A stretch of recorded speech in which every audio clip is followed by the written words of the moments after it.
Well, hello everybody! How you doing today? Are you having a good time? Are you having a fun time? Are you having a good fun time today? A good fun time today. Boom.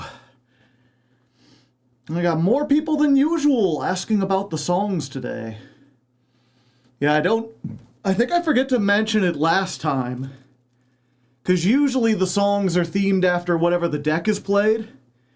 But I ran out of toy songs and speed songs that weren't about cars. So the last two streams, I've just been playing songs that are speedy.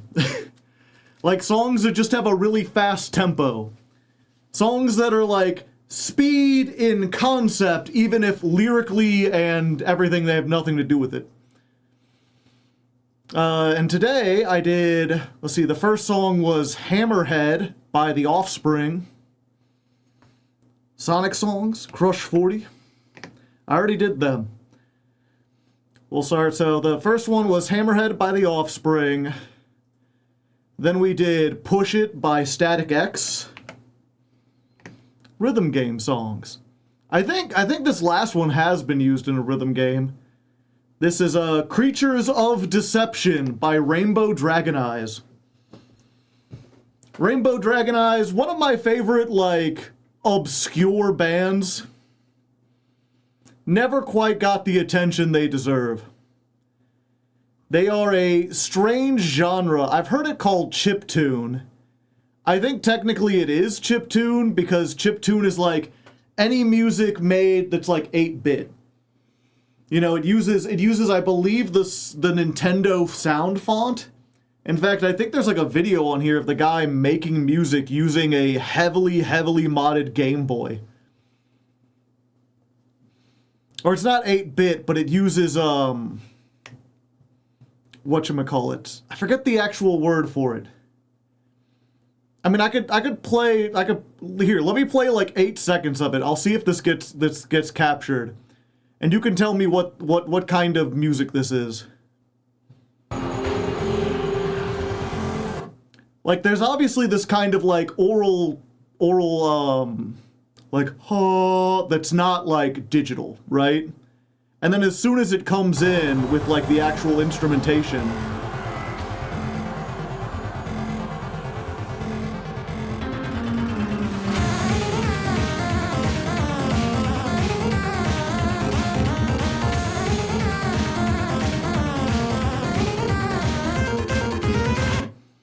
like, it sounds like a Sega game, right?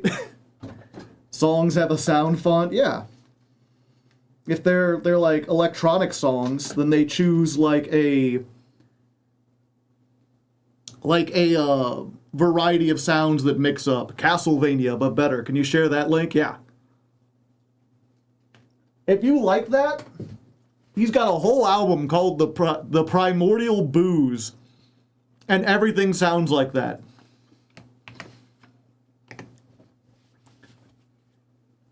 So it's like this techno kind of song, but also it's very like metal influenced. Like, even though it's electronic, if you listen to the drums are very much that like double foot pedal, like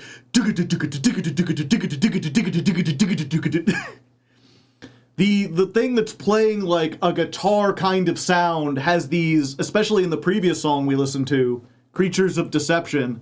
It's like these very metal-inspired like guitar solos.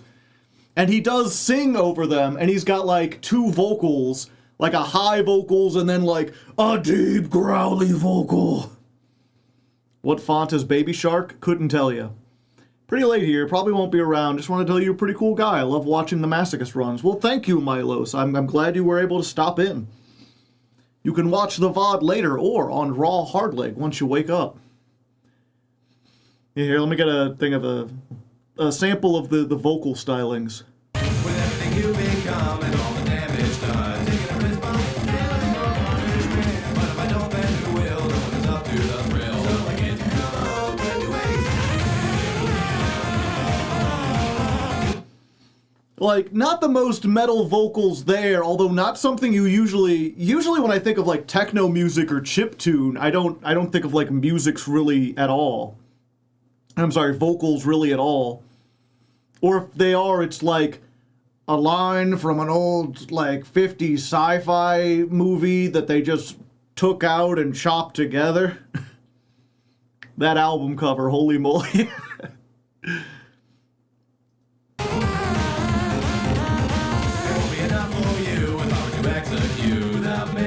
Fall into disrepute. What I've done here today is taking your own DNA. I'll make you watch while I stab you in the crotch, and I will not make it stop. Yeah, it's got some nice harmonies and stuff in there. And then yeah, this is he brings in the metal vocals for like a segment, which, just a side note about music in general, I do like me some metal music, but I'm very, maybe every time I make a rule about music, I always find that I'll eventually locate some kind of music that breaks that rule. But a general rule I found so far is that I like music that has contrasts in it. You start softer and then you get louder. You get high-pitched vocals, you go down. There has to be some up and down movement. There has to be some difference between things. And there's a lot of metal bands where like they have the screaming vocals and that's all they have. And like, I'm not against screaming vocals, but when you start at 10 and you just stay at 10 the whole time, it's not interesting. It lacks emphasis. It's hard to understand the intensity of the scream when you're already up there. I feel like the best metal bands, in my opinion, are the ones that have like either two vocalists or a vocalist with the range to like sing melodically and then go into these kind of throat screams. And then he gets to this like...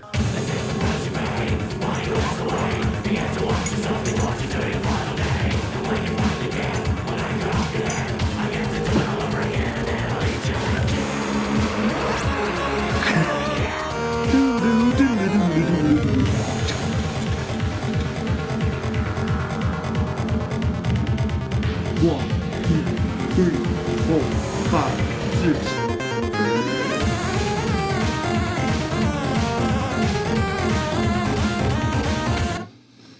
Such a great hook. If you're curious, that song is called The Replicator, by the way. Also, it's like 1.5 minutes long. It's very short. Blitz rock, as I would call it. So like melodic metalcore, that mix, the clean high vocals and low growls, yeah. Another, it's entirely possible this entire front half of the stream will be cut off of the VOD anyway. So while I'm here, take another,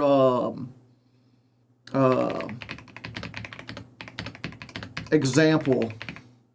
Oops, I just typed example. This is one of those, I actually tried listening to this whole album, and I don't like any of their other songs, but I love this song specifically as like a great example. So ADHD, yeah. Also, I guess that is another thing. I do like the mix of like digital and heavy metal. You hear this and it sounds like a dance, like we're about to go on the club. Time for Joe to sing Up in the Club by 50 Cent, yeah. Why is this so good? I love it. And again, it's just this like, you got this deep growling vocals, and then, usually when I say high, I just mean high compared to like the growl, you just gotta get someone to sing. But getting that guy who comes in to like really high notes, like I can't even... Band name? They're called I See Stars. Here's the link to the song. And then what's crazy is when the, like, again, you've got this metal, like, dunk. And then it goes into the chorus, and the chorus is like disco drums. It's such a great mix of like all sorts of things that I like in moderation. You know, if you got that, don't get me wrong, there's a lot of songs that, like, all they do with the drums is just that, like, and it's fine. But I love when you can have something that goes from, like, this, like, this, like, 7/8 time that's kind of like an off meter, like,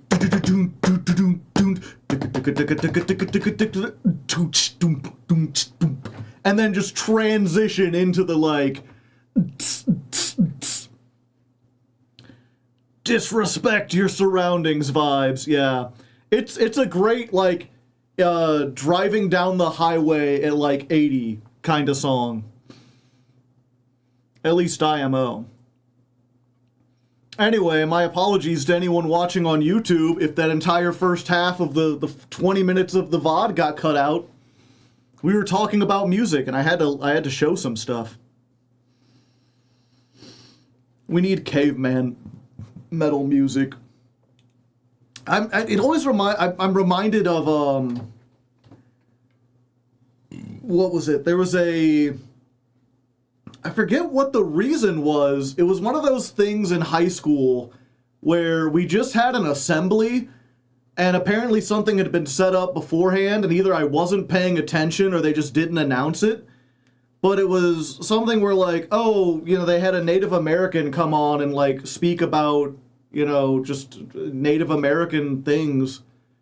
And then afterwards, he's like, we're going to do a performance. We're going to do some, like, a Native American, like, powwow song. And I was just really shocked by, like, not paying attention or whatever. It didn't help that this was 7 o'clock in the morning. You know, I basically don't, even back then when I was in high school, I would wake up and go to school and I would be, like, not awake until lunch. But I remember the music, you know, it's very much this, what you would expect from, like, tribal sounding music or whatever. Lots of drums, lots of flutes, lots of kind of, like, chanting or whatever. But they just had one guy on a big bass drum. They just doom doom doom doom doom doom doom doom doom doom doom doom doom doom. And I just got struck by, like, man, that is, like, nothing gets you really more pumped than that. And of course there is a lot of, like, metal and techno music that takes from that, but I would love to see more, like, blending of, like, modern styles with just these, like, ancient drums. Where they realize, like, yeah, if we can match the beat with your heart and then slowly get it faster and faster. Yeah, awaken. My drive 80 miles an hour is move, bitch. Get out the way. Oh no, a fight's out.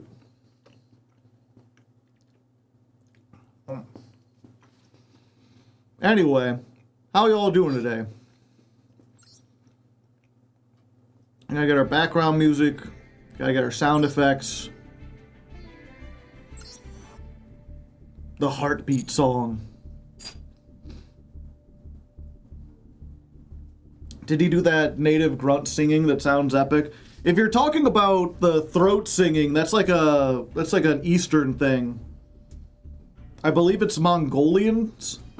They're the ones that can, like, open up, like, the lower parts of their vocal cords and then sing with those and the high parts of your vocal cords at the same time so you can, like, harmony with yourself. I don't think Native Americans learned how to do that.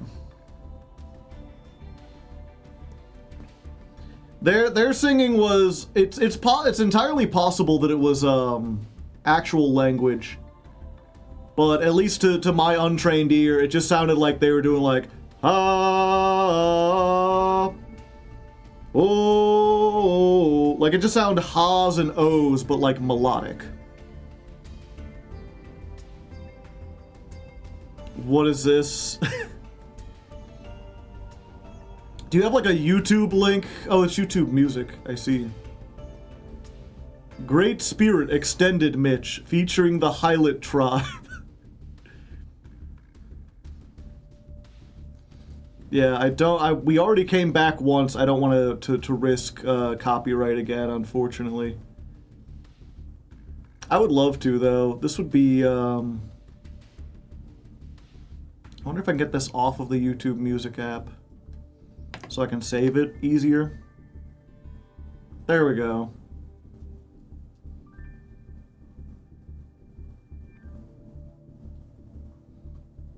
Song makes us all question. I'm like reading the comment. Okay, well, you know what? Fuck it. We'll at least listen to the beginning and see if I can get if it's what I'm talking about.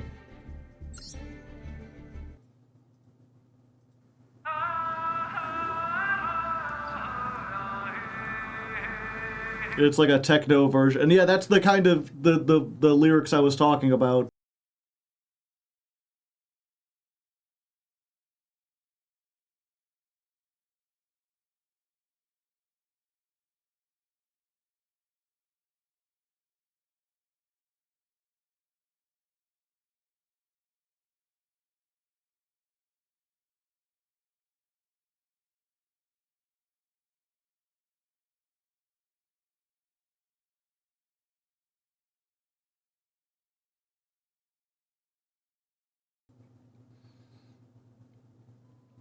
Is this AI? Okay, it doesn't look to be AI.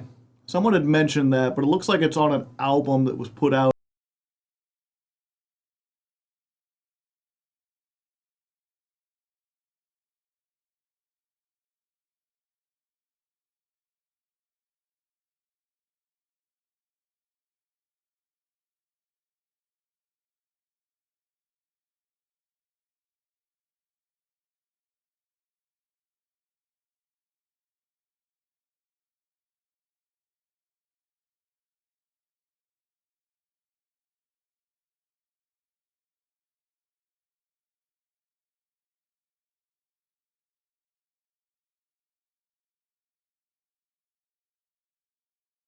Not what I was expecting. Yeah,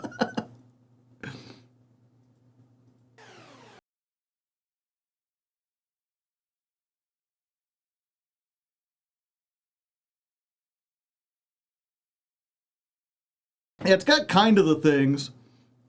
Wait, that was fire. It's pretty neat, it's just not what I'm looking for. It's not that, it doesn't have that speed.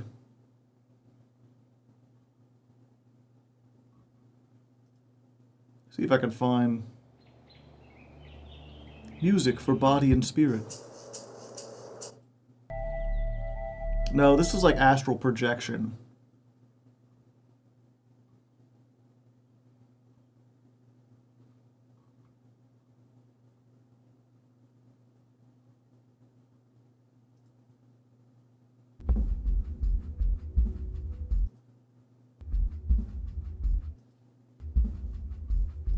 All of this stuff is like shamanistic drummings for meditation. Like, no, I need that aggressive drumming. I need that like boom, boom, boom, boom.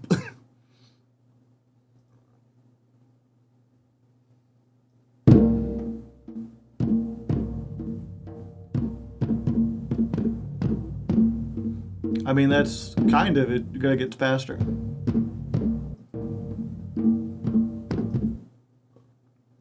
Maybe I gotta do energetic. Give me that energetic drumming. Sacred drum beats for energy, focus, and inner fire. I'm finding parts of YouTube that I didn't know existed. You know, we've got chill wave to study and relax to, and we've got sacred drum beats for energy and focus.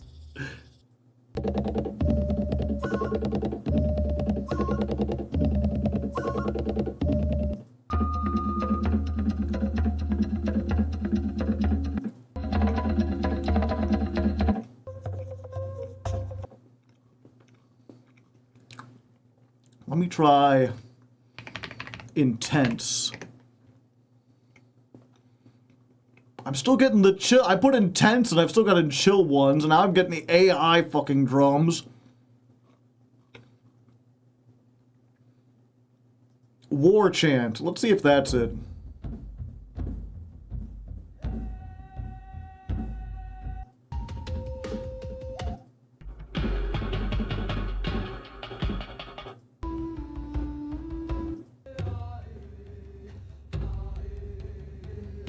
What exactly are we looking for?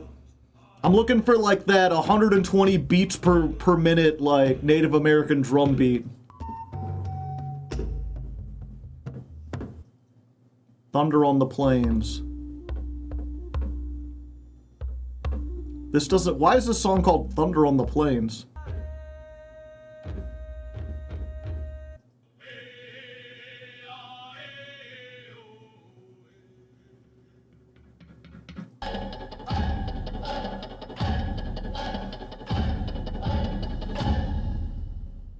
Rain Dance, perhaps? Maybe it isn't. Native American songs to make your enemies scream.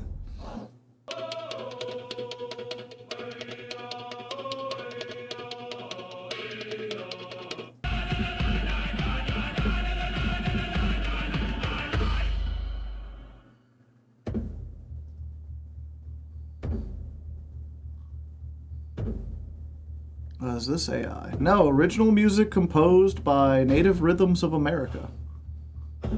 Not necessarily authentic.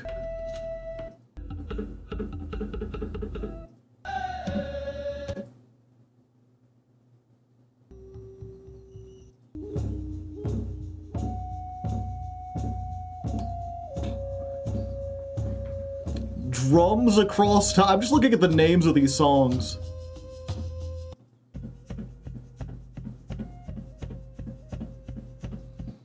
Yeah, I guess I'll have to make my own music at some point. Whatever, it's fine.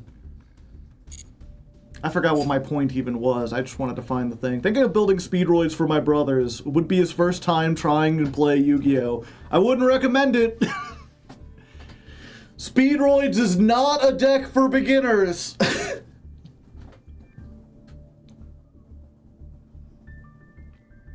Wonder what the first drum was?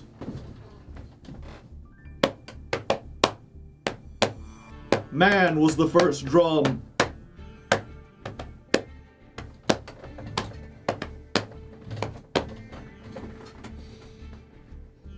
Neil Peart from Rush went back in time. Got me into your channel. Yeah, they have changed quite a bit. You know what? What an excellent chance to try to do this again. Rush mentioned. Living in the limelight, the universal dream. For those who wish to see. Try a goat. You don't necessarily have to try a goat deck. You could get into modern Yu-Gi-Oh, but I would not recommend. God, we opened with both of the O-Lions. Son of a bitch. Okay, this doesn't count. We're getting it out of the way.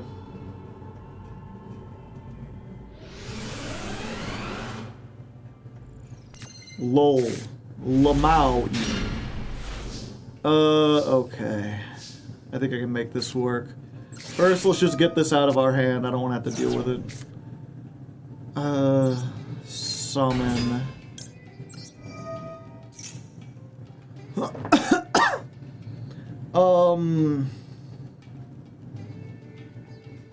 Yeah, it has to be Takatomborg, right?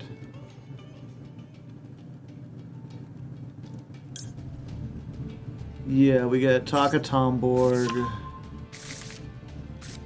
We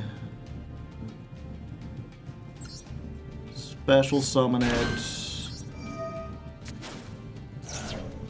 We go for red-eyed dice. Don't activate the effect.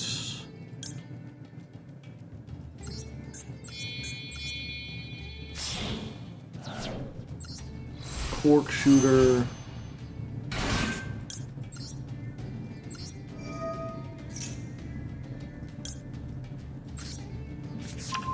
Grab this.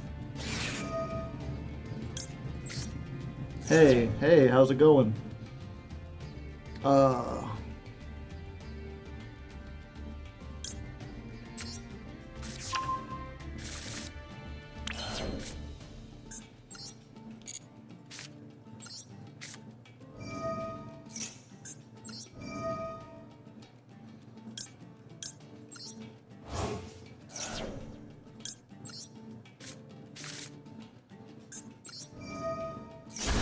use this. Summon that. We're gonna go chain link 1.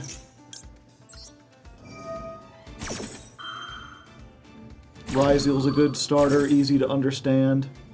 Yeah. Blue Eyes White Dragon and Exo Sisters aren't bad. Yeah, I would second that.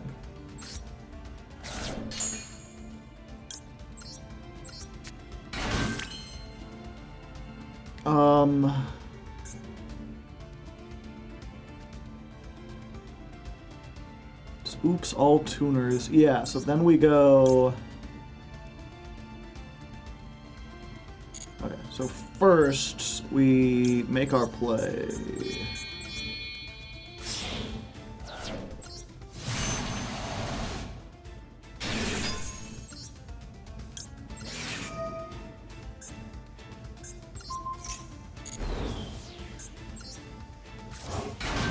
Do that, and now we rubber band shooter.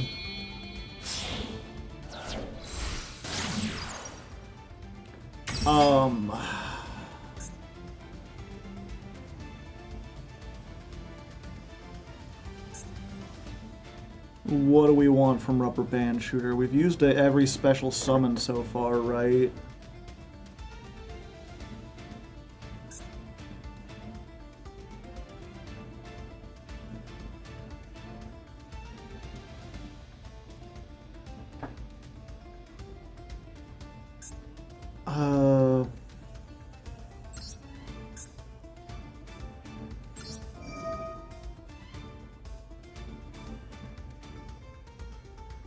I think we go...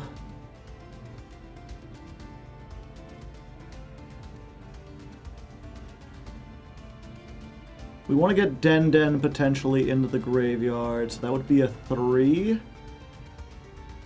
Or I guess Marble Machine might be kind of... Yes, we do Chambara. And we pick...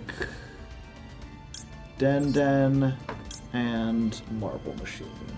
Or do we get Clackers?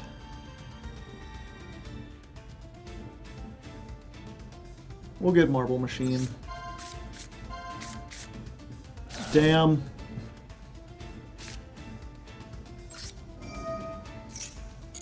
So we summon this. And this is where the combos really change up.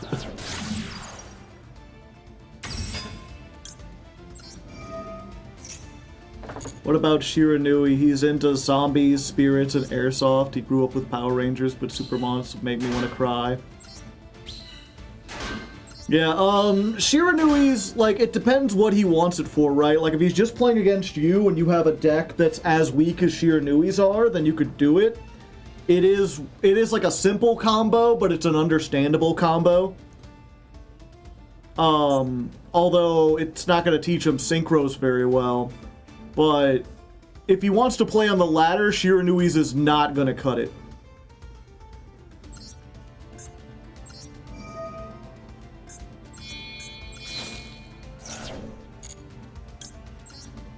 Oh, lion.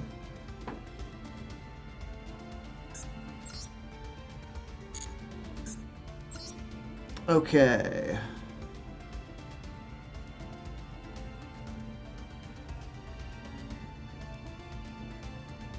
Yeah, I think we make this. In the extra monster zone. Get another token.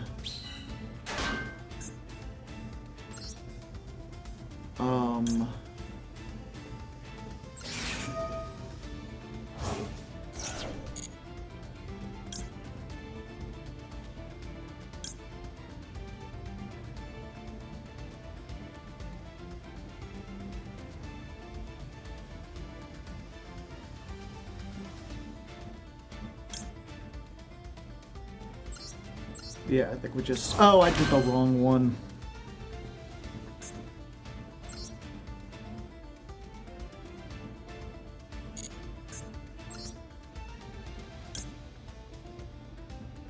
One level 3 or higher, reduce its levels by 2.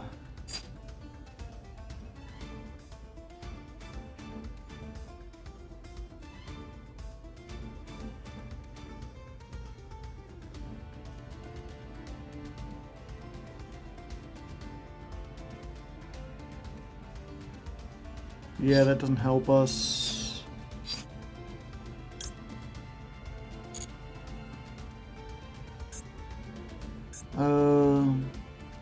Increase the levels by 1.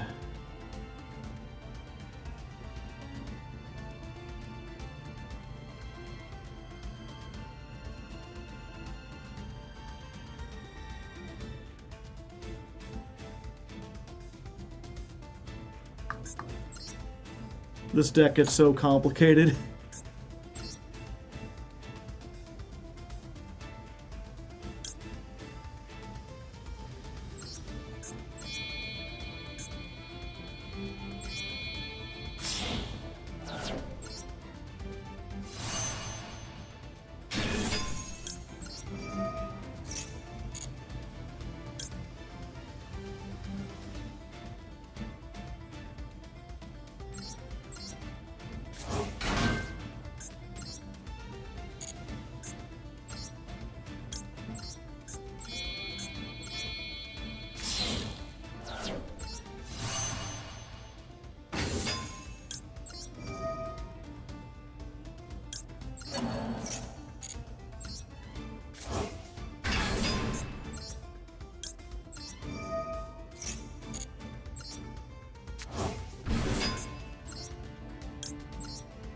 Okay, I made it there. How's the need for speed? Not great. I ended up with a level 8 that didn't do anything. Could I have made crit? No, if I made that, I wouldn't have been able to bring it back.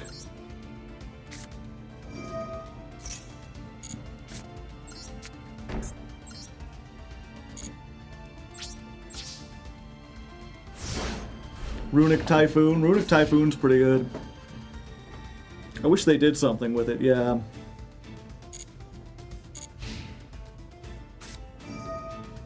Yeah, I don't have any good advice for the DC Cup. I don't live in DC. Sure. Become level 8 and 9. Wait, that might actually hurt them.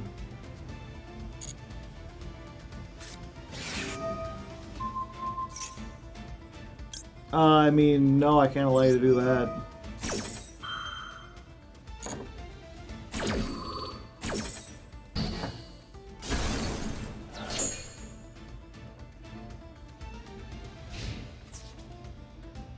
Aha! Marble Machine!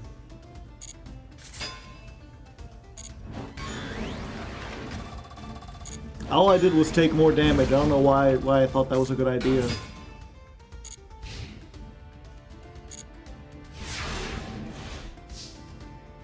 This looks like an interesting deck. It's a deck, for sure.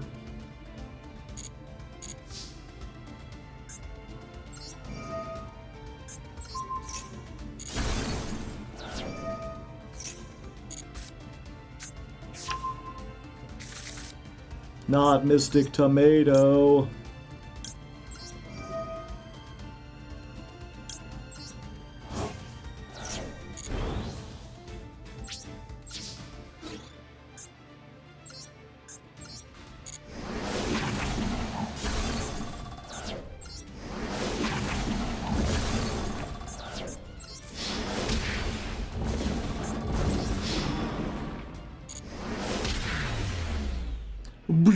Okay.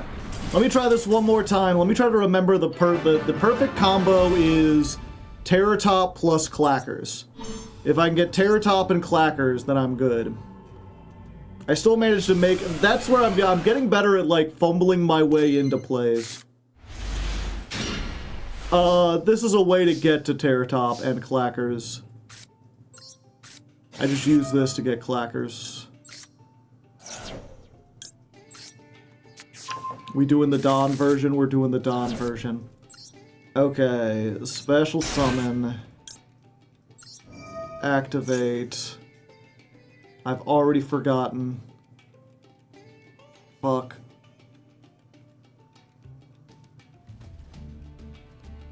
Takatomborg. Den, okay.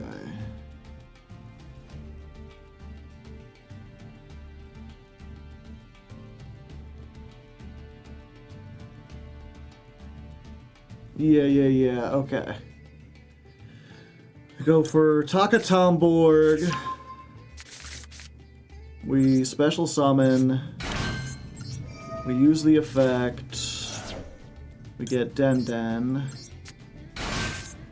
we make Rubber Band Shooter.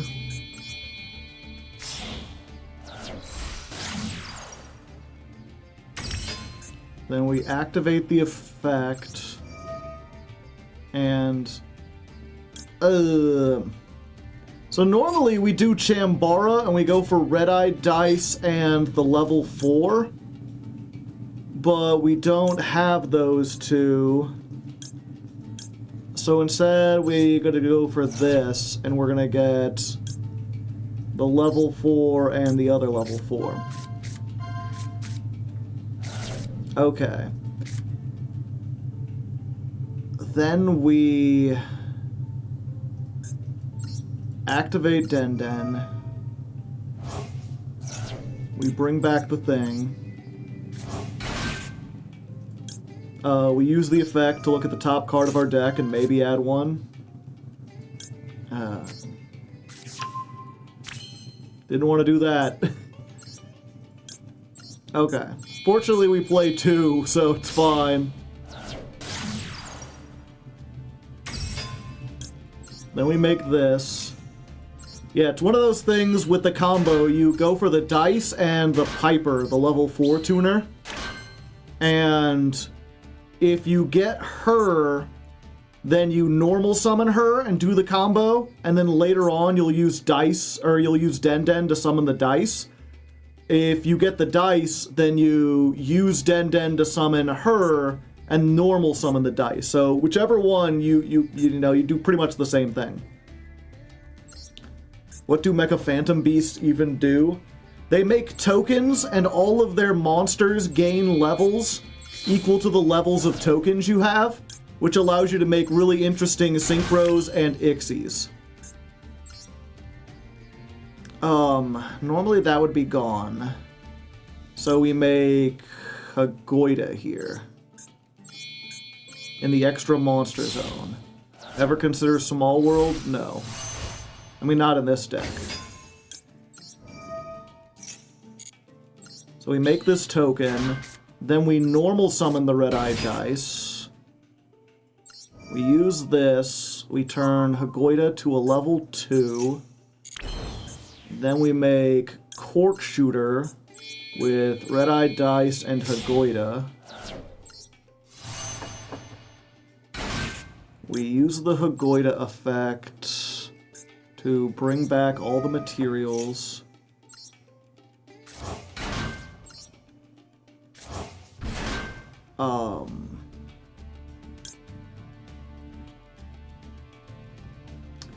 Fuck, let me double check. I think we make Martial Metal Marcher next. You can activate to maybe...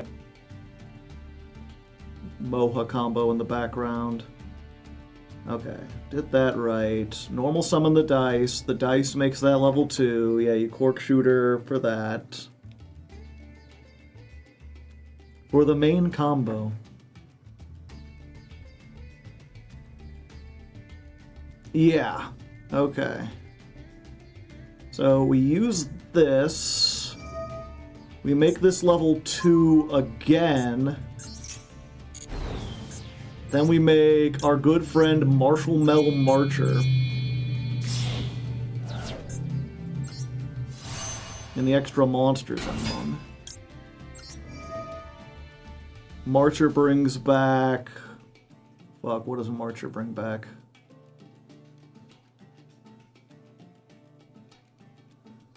Those are Auroradon tokens, they are.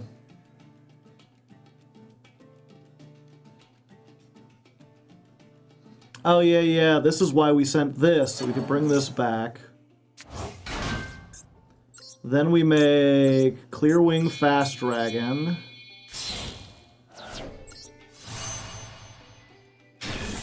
Then the 7 plus the 3 makes Bar on the Floor. Now we can Clackers. Clackers, banish you. Grab this. Now we Pendulum summon back the Clear Wing Fast Dragon.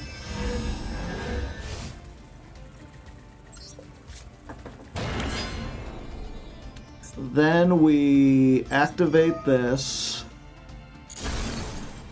We summon the Clear Wing Dragon.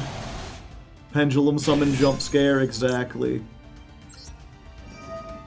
Clear Wing, Clackers.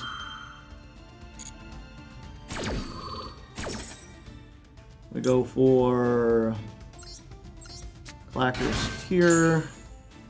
We send the Duplicate. We make Crystal Clear Wing Dragon.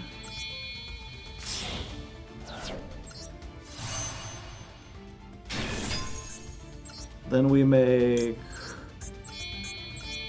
this. 7 plus 3 is scary, yeah. Bring back Clear Wing. And while we've got a Speedroid tuner, we summon back Hagoida. Then we make Over the Synchro Dragon.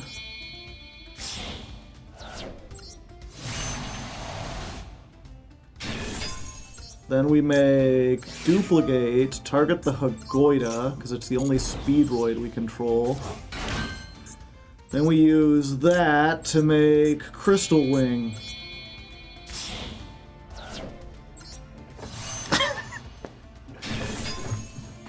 And there we go. That's the, you may not like it, but that's what optimal Speedroids looks like, chat. Omni Negate, Spell Trap Negate, Monster Negate, change all the levels, and the only things left in our extra deck that aren't pendulums are Excel Stardust and Chanbara. We've used every single thing in our extra deck except 2.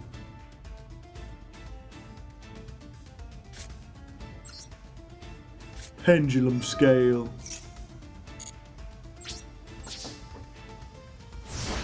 I think I found what you're looking for. Oh yeah, that guy. That's not the guy I was looking for, but he is pretty nice.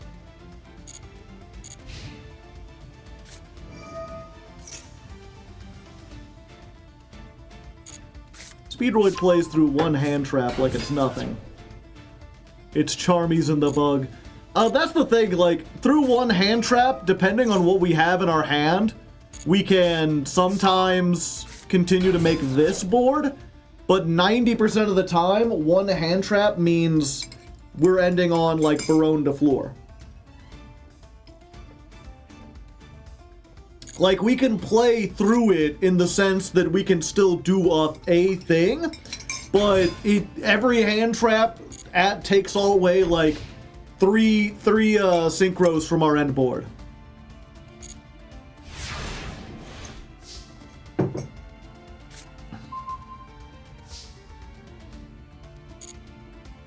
Isn't the Danger archetype not meta? Oh, Lord knows, it's not meta at all. We're just playing against the AI. This is solo mode. I don't think a real person would stick around for all of that. Holy shit, it's Mystic fucking Tomato.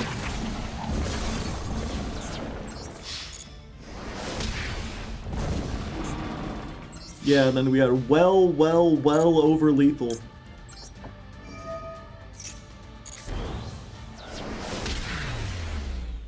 Bruh.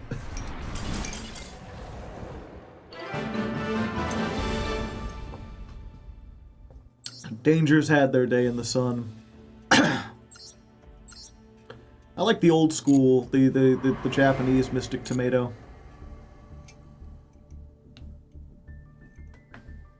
I don't know why they changed it.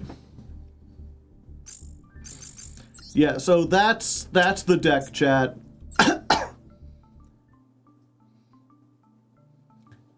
And this is the last version we're playing on the Jankmas account. Hopefully, I'll say, like, if we can make it into at least like Plat 3, then I'll consider this like a success, and we can move on to the next to the main account.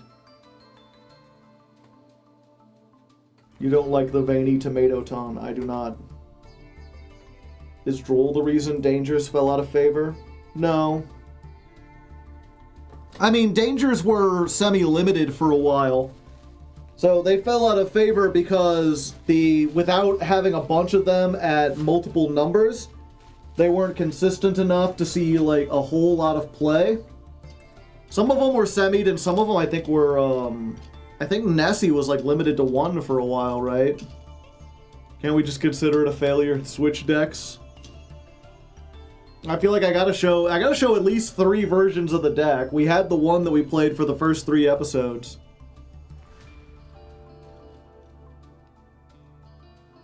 Yeah, and then the reason why Dangers don't see play now is just because they don't do enough.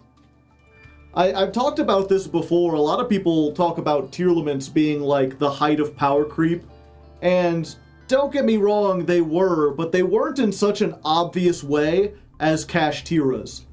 Kashtiras to me were the first time I saw a card and I was like, you're just doing that, are you?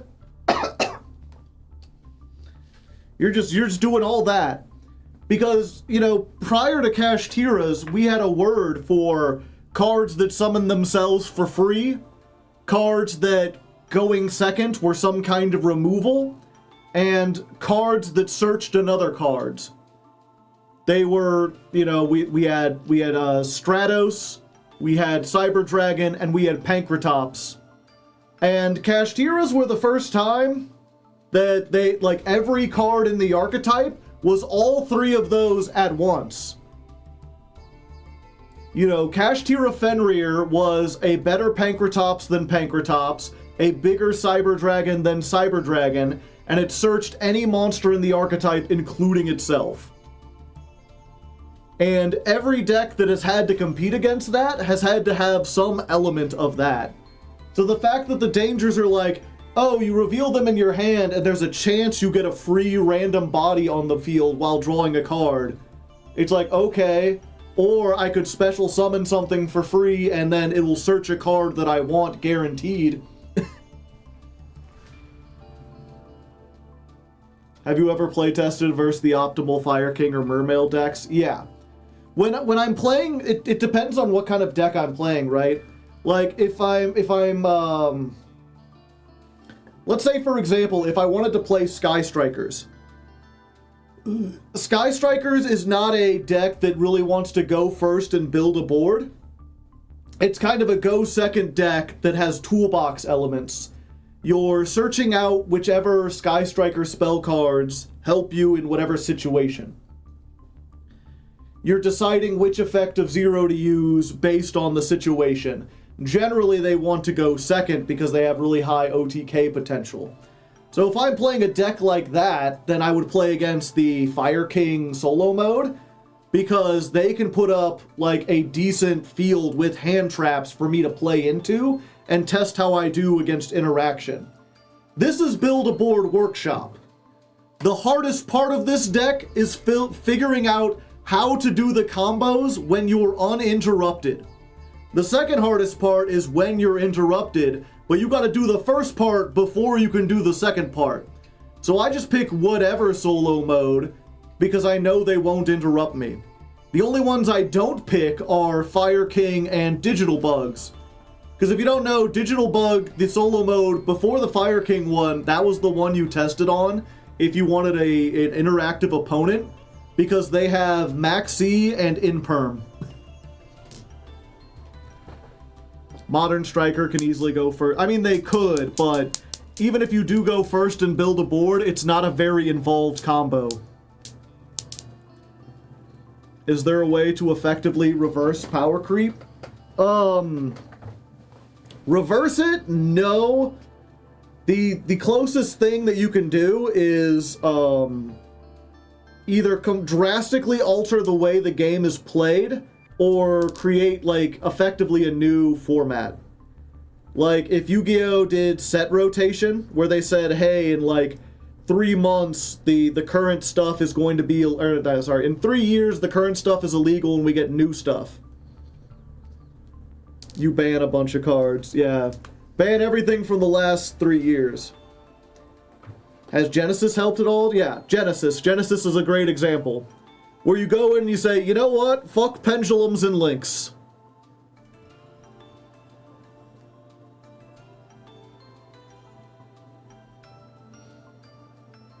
I'm glad we don't get set rotation. Yeah. It's, what was it? Set rotation is... It's one of those things that is good for gameplay and awful, terrible for customers and consumers. It is something that doesn't make sense in my eyes if you have to pay for cards. Having a game where they say you can play the cards, but in 3 years you can't. They're all dead. They're all useless now. Like, it would make sense in a digital card game where you just got the cards for free or you earned them through packs or whatever. The only investment was time, and then they stopped being useful. We do get set rotation. It's called a ban list. Yeah. It's just that the ban list hits... The thing about set rotation, right? Versus a ban list. A ban list will only hit like a handful of cards. Everything else is good. But because those handful of cards aren't the entirety of power creep, everything else, like everything still ratchets up over time. Over time, the power creeps ever stronger and stronger.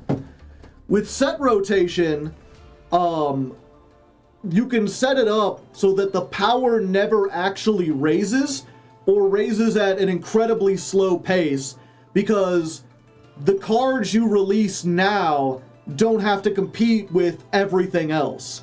They only have to compete with the previous 2 years of cards, and it's really easy to make something that can beat those cards without being objectively better than them by having them work on an axis that those cards weren't prepared for.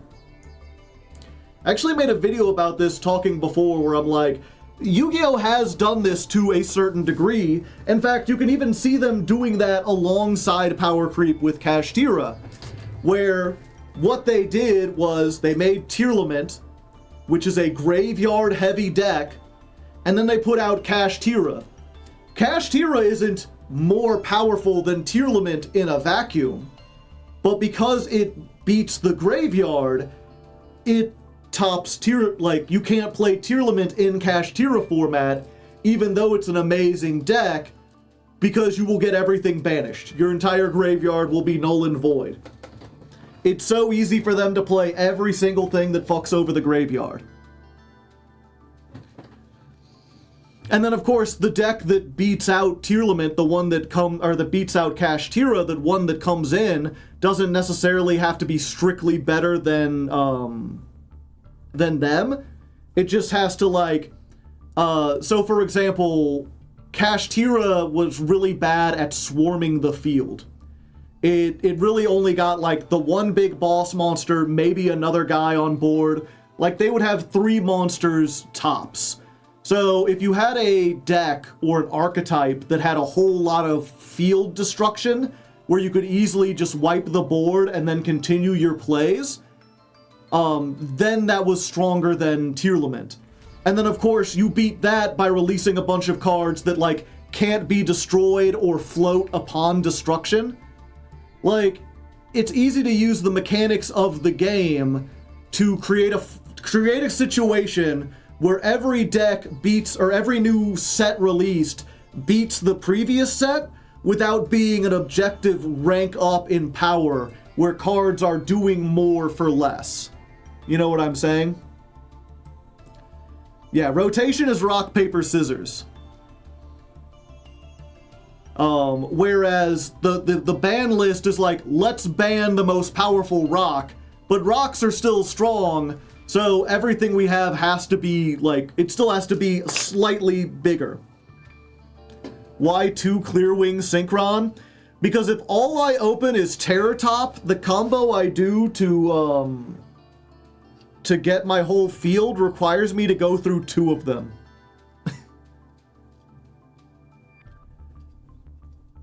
Nibiru was a soft reboot, yeah. Are there any decks from your ladder climb that you would like to replay due to new support or new beta? Yeah, a whole bunch of them. I don't have time to go through all of them right now, but just real quick, we can close out that. Let me just go to my channel. I'll just go down the line. We, of course, don't want to do anything from the last, like, 6 months.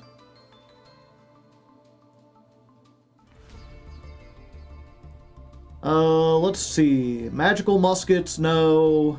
Melodious, no. White Forest? Yeah, I'd like to get another attempt at White Forest. When I played them, they didn't have any of the Azamina stuff, or even the second wave of White Forest support. Or any of the Diabell things. It's a completely different deck. Nemeluria, Ritual Beast, Ancient Gears, Goaty, Paleozoic. I'd love to do Paleozoic again. Odd Eyes got new support, but I don't like that deck. Memento? Like, I'm kind of curious about how the new Memento plays, but I don't really like Memento, so I don't think I'd really want to play it again. Volcanic, no. Gold Pride, no. What's this? Snake Eyes, Lord, no. Earth Machine, no. Hungry Burger Archetype, I'd like to try them again. That would be nice. Scareclaw, no. Ninjas, no. Valence, no. Generator. I just love playing Generator in general. The deck is barely changed. It just has QQ Enagon in it, which does help. But, it's one of those, like, I would love to play them again, but realistically, they aren't going to be different enough to do anything. Springans, no. Goaty again, no. Tearlament, no. Crystal Beast, no. Labyrinth?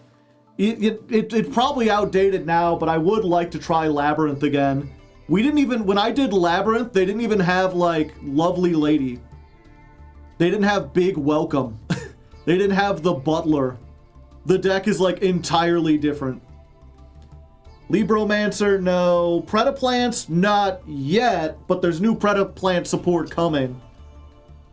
Galaxy Eyes, I'd be up to try again. I'm not, like, super excited about it, but I'm curious to see how the new Tachyon stuff does. Zombies? That would be interesting. I don't know if it'd be any good, but there's always new zombie support. DDD I'd be up for again. Cosmo, no. Unchained, probably outdated. It's like a soft maybe. Fossils, no. Ojamas, no. Red Eyes, no. Red Eyes is just this, but red instead of green. Egyptian Gods, no. Cristrons, we already did. You want to play Doom Z again? I haven't done Doom Z yet. That being said, you know, I think I'd rather play Doom Z than any of the ones I mentioned. Like, I like new stuff more than old stuff. But I do think I like those old ones better than Goki or Assault Mode. I'd say Radiant Typhoon, but I think we're gonna get playing that anyway this month.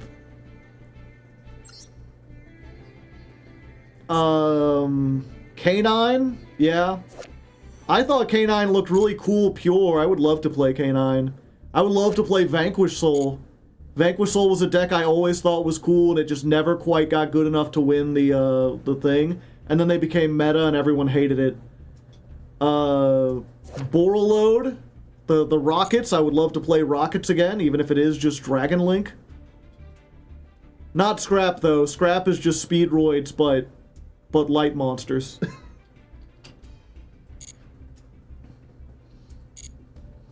Canine Thunder Dragon. We do all sorts of canine stuff.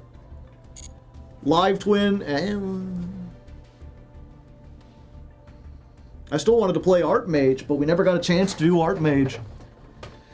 Which is unfortunate. I don't know why Art Mage never got picked. It was never like meta. No one else like played it. It felt like one of those really underrated decks. Would you veto Synchron? No. I don't really veto things anymore. You have to be really bad to get a veto from me. Case in point, I'm playing Speedroids. Is Crystron the only synchro archetype you're really into? And Goaty. Let's get this up here, by the way. Hello, Mr. Leg. Hello. Danny Longfellow. Veto, yeah, I would veto Chemicritter. Yeah, in general, I like synchro decks that... What was it? There's two kinds of synchro decks I like. There's synchro decks that play on the opponent's turn, like Crystron and Goaty.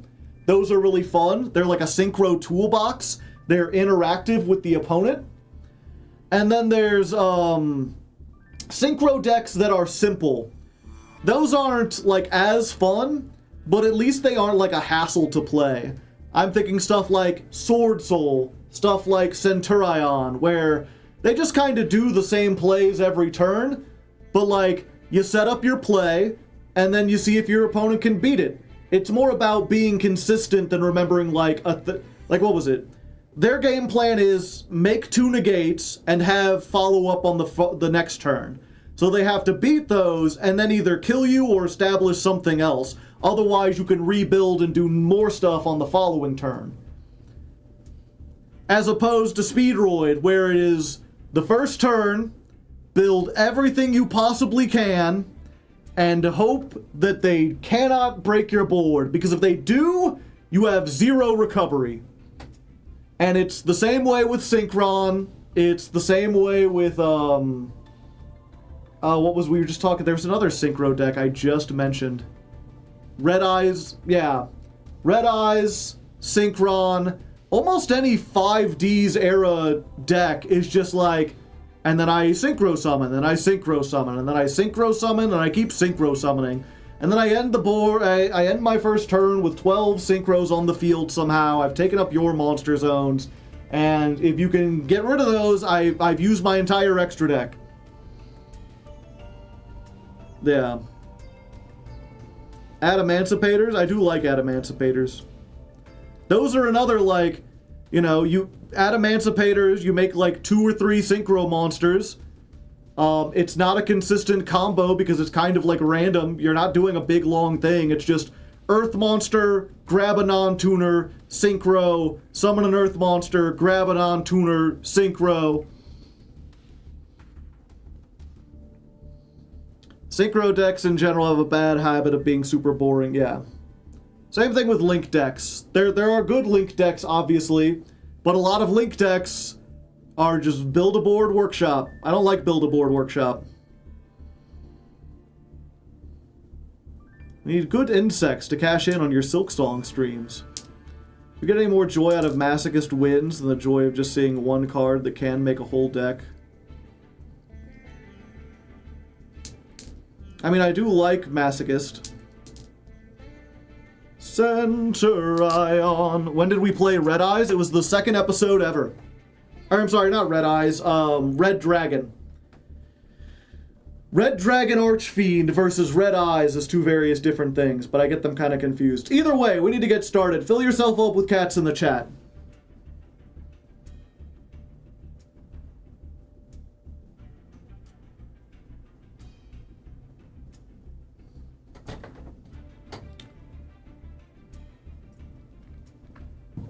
Favorite monster type? Rock.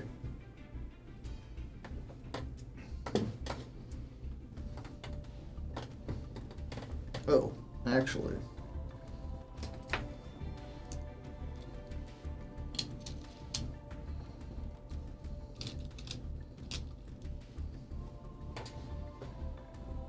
And here we are again, speeding off into the distance as we join the, what is this, the 4th stream? Yeah, we're on the 4th stream. The official halfway point. 3 streams lay behind us, 3 streams lay ahead, and we've made it up to Platinum. We're like halfway through the ladder, which makes about sense. And now that we're in Platinum, now that we have a chance of ranking down, it's time to play the serious portion of the deck. Okay. Let me try that again. Where did it go? I lost my Beyblade.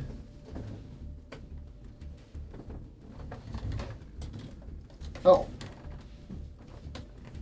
There it is.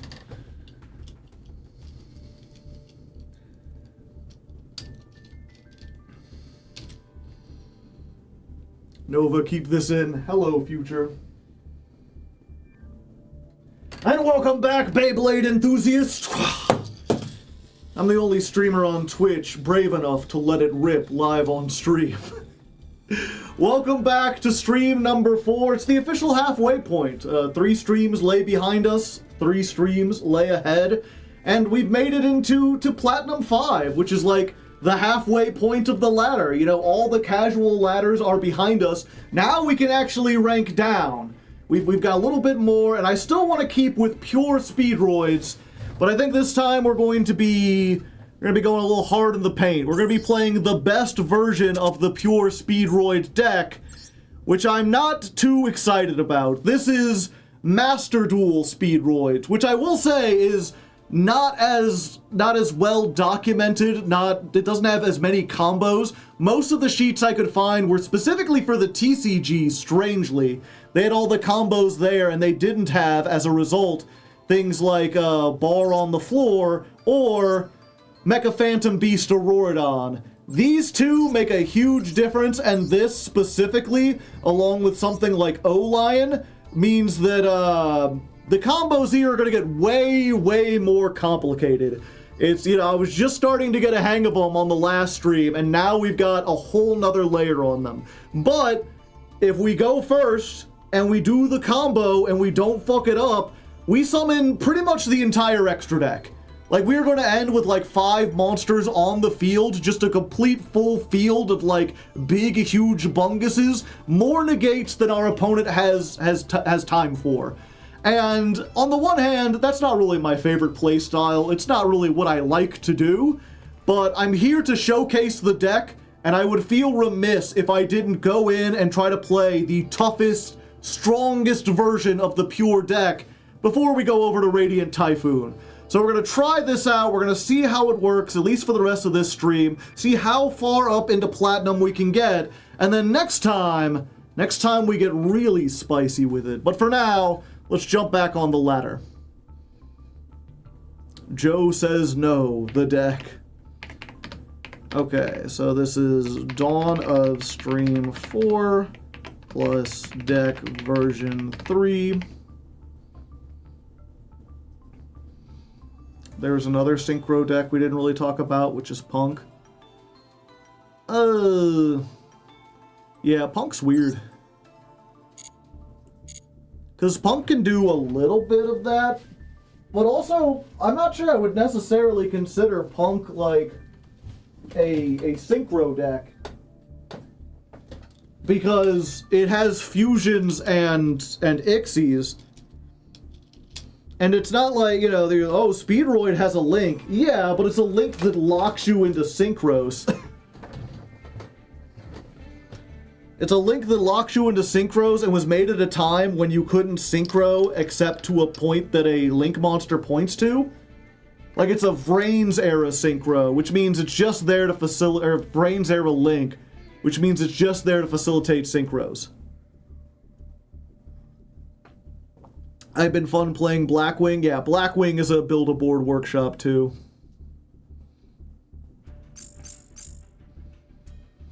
Okay.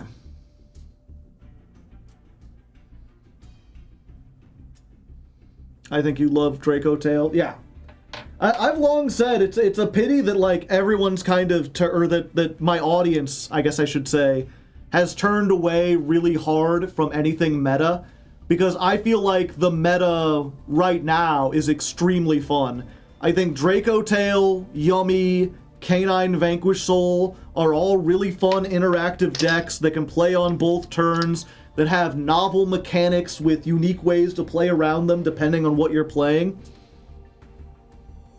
And so it's kind of a pity that I don't get to play one of those, but instead have to play Speedroid in Bronze. Isn't Radiant Typhoon competitive as well? I don't know, actually. You know what, there's not really... one second. Did my package arrive? No, it's still out for delivery. Yeah, I'm expecting a package from Amazon. My dad had me order something for him. It's like a pedal for his guitar. Okay, sorry, got distracted. Master Duel Meta. I always tell people you shouldn't take Master Duel Meta as like completely serious, because it's all just like viewer submitted stuff, and people often lie on the internet for no reason. But we don't really have any other like source of information really. So it's at least close. And it says Tier 1, Draco Tail, Yummy, Canine, Vanquish Soul. Tier 2, Mitsurugi, Radiant Typhoon, Sulfa Cord. Or specifically Sulfa Cord Yummy. Typhoon is one of the top decks in the TCG. That makes me really happy. Is this an Arc V deck? I thought Speedroid was a, oh yeah, it was an Arc 5 deck.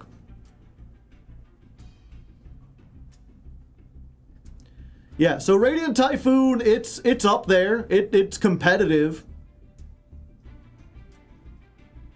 But it's, you know, it's not as good as, like, the top 4 decks.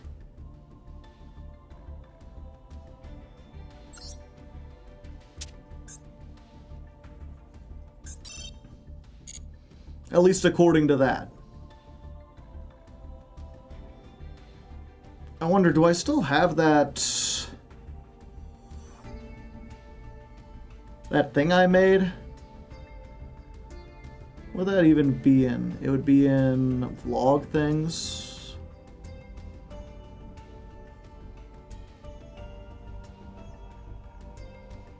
The like thing, the tier list. I forget my own tier lists.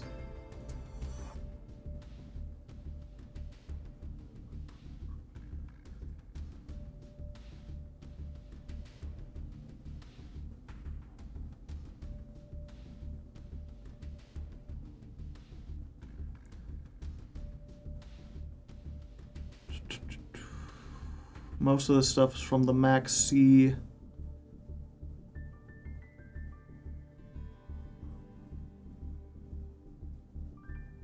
No. Unfortunately, I don't keep... I keep a lot of, like, really good records of everything I have. But only for the very, the, like, consistent videos. Oh, there it is.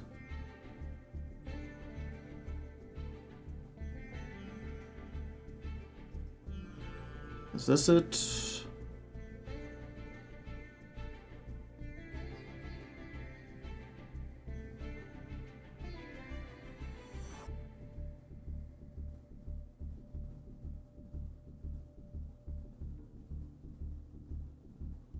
Oh, I thought I found it.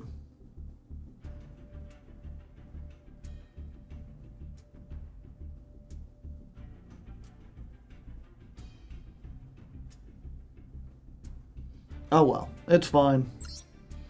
If someone knows what video I'm talking about.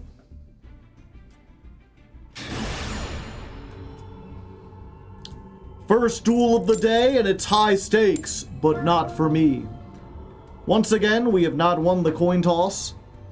We're at 46 duels, and we've only won 20 heads, so like we're past due. At least if they, I mean, it's weird because like that is a fallacy to assume that like you're due heads because it is a 50-50 shot every time. Yeah, let's just do one of these.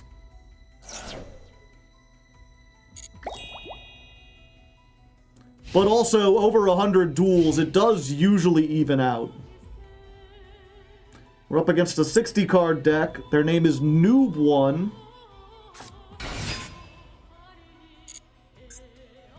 Zebroid.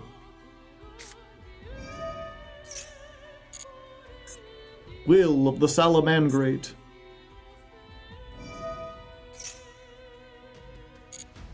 Alright, they get to special summon one from their hand.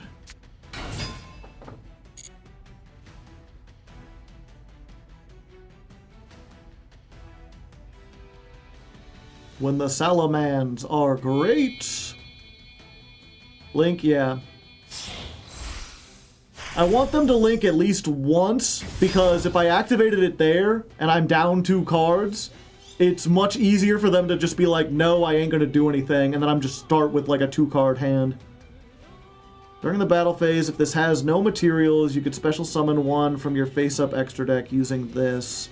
If it would be destroyed, you can detach. Okay. Are they just defending themselves? Makes sense.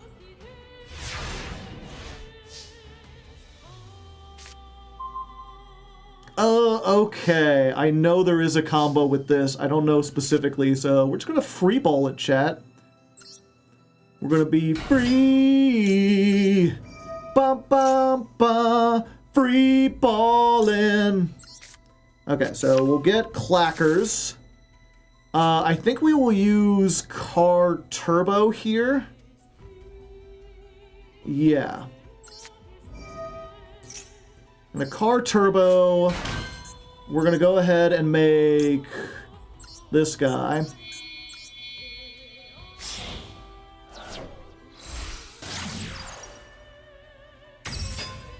We're going to... Yeah, I think we're just going to go for the classic of... No, we want to get whatchamacallit into the graveyard.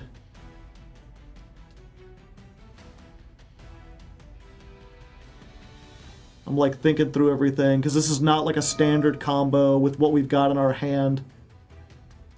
But I think what we want to do is this. And we want to pick Den and this Den.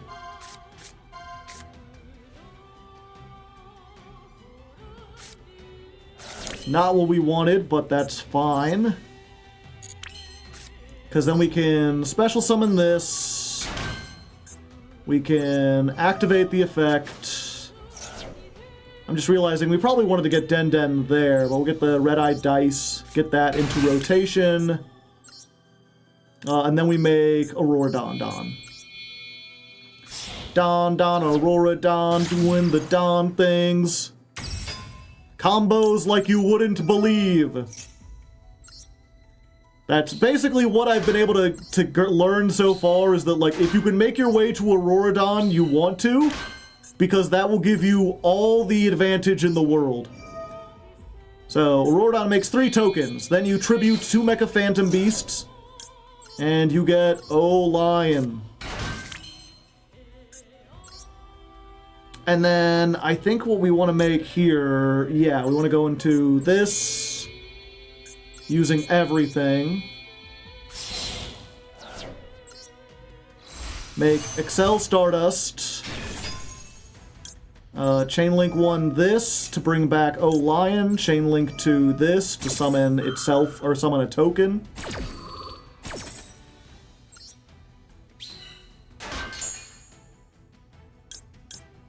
So we get this back. Now we can go ahead and make Bar on the floor. Does this do anything when it's destroyed? No. So we just destroy this.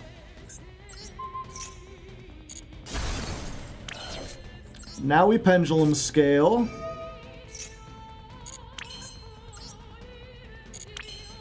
What do we got in there? Yeah, we've still got stuff we can banish. Get rid of the Takatomborg. We're gonna go for Clear Wing. And we activate the effect as always. Let's go ahead for this.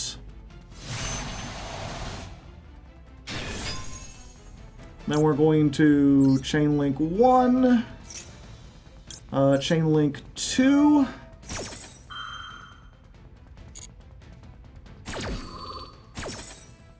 So we summon a Clackers. We send Duplicate to the graveyard. And then...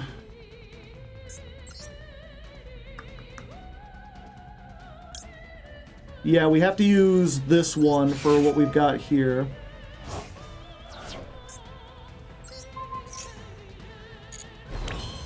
We're going to lower that. We're going to...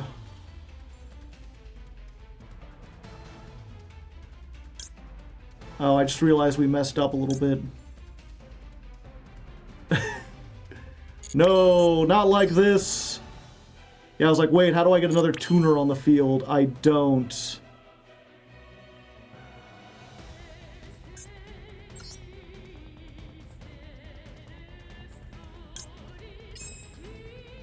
Hagoida. Then we don't have another tuner. Then you go trap. Oh, yeah, okay.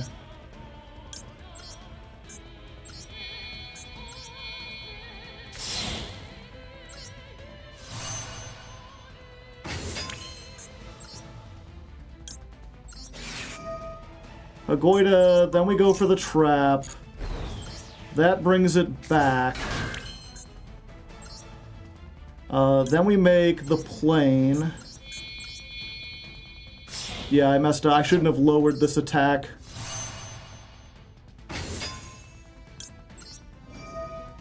Bring back the Hagoida.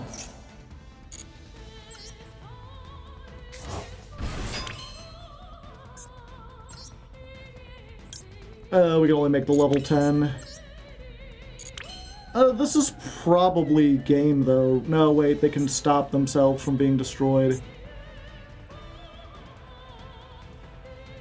What level is this? Is it 12? It is. Hold on. Yeah, I can overcome the fact that I fucked up.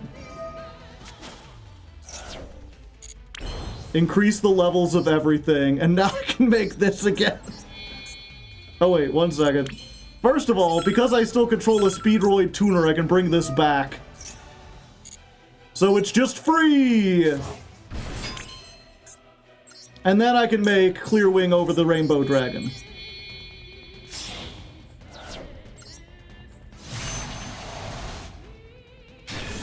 And then I can use the rarely used effect of Car Turbo to boost everything's attack to make sure I really get over everything. Okay, battle phase. 38. They can detach to avoid the removal. Oh, I'm still...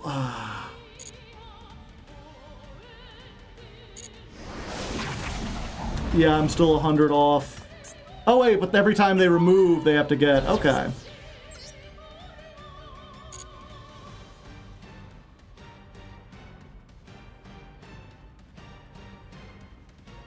So they can use that effect, but I will just negate it. The effect is if they have no material, they can just bring another Ixie out.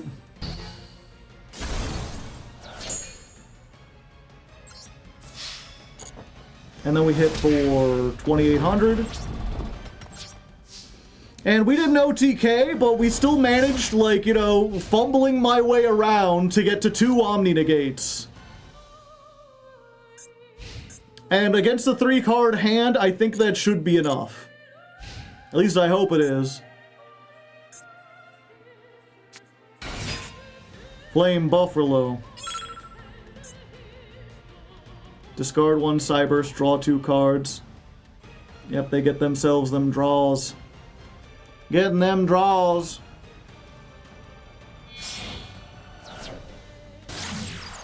Balinks.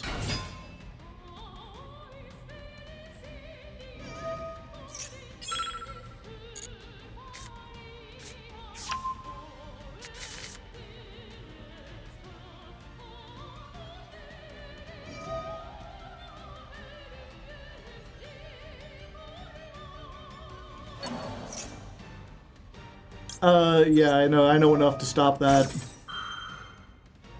I've never played Salamandrates. I don't know exactly what they want to do, but I know keeping Jaguar in the grave is a good thing.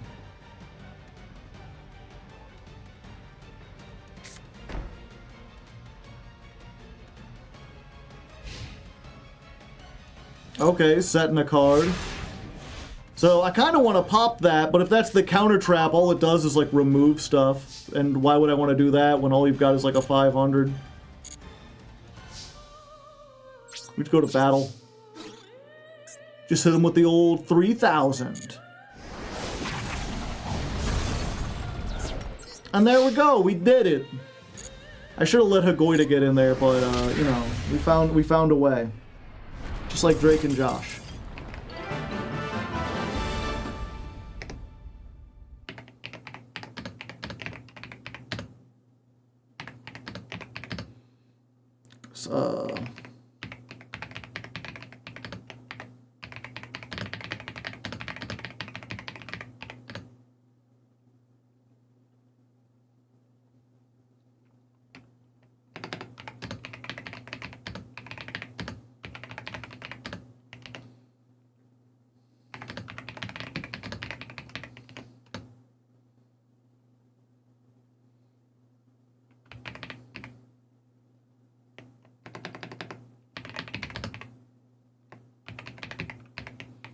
Blaze Dragon wasn't powerful enough, yeah. I was like, skip through all my thinking on that one. That was like a 20-minute duel that could be like a 5-minute duel in the episode. I was like, but to show why the timer is so low, you should put in a thing like 5 minutes later. Noob 2 is the final boss before Master 1.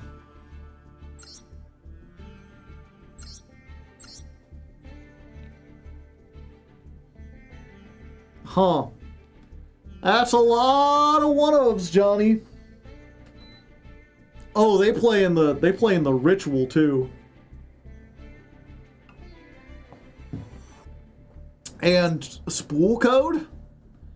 When an opponent's monster declares a direct attack, while you have 3 or more Cybers in your graveyard, negate the attack, then summon 3 spool tokens.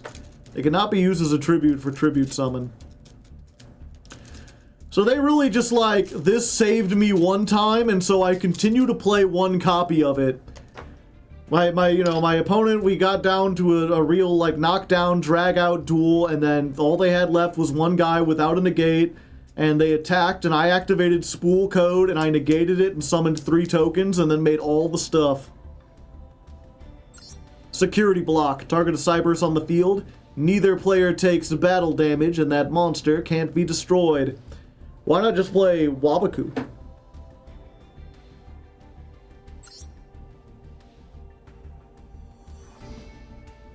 Every Salamander. This isn't even a Salamandrate card.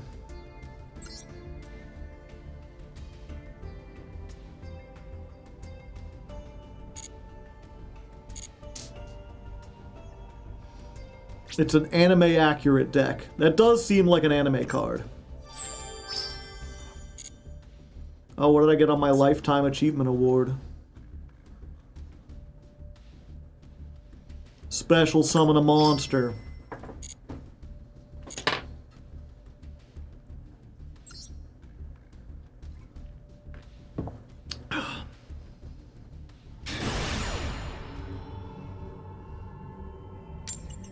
And I have hands, and I have feet.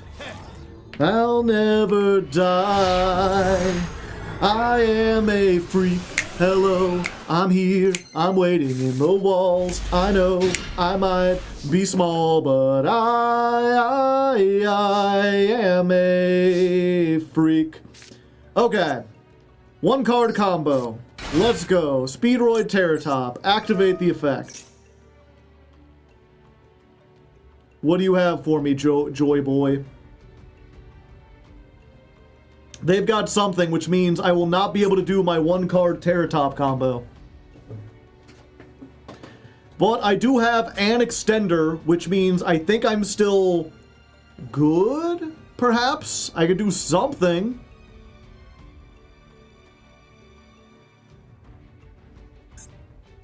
What are you reading? Are you unfamiliar with Terratop? Okay, okay. We're gonna get Marble Machine. Bum bum ba da dum dum ba da dum dum da da dum bum ba da dum dum dum dum dum da da dum do do do do do do do do do do do. Alrighty then. If that's the case, we will make the rubber band shooter. I think. Let me think about this. We got a 3, so we can make a 6 or a 5. No, none of those really further our game state. We need to make rubber band shooter. Go with the rubber band man. What do we want to get? I think it's just the 7 and we pick 4 and 3. So yeah, we have to send the Speedroid Fast Dragon. Ghost Ogre. That's unexpected. It was one of the things I wasn't prepared for. I was like, okay, even if they like in-perm this, we can car turbo and then go into a Rorodon. But if they do that, then not only can we not car turbo, we also can't whatchamacallit. We can't get our other normal summon, so we can't do either.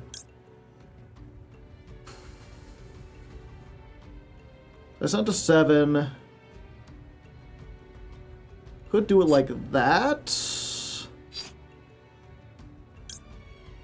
No, I think what we want to do is still Duke and this. If the Duke goes to the graveyard, we can potentially continue, but it didn't. Well, you know, at least the Fuelos is alive. They've got 4 cards into a Fuelos, and we can go again next.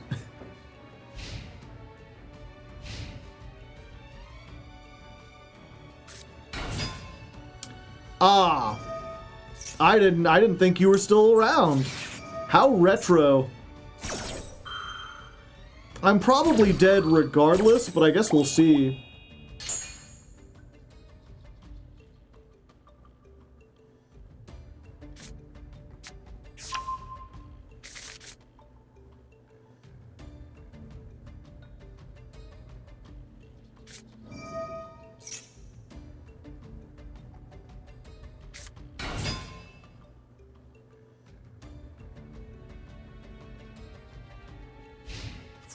This is why Battle Fader is a good card. A Battle Fader isn't, whatchamacallit. It isn't good in like 99% of situations, so it's not a good card. If it's only good against one, like, deck that doesn't see play anymore.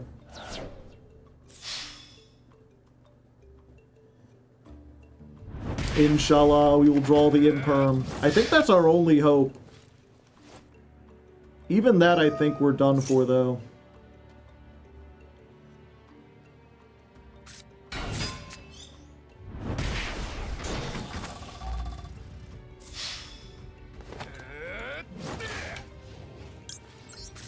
Might as well.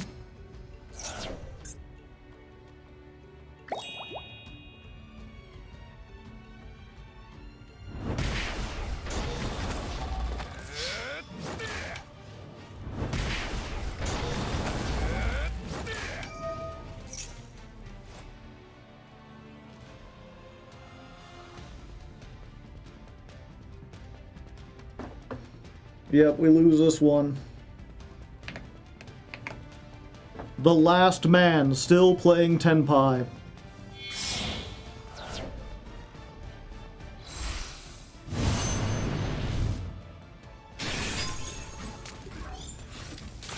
Yep, we weren't getting out of this alive.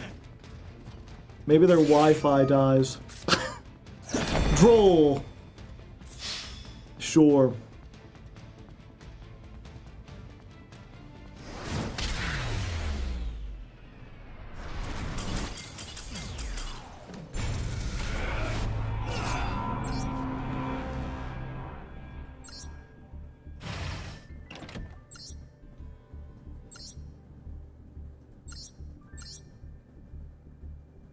Yeah, the one of... And only 2 Ash. It's a damn and... 1 Kieran? It's a damn shame because if they got any of these, like, board breaker spell cards, we could have stopped that.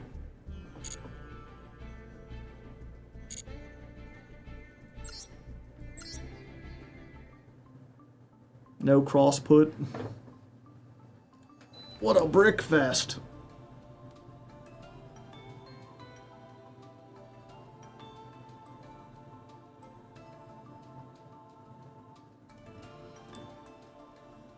Do do do do do do do do.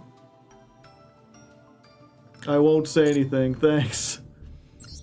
It's based off the Moha version of the deck.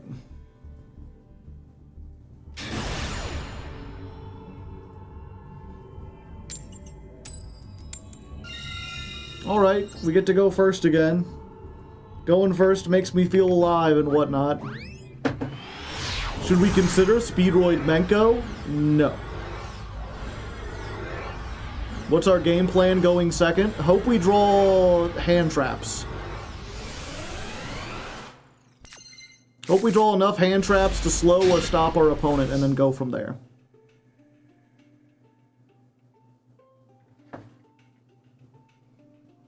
I was like, oh, we're going first, so we got a great hand against a bot with 13 cards in the extra deck.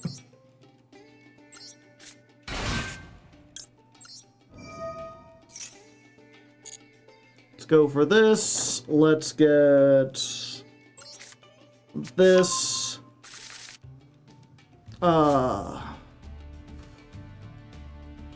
Fuck, how does this version of the thing go?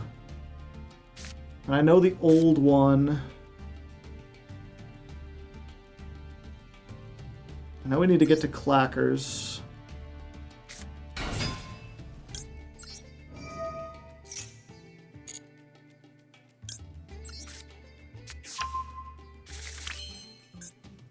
And then it would be this.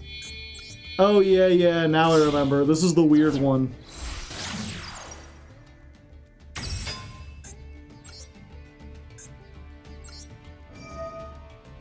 We're gonna banish Kite Drake. And we're gonna send Speedroid Wing Synchron. And we already got a Taka Tomborg, but if we didn't, we would get that.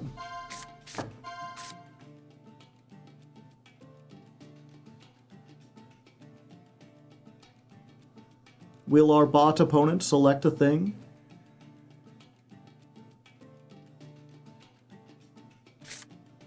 Okay, we got the funny thing, chat. Okay, so we scale clackers. We use clackers to banish the Terror Top. To get the other Wing Synchron. And then we Pendulum summoned the Wing Synchron. If you're wondering why we play 2, it's for this version of the combo. Because that allows us to get another monster on the field so we can make a Auroradon.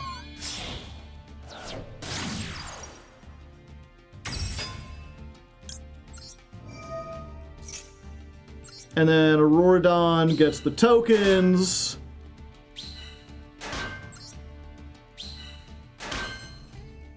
Then we use the Auroradon effect to special summon O-Lion. Oh, lion.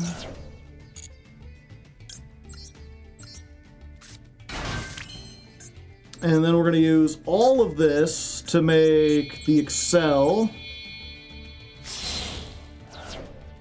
up here. And then Chainlink 1, Mecha Phantom Beast, Chainlink 2, summon the Mecha Phantom Beast back.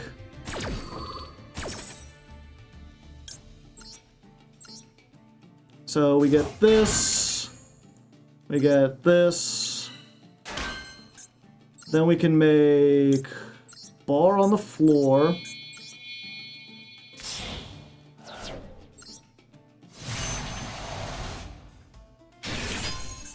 Then we use Clearwing Synchro. We make this, of course. Chainlink 1 Clackers, Chainlink 2 Crystal, or I'm sorry, Wing. Just Wing, no Crystal, no Clear. Send the Duplicate. Clackers gets this. And this is where it gets weird, right?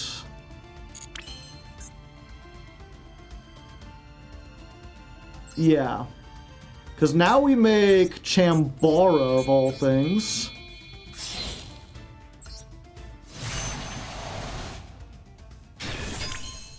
Then we make Duplicate on the Chambara.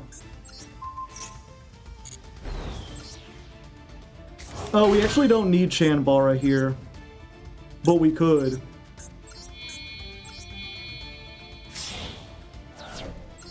Then we go into Hagoita. And when Chambara goes to the graveyard, normally in this we would have banished the Takatomborg, and then we get that back. But we already had the Takatomborg. Yeah, we just get that for next time. Then we special summon this.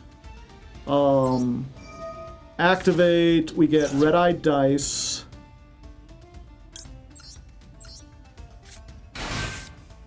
We activate Dice to make this level 2. And now, super late into the game, we make Cork Shooter.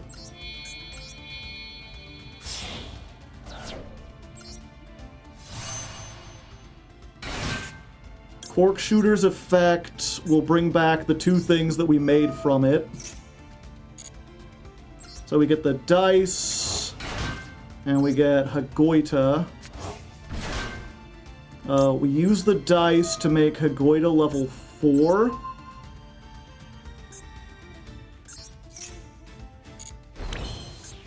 Then we make Crystal Clearwing.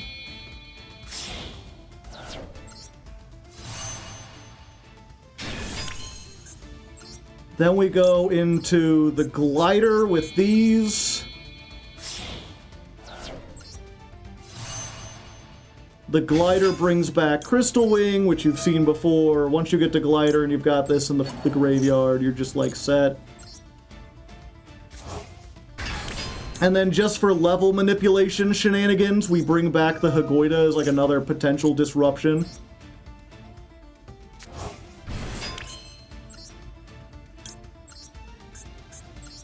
And then we make Over Synchro Dragon. So that's how with Auroradon, you know, before the Terratop by itself would get us Crystal Overwing, just Overwing and Barone. And now we've also got a Spell Trap negate and a level modulation effect with more follow-up in the graveyard than before. So everything off of one card. This bot is cooked. If they weren't already. But you know, I'm glad I could show the combo of what to do when you get all that. Although again, I messed up somewhere. The whole point of making Chambara is that when it goes to the graveyard, it gets something banished. And there was a point.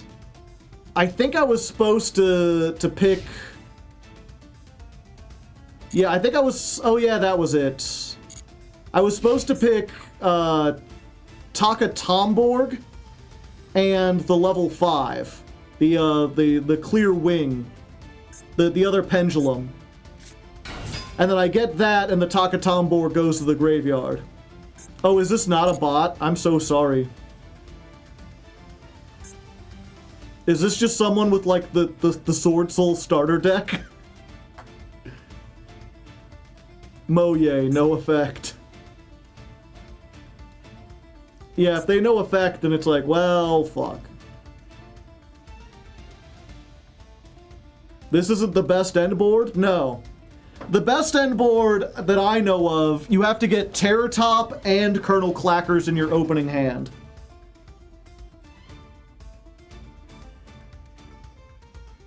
If we get both of those, then we can end on Crystal Wing Dragon in addition to all of this. Typhon win rate gonna drop again. Well, we taught them an important lesson. Go play Digimon instead. Go play Alestrals. Go play Neuroscape.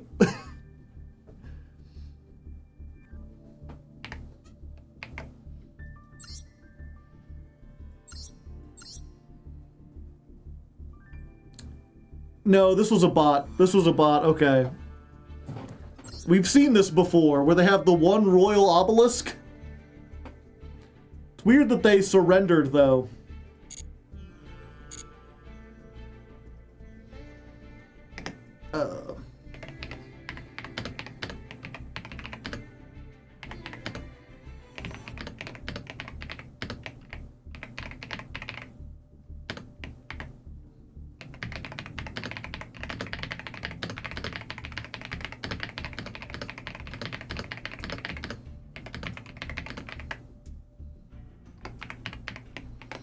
Yeah, I'm just telling the editor, like, the only reason to show that duel, it's not an exciting duel, I just wanted to show the one card combo.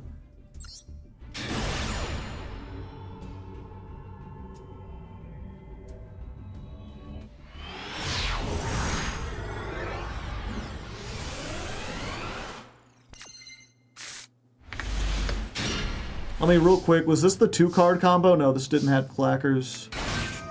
Wait, was this the 1 card?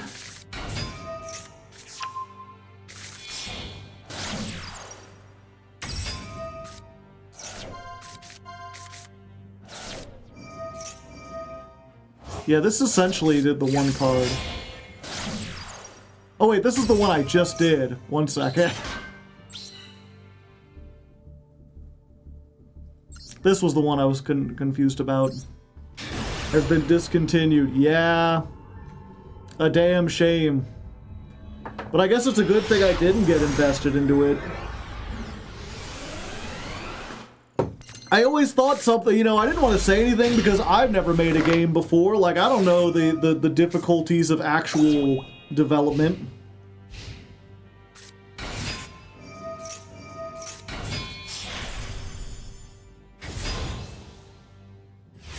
Okay, so we still need to do, we still do need to show the 2-card combo if we ever draw it going first.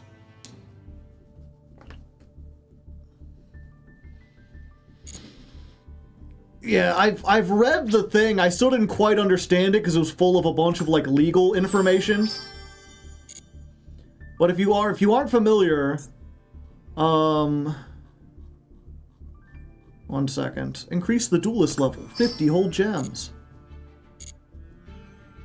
So as far as I understand it, and I could be getting this wrong, I believe he released a video about it, but it was like Alestrals wanted to make their online client, and they really liked this company that previously made a game. I forget what the game is called. Someone can remind me.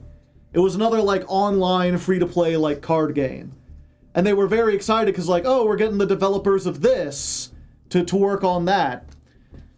It's kind of like they kind of did it as a selling point, but also to be like, you know, we're using experienced developers.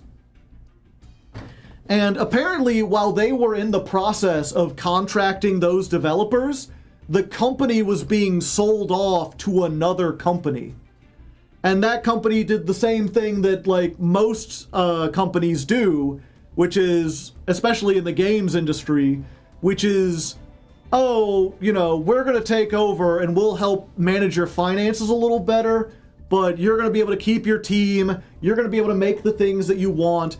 We're just going to have people ensure that, like, all the accounting is handled with better.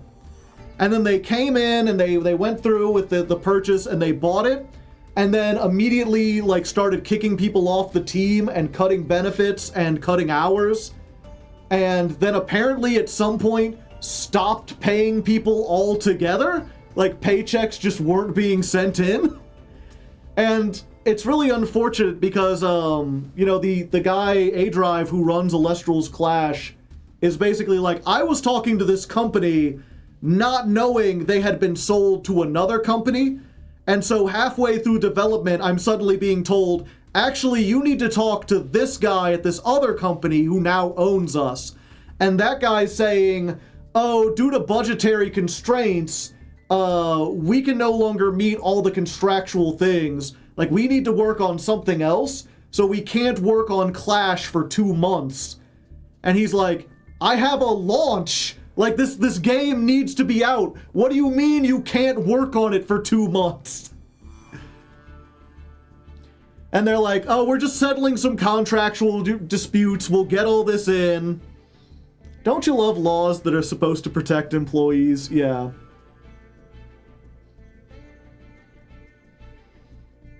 And so to be fair, you know, I've only been given A-Drive's account.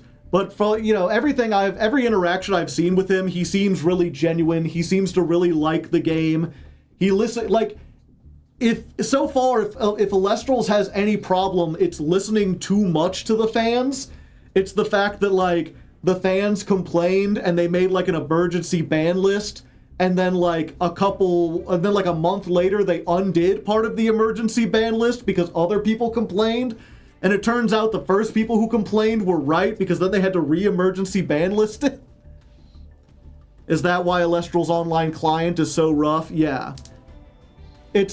But yeah, at least from the sounds of it, it sounds like he hired a company, had been told the company was independent, and then after they had already done like half the work, he found out actually they had been sold to another company, and that company was currently gutting the original company and like removing all their assets and resources and everything.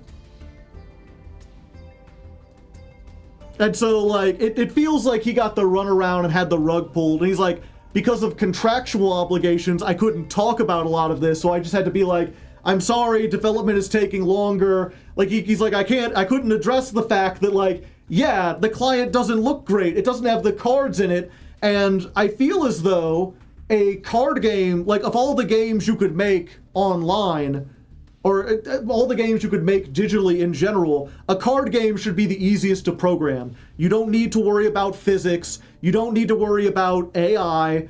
The hardest thing is like netcode, like getting the multiplayer to work, and because this company had already done that, that's the one thing that does really work with Alestrals.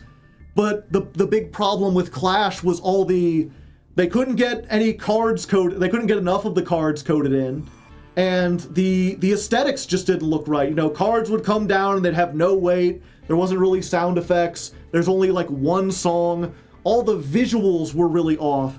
You open up a loot box and there's no like shaking and surprise or whatever, it's just like, here's your stuff, and it's like small, it's a bunch of UI stuff, and it's like, well yeah, they fired all the artist team. They fired a lot of the coders, so they could deliver a card game that like worked, but they didn't have people to come in and like make it look nice. And even Pokemon Client has had massive bug updates for years. Yeah, Master Duel has nailed the simulator. He got screwed because of backrooms bureaucracy. Yeah, and I have seen a couple people complaining where they're like, you know, it sucks that you got taken for a ride, A-Drive, but also, like, you know, you made promises to the Kickstarter backers, and I feel like, you know, you owe them to be able to make this to work. You can't just like abandon the project because you got screwed over. And like, on the one hand, I do think in this environment, it is always good to put the consumers first, the actual people who buy the products. Like, they should be the forefront of everything. But at the same time, like, I don't feel as though A Drive did, like, we got Clash. It wasn't what I liked, but we got it. I feel like he delivered on what he said for the most part. And the things he didn't deliver on, I understand why he didn't deliver on it. Do we know how long Master Duel was in development before release? At least a year. They had stuff a year beforehand. Master Duel was perfect because Konami is a big company and they know what they're doing. Konami, if nothing else, you know, I take a lot of shots at the Konami development team, at the people who like actually run the game with the ban list and everything. But there are artists who work with Konami who absolutely are like top tier, know their shit, know what they're doing. I wish I could remember the guy who made the Master Duel soundtrack is a fucking genius. Like, he is amazing at his job. The songs on here are like immaculate, like nothing. I would never in a million years have thought that like the distant echoing bagpipes would make me think of Yu-Gi-Oh! But now nothing quite hits like the da-na-na-na-na-na-na. Yeah, the guy who made the Octopack soundtrack. Like, he did so fucking much to make this game. Or like, even just look at this. Like, this logo fucking kicks ass. Like, it doesn't matter that Platinum's not the highest skill, you feel like a wolf. It's got this cool angular look to it, it's in this cyber frame, and then like, you know, the glowing like rays coming out of it, the little dust, like it's all these little attention to details things that you don't think about, you just see it, but you may not think about it, but your brain does. Your brain notices it. Everything here is just like framed up so great. And it's another one of those things you don't really discover until you're like editing footage of Master Duel. But like the way the cards slam down on the table, like it has just the right amount of like a tiny little screen shake, a little bit of animation to where it perfectly nails it, and then like the perfect sound effect to really convey this idea of like ka-chunk, like a metal thing slamming into the ground. And it's like you don't appreciate it until you see Clash, and Clash, like the cards come on and they're like Foom. And like it feels kind of like a card hitting at the table, but they didn't animate it correctly. There's no like wobble, there's no shake, the sound is really underwhelming, and like it moves just slightly too fast, so like your eyes can't keep up with it. Or even like you see Magic Arena and everything has kind of like this floaty nature to it. The only other game I know that really nails the aesthetics is Hearthstone. You see Hearthstone and when you get a card in Hearthstone and you play it on the field, it's doom, it hits the ground and all the other pieces like boom, kind of like shuffle and rock. Yeah, even this is like perfect. Like, if I had to say like menu music, when I think of what's good menu music, it's this. It's chill, it's vibe, you know, it's not like in the forefront. You're just kind of waiting. You're like in a lobby, but the lobby has this undercurrent of tension. Like you're a gladiator in the back rooms, waiting to go into battle. You can hear that like a heartbeat, like do-doom, do-doom, do-doom, do-doom, do-doom, do-doom. That like perfect bass with the classy strings.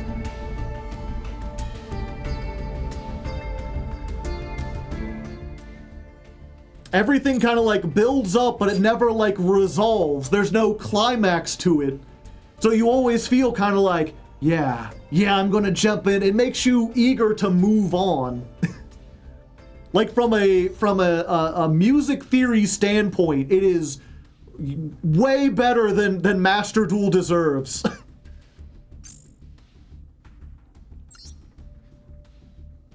I also love the navigation. There's no weird, yeah. You get a new you get new people on Master Duel, they can figure out where they're going easily. It's not like fucking Duel Links where it's like, oh, here's a, you know, it looks neat because there's a whole city, but where do I fucking go? What do I do?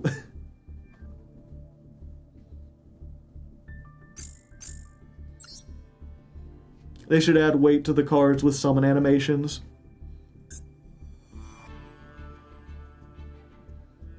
Opening Duel Links makes me want to close Duel Links. Give me a second. I'm going to get some more water. And actually, while we're here, I should remember, because I keep forgetting. Let's go to... Oh, my package arrived. I should really start opening this before I start streaming. Get the like manager open so I can do. I'm gonna run a minute-long ad. If you don't like the ads, take a moment to get a drink yourself. You know, go stand up, use the restroom, maybe check your own mail. We'll be back, or of course you could subscribe. Subscribing also helps, or join Twitch Turbo. But we'll be back in a minute. And to those of you that can still hear me without the ads, thank you. I appreciate you helping support the channel. Enjoy not ads. Ooh, ah.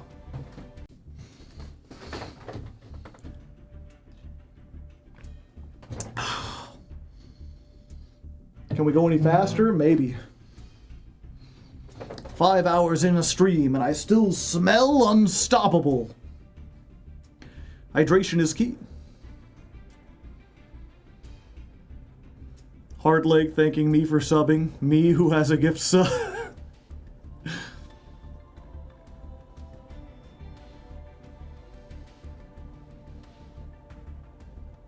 Where are the subtracts to counter the ads? Exactly.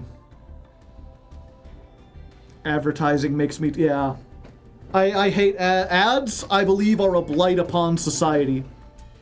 I've said this before and I will continue to say it.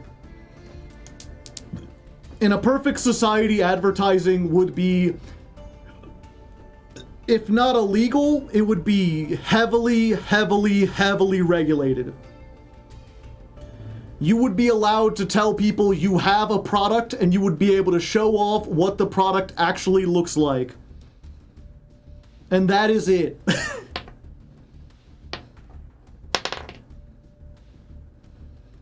You would not be able to have celebrity endorsements. You would not be able to tell a story. You would not be able to have, like, people who aren't needed to be in the advertisement to be in the advertisement. You would not be able to pay other people to look at your product. You would only be able to, like, you could give out free copies of your product with a list of exactly what the, like, how much it cost, and that cost would be, like, in the corner of the ad at all times. Have a hard leg. Here's a photo of the leg.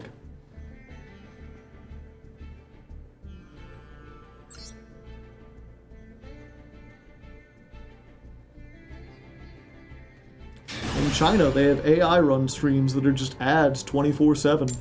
Huh.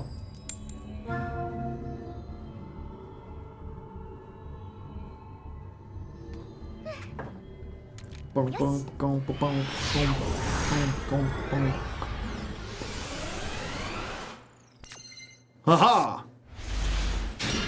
Uh-oh.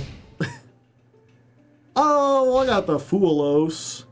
I could beat Cavini with a Foolos, right? Oh no. They ain't gonna be summoned out of the extra deck very much at all, are they? Well, I guess I get to cycle for one.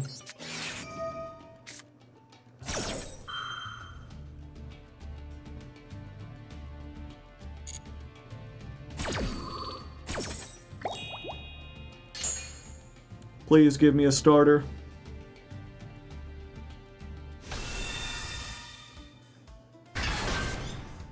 That ain't a starter.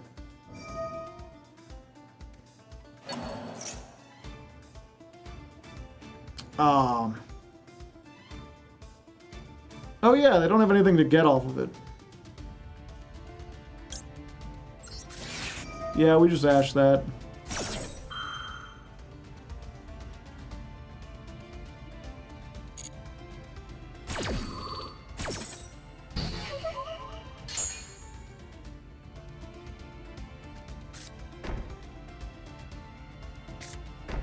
Please give me a Terratop or something. I just want a Terratop. A Terratop would be nice, thank you. I'd prefer I get a Terratop. Aren't you bricked? I am bricked. That's an interesting one.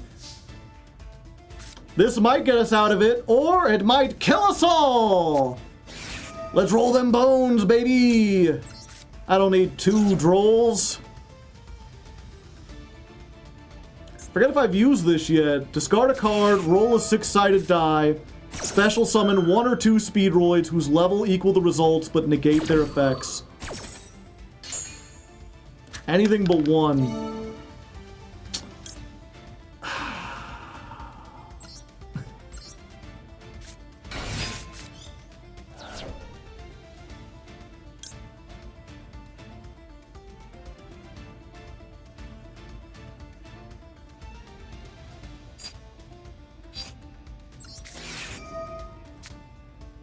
Just roll dice better.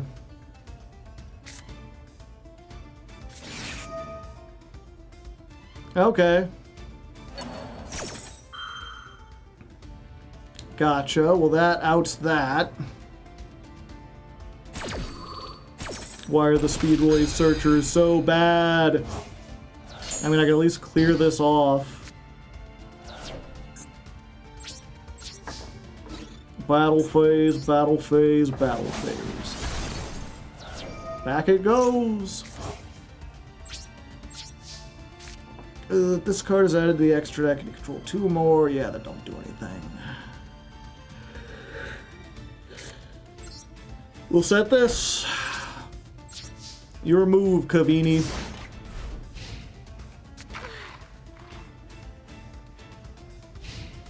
Yeah, to be fair, I think if we got 2 or even 3, it would be bad too. Ah, stun. But you cannot battle me because your turn has been skipped.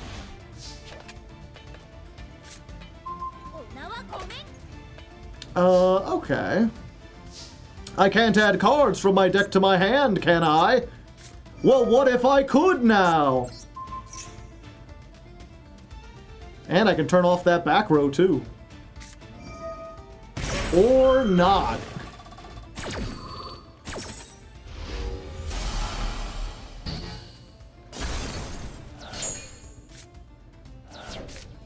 Okay. Let me look at this. You could destroy this card and 1 level 2 Wind Pendulum, and if you do, summon a Clear Wing. So I could normal summon this, but I can't search. I could make Rubber Band Shooter, but they would negate the summon.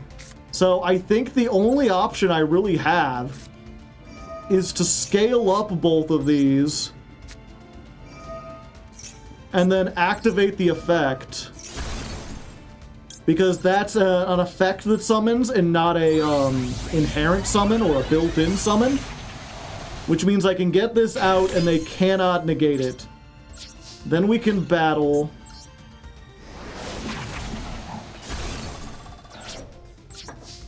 And, you know, I could...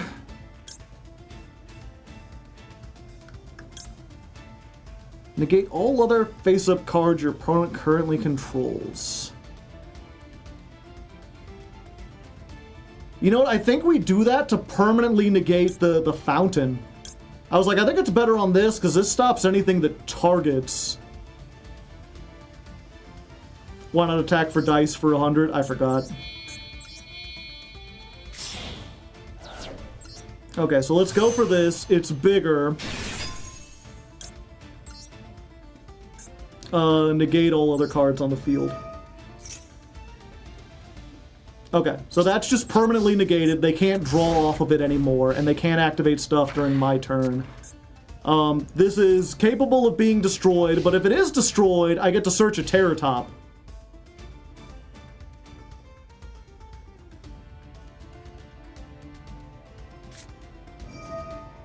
And there we go. That's exactly what I was worried about.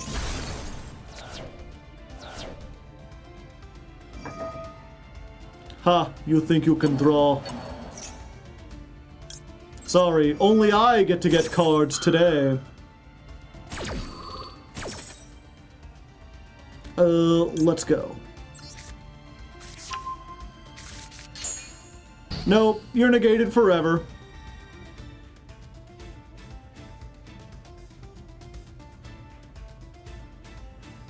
You're like, it's fine, I'll just get another. Oh. Oh, it's only at 1. Oh, you don't have anything to replace it, do you?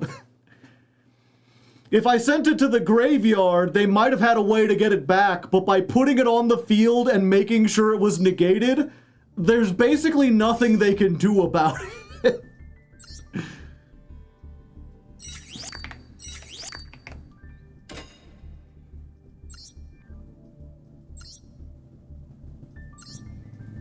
Take that, Cavini. Yeah. They got the Inspector Border. They got the Skill Drain. They got the Lava Golem. 225.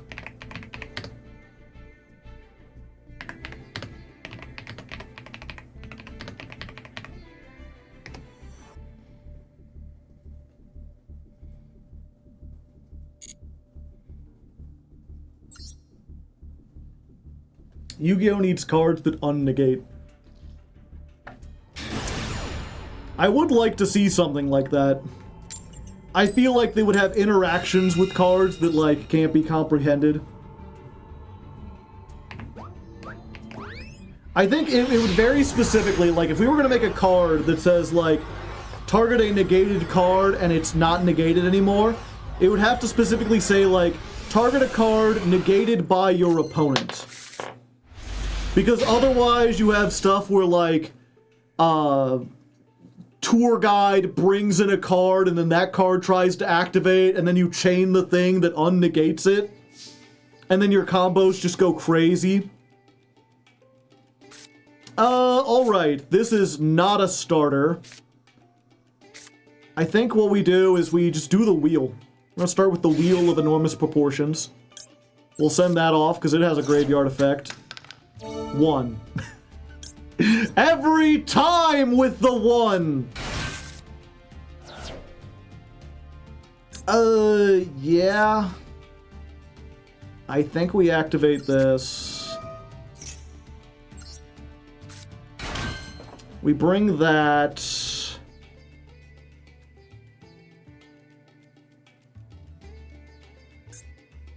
These are 2 tuners. Yeah, we want to save our normal, so I think we just make Rubber Band Shooter. We abandon our rubber. I mean, now that I look at it, this is probably a bot, but I mean, this gives me a good chance to test my combos. Okay, what do we want from here?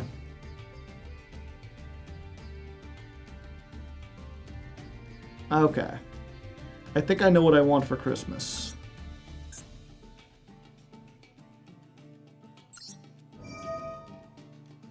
We're gonna go 5, actually. And we're gonna pick Terratop and Marble Machine.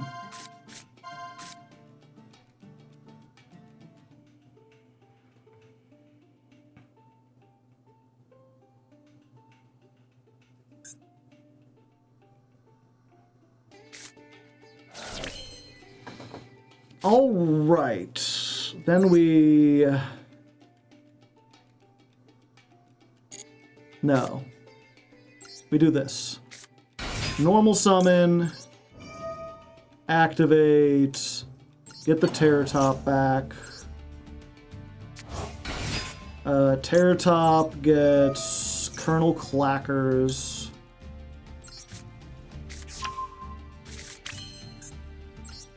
And then we go into Auroradon.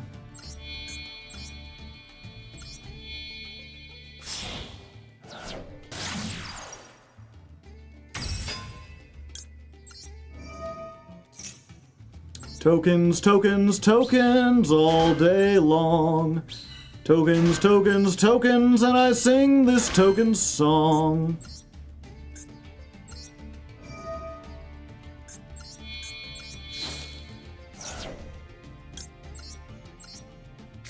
Go for O-Lion, and then with what we've got here, I think we make Hagoida.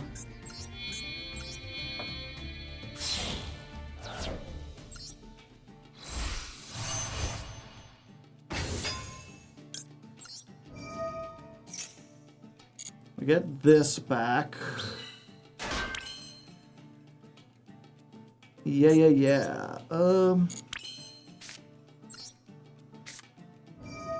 Scales.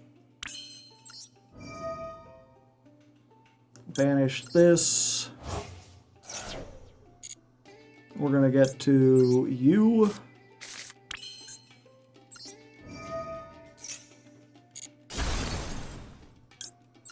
Oh, 1 second.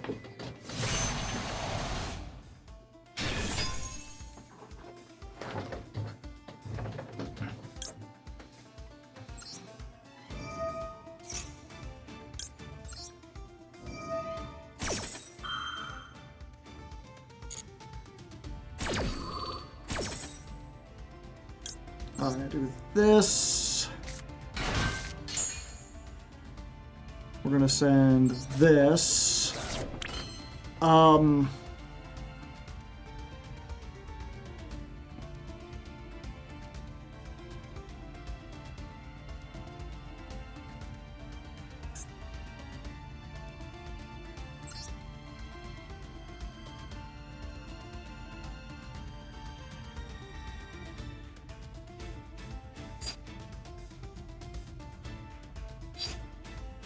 I'm gonna make that 5, 6, 7, 8, 9, 10, oh.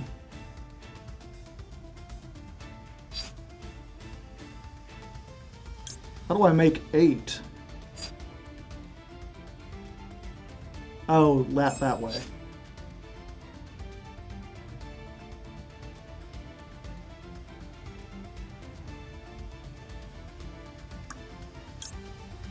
Yeah.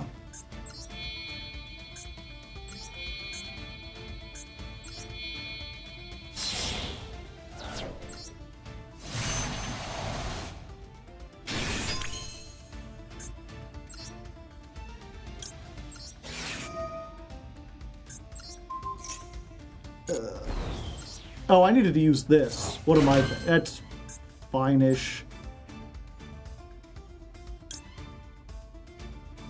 It's not fine-ish. Mistakes have been made.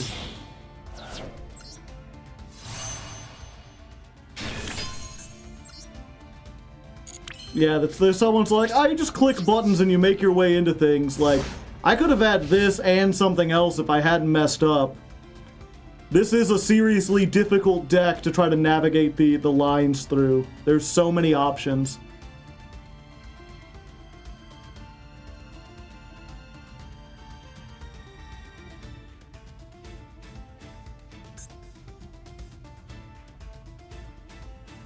That's why I'm just left with like a level 3 and a level 8.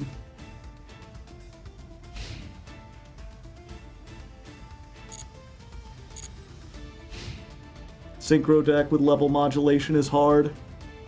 It's especially hard when, like, you know, it's not too difficult in some decks where it's like, oh, I need to add 3 to the level and then I make my thing. You know, like, I'm thinking Virtual World where everything is a level 6 or a level 9. Okay, it's just a joke deck. Like, when everything is just a 3 or a 9, it's not that hard to, like, add a 3 and there you go. But with this, oftentimes what you need to do is, like, activate Duplicate to reduce a monster's level by 1, and then summon the level 1 tuner, because you want to use this with a card other than the one whose level you lowered. You're lowering that card's level so that you can do something else with another monster. Like, you bring back the level 1, and then you use that to make, like, a clear wing, and then you later on, like, 3 steps down the line, use the one whose level you lowered to make something else.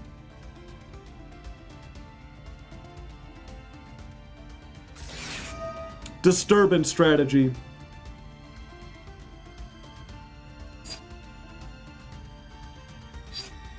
Sure, I'll do a reset. Oh, hey. A tuner, you say?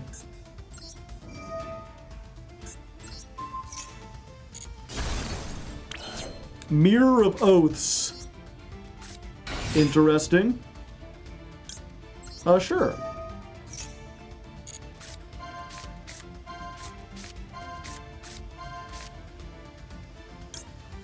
Yeah, I'll take a call. Bye.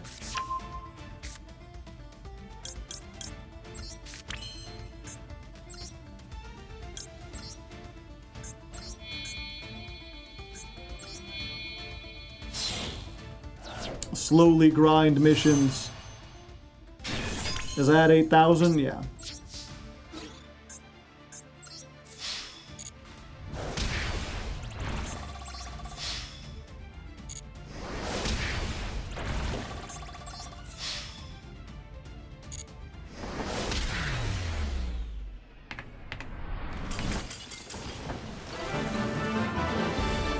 Grinding missions implies you somehow win. No, because there are whatchamacallits. There are a bunch of achievements that aren't related to winning the duel. I mean, obviously this one was the win a duel. Like normal summon, special summon, activate a spell, activate a trap. Special summon a monster from the graveyard. Not to mention the daily missions of just like activate 3 spells in a duel.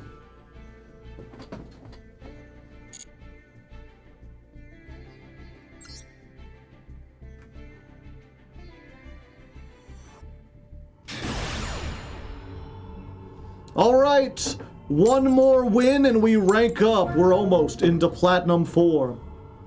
It's been rough going, especially going second, but I believe in us. We have a chance. We got Foolos.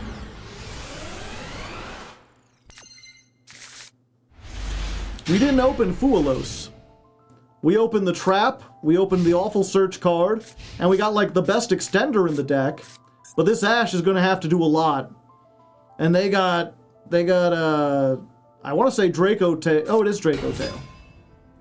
I was like, I wanna say Draco Tail, but it's not that. But yeah, it is that. Although this appears to be the FTK bot. Or maybe just some kind of Utopia deck in general. Utopia!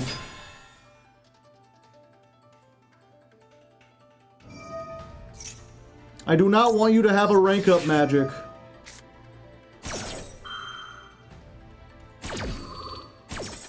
Please do not rank up magic. I need to rank up, which means you can't rank up. That doing anything for you? That getting the teeth a clattering? I mean, I guess it is for them. Why are all our games against bots today? Well, you see, the thing about the lower, the ranks below Platinum is that you can't D-rank.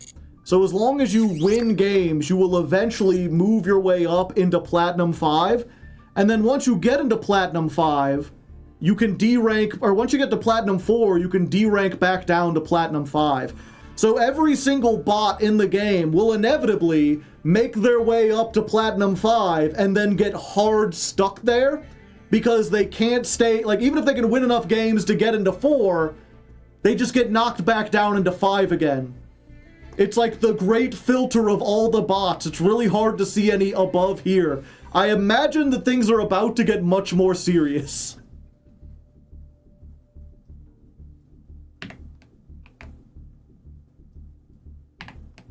You didn't see it coming.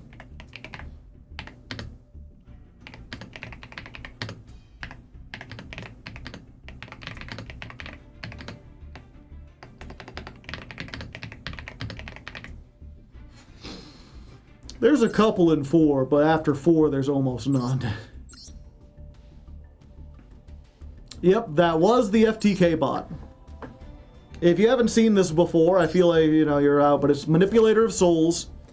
When you gain life points, you can make this card gain an equal amount of attack and inflict that much damage to your opponent. So they make this, and they make Numeron Dragon, that gets attack equal to the number of Ixies currently on the field.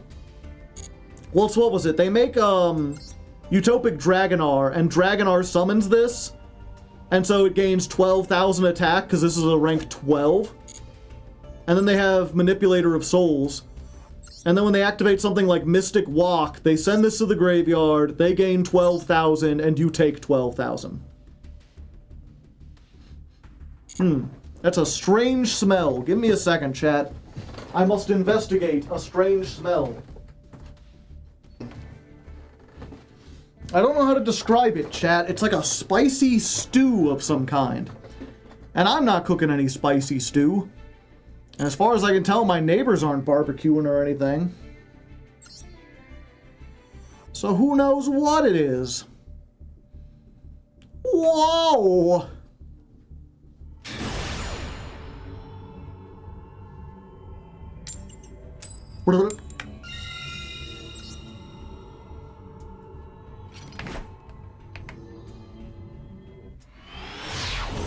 The gremlins in my wall are making stew, and I don't really know what to do.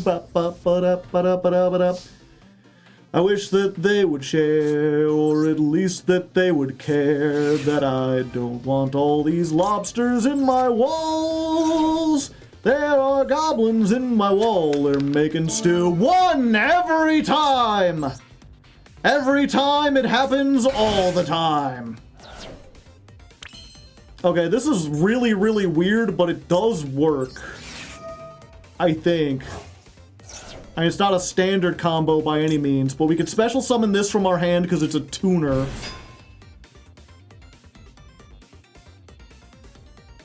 And now we've got 2 cards on the field, which means we can make Rubber Band Shooter.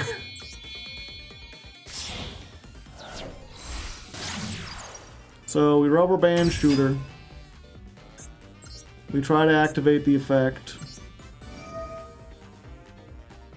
We want Terror Top or Marble Machine. That's a 3 or a 2, so we send Chanbara.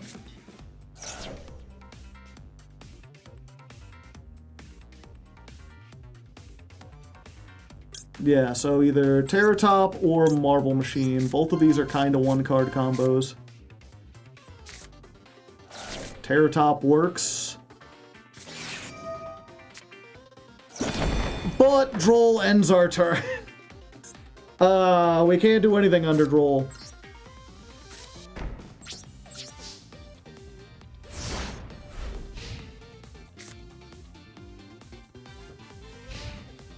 But we have Droll as well, so maybe they can't either. Ah. We really just go from, like, bots to, like, full power Draco Tail, baby. How do you like it?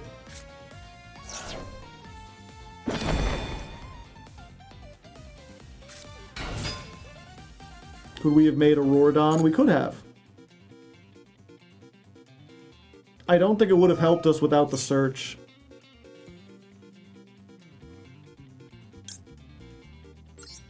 Yeah, I think I gotta try to do this. And just hope they don't have the other girl. They have the other girl.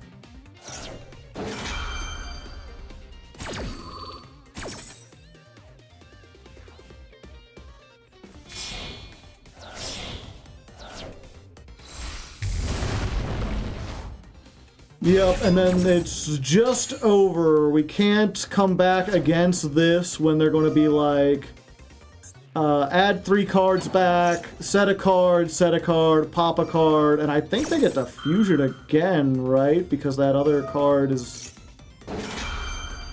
No, they already couldn't do it. Okay. Yeah, but they get to set a trap. Like, we really went from, like, cards that replace themselves to cards that replace themselves, and also those cards come back. So it's not even replacing themselves, you just get stuff for free.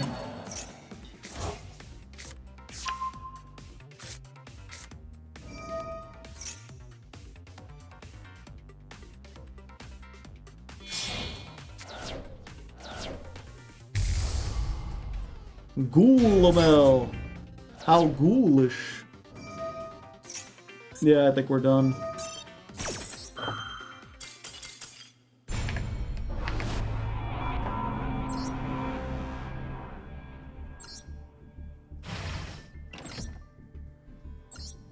Yeah, replace themselves, come back, and also the cards that they give you also replace themselves by letting you draw one.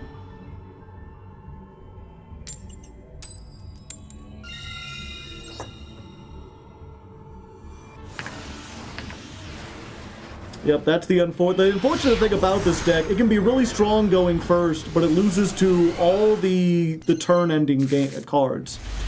We call them this is the best possible hand we could draw, holy shit. But if they have Maxi or any Charmy or whatever, we're just dead. We're just Johnny Deadman, attorney at law. Let's go. We're gonna get... Yeah, we're gonna get this, even though we're not gonna use it yet, and we might not use it ever. Yeah, we special summon this. We make it into... I'm trying to remember the combo, because it's really convoluted and different from the other ones.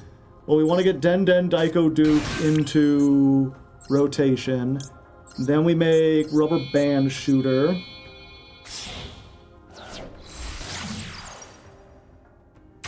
Then Rubber Band Shooter. Yeah, this is the one...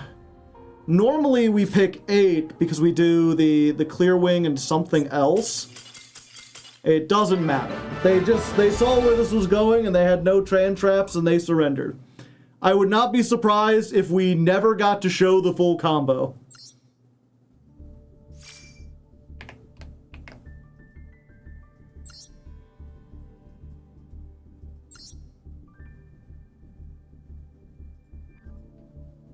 Oh, let's see. Yeah, we don't need to show that one. Yeah, you know what? Just in case, let's get myself another.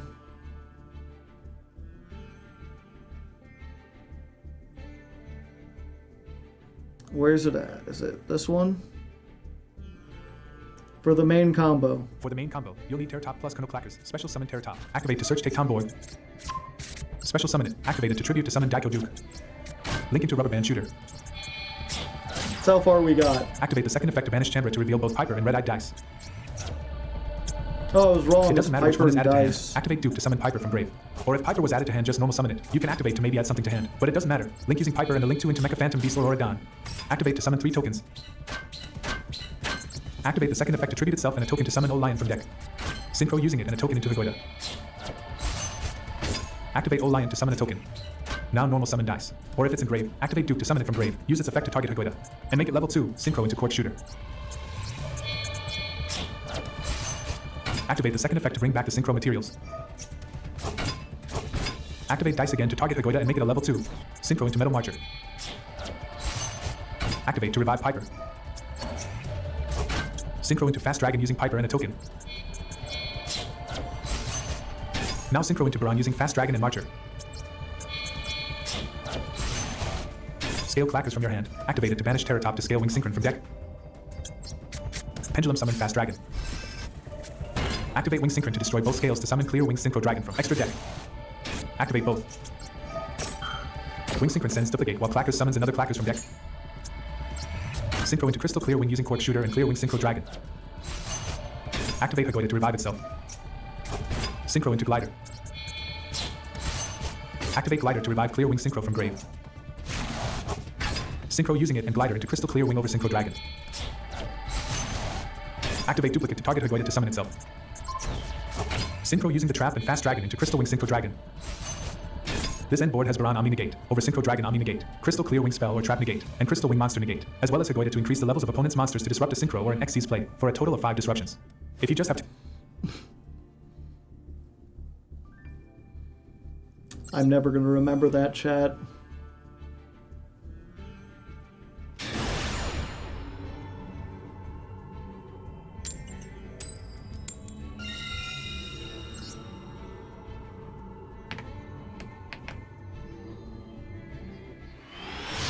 I think we're almost back up to 50-50. We started winning a bunch of coin tosses, just like I wanted. This does not have the main combo. That's fine, that's fine. That is the one good thing about being in Platinum. Having, like, better opponents. A lot of them, if they lose the coin toss, they'll just surrender.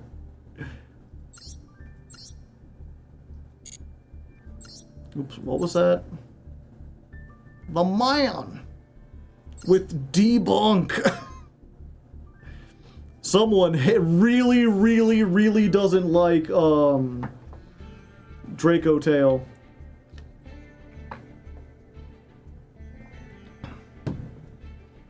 The Prime Man. You know, it's when I was watching a Yahtzee video earlier today where he was talking about, like, well, in addition to doing game reviews, every week he kind of just does a video where he talks about game design or games in general.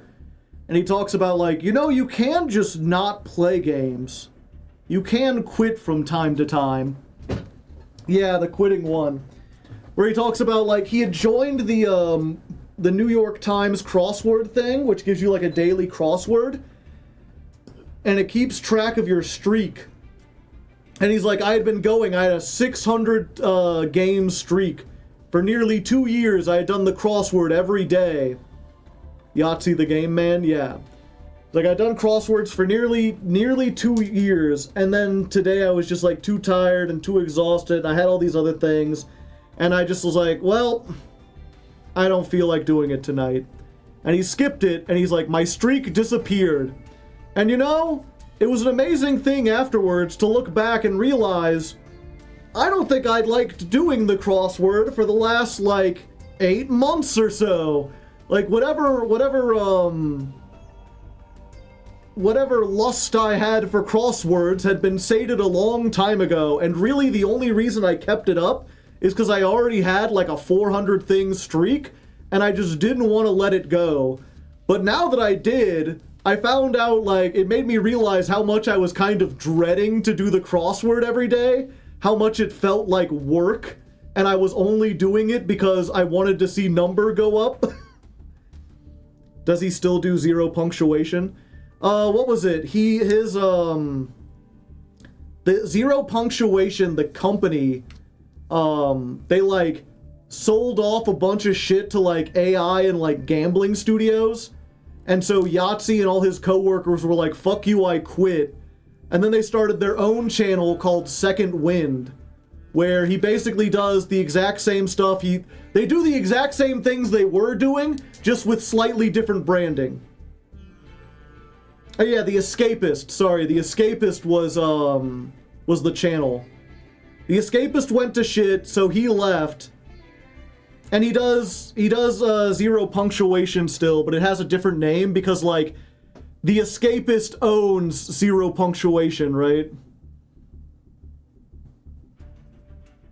So, let me look at this real quick. What's it called now?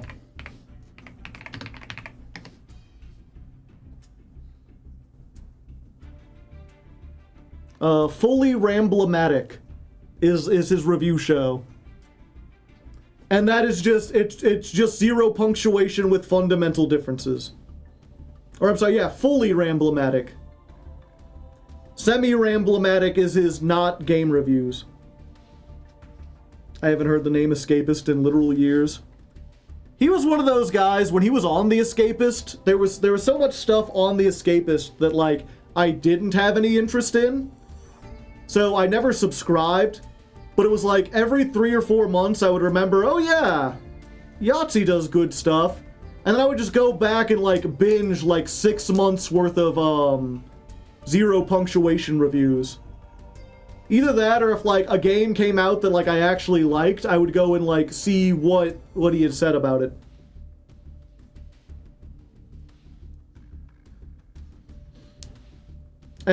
But then when, like, everything happened where he quit The Escapist and started his own channel, I was like, well, I gotta support anyone going rogue and getting away from a company and having, like, artist-driven content I want to support. So I subscribed to Second Wind, even though I don't watch everything they do.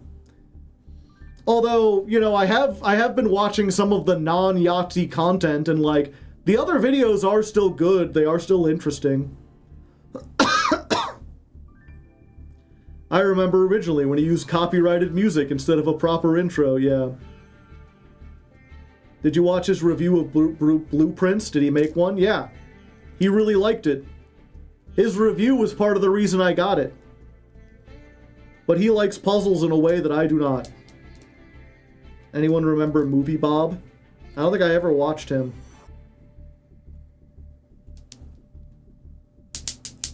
Clackers.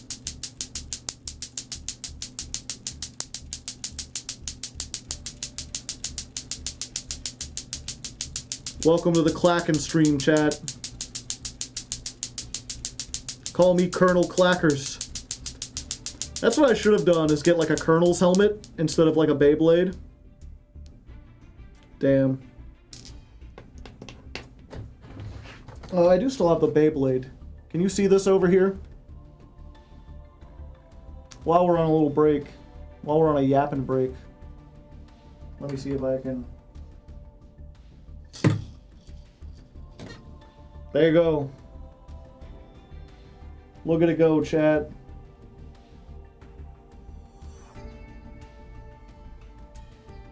Spinning like crazy. I didn't even do a really hard spin. Just normal. It's the equivalent of jangling keys, yeah. IRL terror top. Do you feel the terror, chat, in this top? What am I looking at? I see nothing. The Beyblade. We doing Masochist tomorrow? Yeah.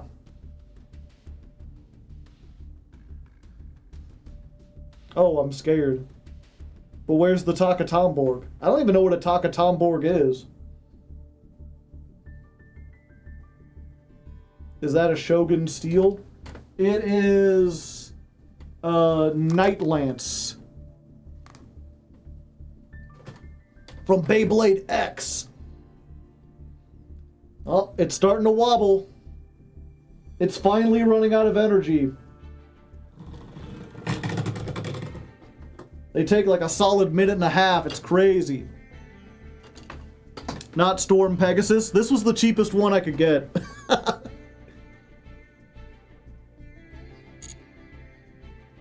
Also, you know, while I'm here, I think I've showed this like a dozen times before. But the other one that, like, you know, I wasn't expecting this from Beyblade. This is actually making me want to watch Beyblade. I'm not sure I'd recommend it. Yeah. What? Rip, rip, rip, rip. We got the spin, spin, spin. Yeah. Beyblade. I mean, I've said it before, you know, when you're on top, you don't have to try nearly as hard. Beyblade has never been on top. Beyblade has always been struggling in the attention economy when it comes to, like... What would it, like... Shonen anime created specifically to market toys, which seems like a niche genre, but is occupied by, like, Pokemon and Yu-Gi-Oh! And, like, yeah, I guess, like, Monster Rancher. How is it not top? Yeah. It's about tops. I'm trying to think like what category, like I guess Transformers would be in there, kinda. Like of all those, Beyblade is like not anywhere near the top, but continues to go to this day, and is at least in those cases they're just like, fuck it, we need to try to get attention. Do something weird. Be creative with it. Be wacky. Bakugan, yeah. Duel Masters. Metabots. Are they still making Metabots?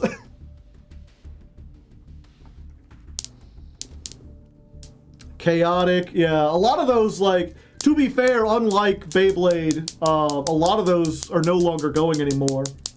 Yokai Watch. Bakugan existed. Is that still happening? Yeah, I remember when Simo got approached by the Bakugan people to play that. The problem, at least, is like, if I want to play a strategy game, I want to play a strategy game. I don't want to have to be, like, rolling shit and have, like, a physical aspect to it. I'm pretty sure the new, like, they had the Bakugan card game that, like, relaunched everything. Like, what would that, like, 5 years ago? And then I believe they shut down. Simo is a Bakugan world champion.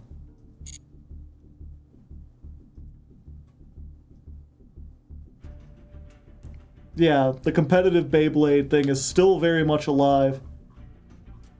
And also, one last thing, this from, oh. I'm like looking at my friend's thing, and I forgot about this too. Did you see, what was it? In Japan, McDonald's is doing a collaboration with One Piece.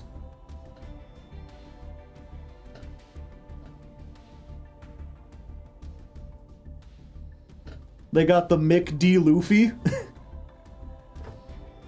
And in order to help foster this, they have the One Piece McNugget. It's just one McNugget, but it's the biggest one, let me tell you. That's insane. The One Piece nugget is real.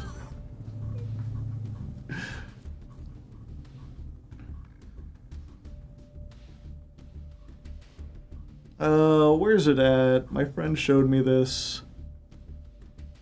Oh yeah, here it is. It's like, I attack with my 3000 attack point monster. Band guy Namco TCG? Pathetic. Yu-Gi-Oh? Oh, approaching me with a boss monster. Magic the Gathering? Confused screaming. Can I get the One Piece? Breaded chicken with no buns or sauce. Exactly. Yeah, I just... having gone through all three of these games... Well, I guess I haven't played, but I've been looking up how to play the Gundam game. Which is... The Gundam game is like the One Piece game with fundamental differences. All the Bandai Namco games are, like, kind of the same. In that, like, the weakest monster... It's basically... Imagine if Yu-Gi-Oh! Attack stats, instead of, like, 100 being the lowest, you had, like, 1,000. If a One Piece character card has 2,000 power, it's super weak, yeah. They start at 1,000 and they go higher, so 3,000 is like a 300 attack monster. Magic the Gathering, I've been playing for a while, and they're not a while, but I've been playing for like a few months now, and we've been doing Commander. And in Commander, you can late game get into these combos where you're like making monsters that have like 300 counters on them. So getting like, I've gotten like a 300 attack monster. Getting to 3,000 is insane. I love just the confused screaming. How is this possible? The Gundam tabletop game. You mean like, is there like a tabletop RPG, or is it like is that what you call the card game? If you can make a card game, what kind of card game will you make? Oh. Chat, how many remember the Hardleg card game? I already made one, son. You can play it on Tabletop Simulator. I don't have any art or anything for it, and I still needed to make like another set, but I made one. I'm gonna do a Magic the Gathering stream. I don't know how I would do that. Oh yeah. Yeah, so I already have a card game. It's called Arms Race. Please describe it. Okay. Both players have 50 card decks. Every turn, they draw 5 cards, and your cards are a combination of like, what was it? It was units, structures, and policies. So the flavor of it is that you and your opponent are both a nation, and you're going to be going to war. And so you're trying to build up your nation before the war. There's only one battle phase, and the battle phase happens at the end of the 10th turn. So one of the things I wanted to do was make sure that the game couldn't speed up. And this way is like, yeah, every game is exactly 10 turns. Every turn is called a year. So you have 10 years to build up your forces, and then at the end of the 10th year, you and your opponent face off, and whoever wins that one battle phase is the winner. So tower defense? Not really. Last turn trap card, the game, yeah. Yeah, so it's impossible to do like an FTK. So what you do is you draw 5, and those are your resources for that year. Or not your resources, those are I forget what I called it. It might have been like potential. Like that's your potential for this year. And how it works is that every card in your hand has a cost, and you pay the cost by sending other cards in your hand to the graveyard. Every card in your hand is 1 cost. So if you want to play something that costs like 3, that means you have to discard 3 other cards from your hand. And so basically on your like year 1, you'll play something, your opponent will play something, you go back and forth, there is some like interaction, you can sabotage their buildings and stuff. And then once both players have exhausted all the cards in their hand, the year is over, you draw 5 more cards. And because your deck is 50 cards and you draw 5 every turn, you will eventually go through your entire deck. So, you know, every one of you put in your deck is something you will see. There's not random variance in terms of like, oh, I didn't get the 1 card I needed. The problem is, did you get that on a year where you really needed to build something that cost 4? And so you give up that as cost. Is there a hand limit? Yeah, it's 6. Or no, what was it? It's 10. That was one of the things we were kind of going back and forth on, because we do want, what was it? You don't have to use all the cards in your hand. You can like pass and keep some, because there are cards that cost like 5. So like in 1 year it would be impossible to build that. You have to hold cards in your hand and pass and then get more stuff. Draw power would be draw power is not only unnecessary, it doesn't really like drawing and searching does not work in the game. Is Joe using Expressroid? I am not. Is there a benefit to building things early? In some decks. I really wanted to do the Yu-Gi-Oh thing of like, even though there is this theme of like your armies going to war, how you do that is like, it's up to your imagination. Like the first 3, the first set had like 3 main archetypes. One archetype was like just traditional soldiers. You were putting like troops on the ground. One was about mutating bugs, and you had, depending on how you wanted to go with it, you could either make giant swarms of like locusts and flies that would eat your opponent's like crops and everything, or you could like mutate and make like a giant city-sized kaiju fly and use that to attack. And then the other one was like, you were building Gundam-style mechs.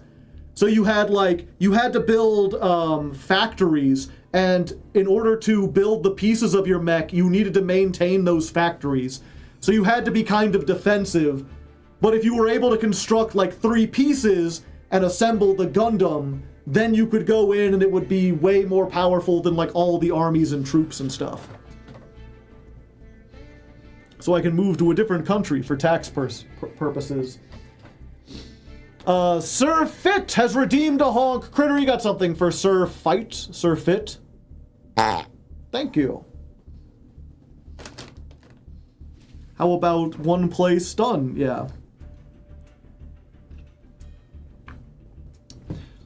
And there was a lot of like, even though you're not like fighting each other directly, there was a lot of like, okay, I'm going to build like a wheat field, like industrial farms. Industrial farms make it so that like all the human characters you have, all the soldiers, have like increased health.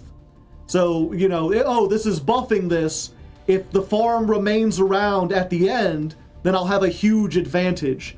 So the player might play something like a swarm of locusts that has weak power, but can destroy farmland that your opponent has. Or you might play like there was a soldier who was like an industrial spy, and it was like, play this on your opponent's field. It gives them like 1,000 attack, but if it remains on their field for 2 years, then you can target one building and destroy it. And any like mech parts that were in that building would get destroyed. And there wasn't really an easy thing, like once stuff was on your field, there's only a few cards that are just like target and destroy like a human character. Do both players do their turns at the same time, or how do you decide who goes first? You roll a die on the first year, and then it alternates from there. Was there anything like anti-war propaganda? I was planning to have that as like a thing eventually. Like I had a whole bunch of ideas for like, yeah, I do want to have someone where it's like you mind control and it's all about like propaganda and politicians. I wanted to have people who made like satellite lasers. I wanted to have like alien mind control rays that like took over other people's things. I wanted to have like super powerful plants that would like grow up and make like a wall around your city. I wanted to have one where it was like, oh, it didn't deal much damage, but they had like super defensive buildings, so they just like nullified all the damage you would deal. Because that was how the battle phase worked out, was that all of your units have certain amounts of damage, and all of your structures, all of your buildings give you a certain amount of defense. And you just basically add up all the attack, all the damage you've dealt, subtract all of the defense, all the damage that they negate with their structures and defenses, and then whoever has dealt the other the most damage wins.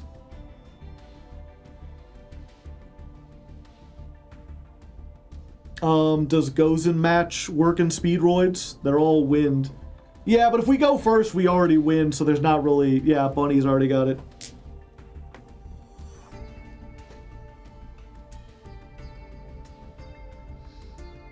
What if you max out your offense, because no damage is being dealt? Yeah.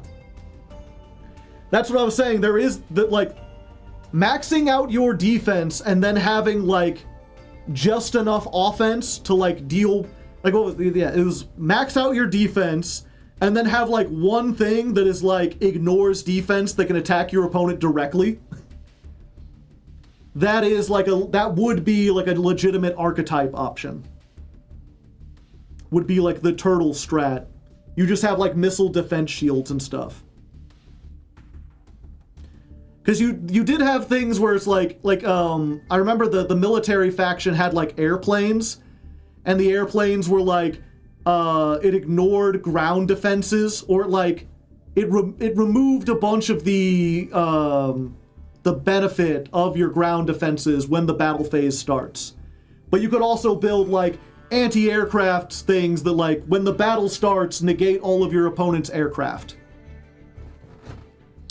And then you had neat things where it was like, oh, you had a bunch of like ground troops, and then you could build jetpacks, and it would turn like target a ground troop. It now counts as aircraft. Was there a Blitzkrieg card? No.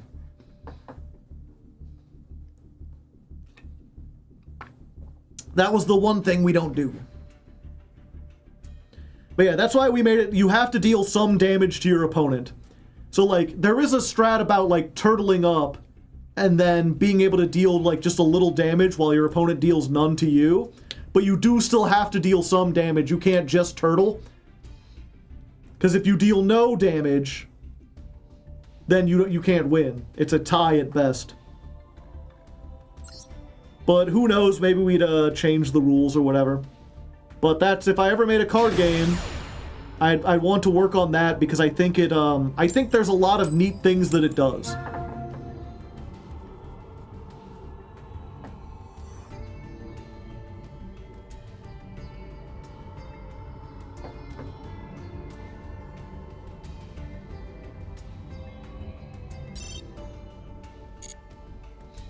What about a pacifist nation?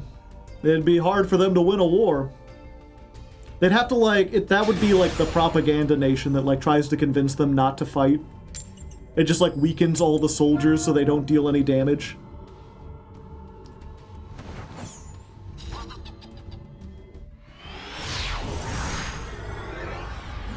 They attack themselves instead.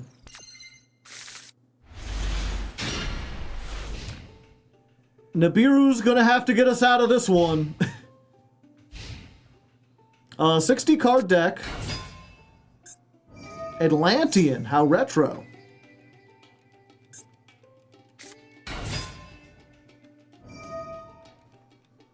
I think Nibiru kills Atlantean, right?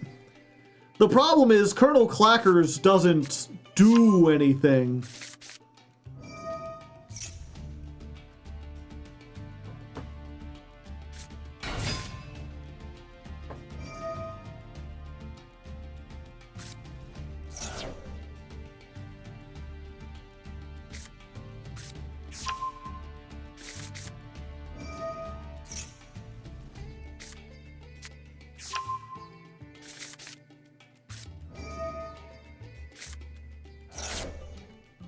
Oh no.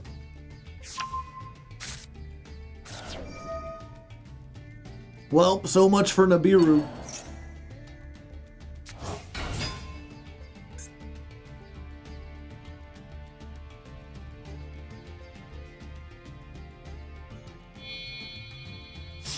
When this won't get shown in YouTube. Bahamut Shark.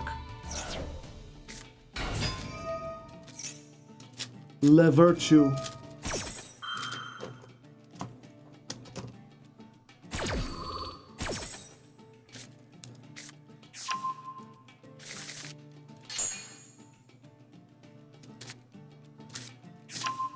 Mulan Glacia. Do they have 5? They do now.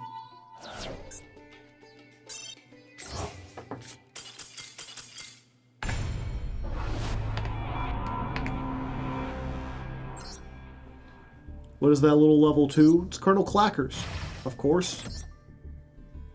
Tell me you don't know about Colonel Clackers? Do I have to break out the Clackers?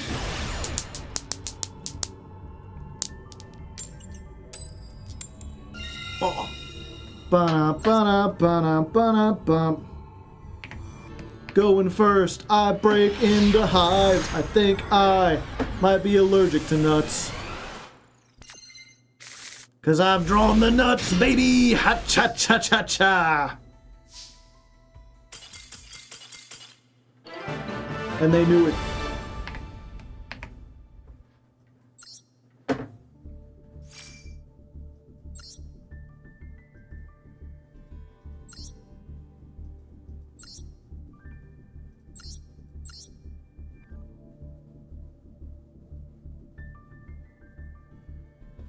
The longer I look, the more it hurts. What do you mean? I was like, Mitsurugi and Trap Trick? Naturia? Ragnarika? I don't know what you're up to, man. That's, how many one-ofs do they have? They have more one-ofs, it's easier to count how many three-ofs they have. 3 Meyer Millo, 3 Bloom. That's it. Everything else, this is like a Highlander deck.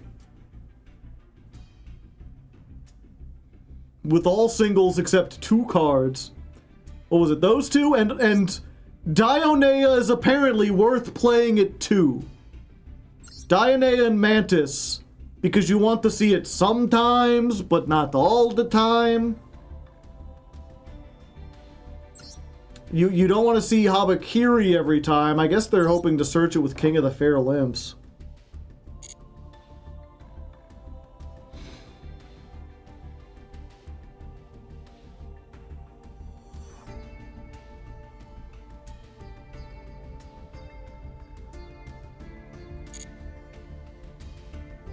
Why are they running Cross out?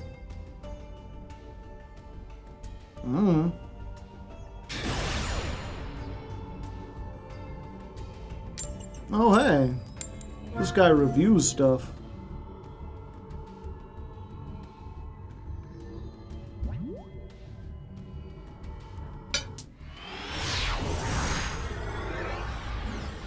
They call me Colonel Clackers, I'm clacking every day. I just keep on clacking, no matter what they say. Can't stop me from clacking, I clack all day and night. And if you wanna stop the clacking, you might have to fight me in the streets.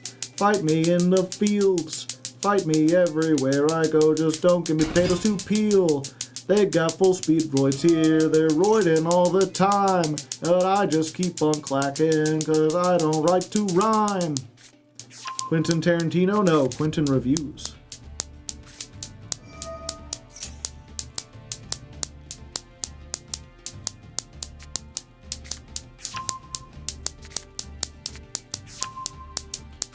Nib solos. Can they get to a negate before 5 summons? I feel like at this point they do like a negate and then they get to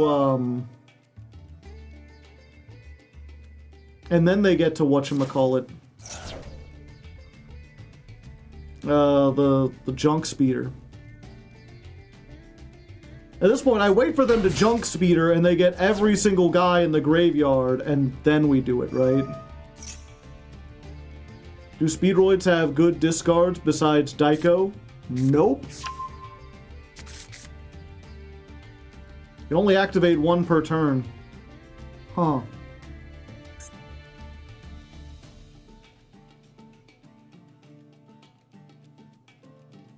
They don't, but by that point they can keep going even if you nib. Really? Oh, okay.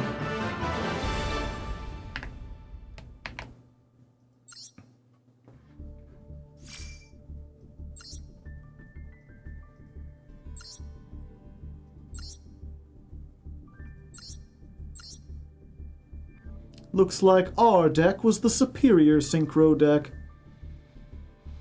I'm just trying to think, like, if they make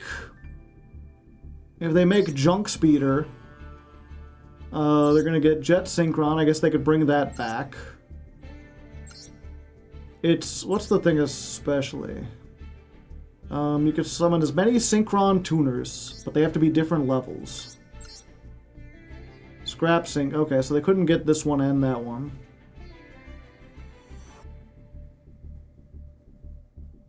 That don't do anything. Assault Synchron. During your main phase, special summon this from your hand. Face up Dragon. Synchro is tributed or banished. Yeah, you can do a thing. Revolution. Boogie woogie woogie. Control level 7 while this is in your graveyard. You can send the top card of your deck to the graveyard and then summon it. This card is in your hand or graveyard. You contribute 1 monster, special summon it, but banish it when it leaves the field. Yeah, so they can bring this back out by attributing the Nibiru token.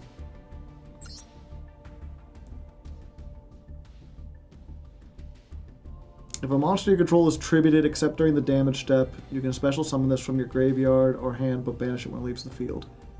They could all... Oh, this isn't a tuner. But if they had that, they could do it. 5.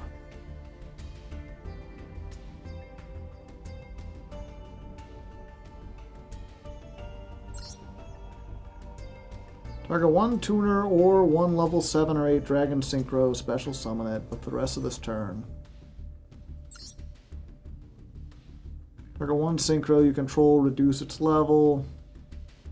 Yeah, I feel like if they do junk speeder, right, and they're like 5 tuners, I want wheel synchron, I want scrap synchron, I want this, and I want what's the level 3, this guy. And then I Nibiru, they can bring back this guy, which is a tuner, and then nothing. Maybe if they somehow got to it without like a normal summon, they could Fuelos and make like an 8. And then they could troll 1, so maybe Revolution. I like maybe they can get to something, but I don't think they can do like a full combo. They can't wombo their combo, you know. All right, 1 more win and we rank up. I don't think we've gotten to show anything. Because even though Diamond 4 is harder, like we faced like a Draco Tail deck, and we faced like an Atlantean deck that hand looped us, we've also been going against a lot of people where we summoned 2 monsters and they surrendered. Or like they ashed us and then we summoned another monster anyway and they surrendered. Or we went second and we hit them with like the Ravioli and they surrendered.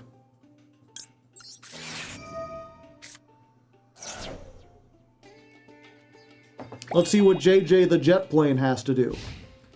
So, like, we're at that weird point where, like, people are good enough at the game that if they do play, they make a whole lot of shit. But also, they're kind of good enough to know that, they've been cooked from time to time.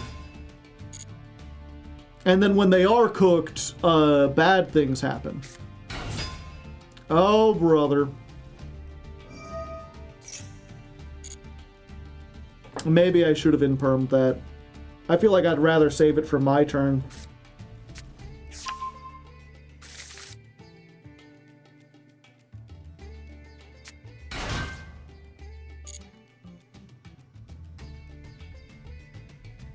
Yeah, like maybe they just want to end on like a monster negate and not summon anything out of the extra deck. I've got oops all tuners. Nope, they going for it. Oh, kind of. I guess that's another bit of disruption.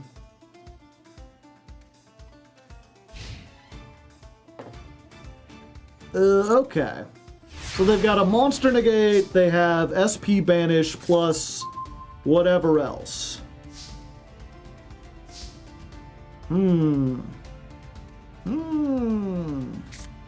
Okay, what we can do is going to depend very heavily on if this resolves.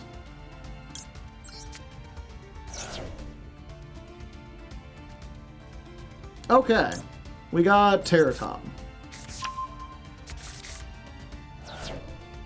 So I think what we want to do is imperm the sprite. Yeah, because a negate and destroy would really hurt us. But just a banish, I think we can play through unless they do it really intelligently.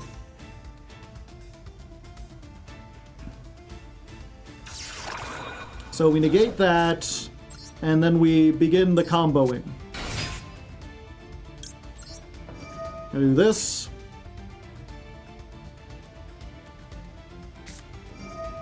Ooh, failure.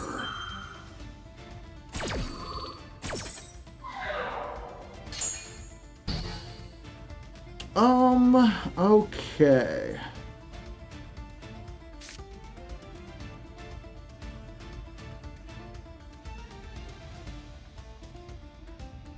I think what we need to do... Special summon a Speedroid.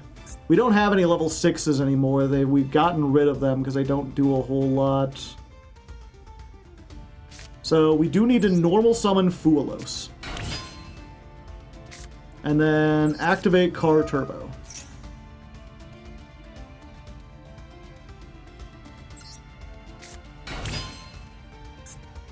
That lets us make a bar on the floor.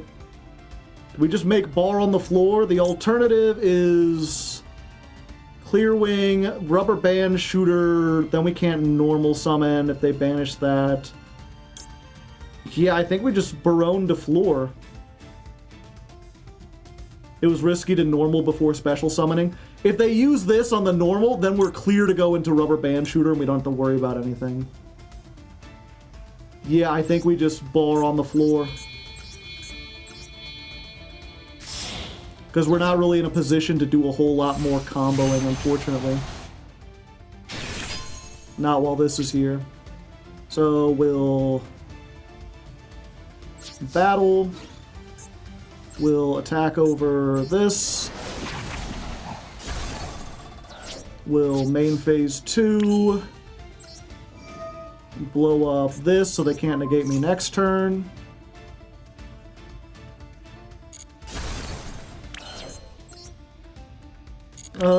Yeah. So we got one negate and a dream.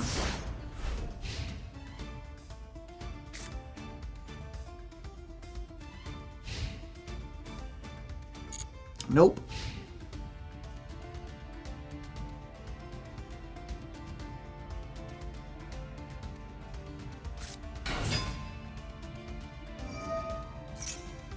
Yeah, I can't allow that.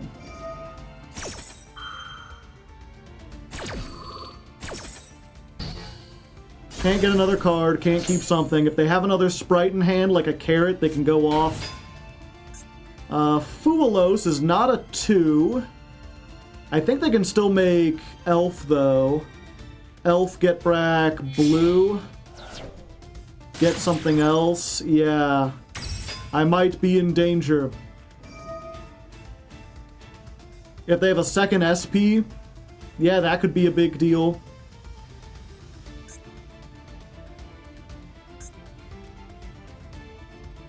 They could also just make Gigantic with 32, run over it while summon something else.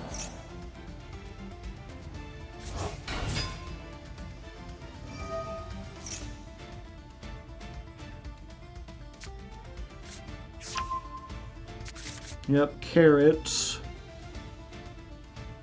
Beta carotene.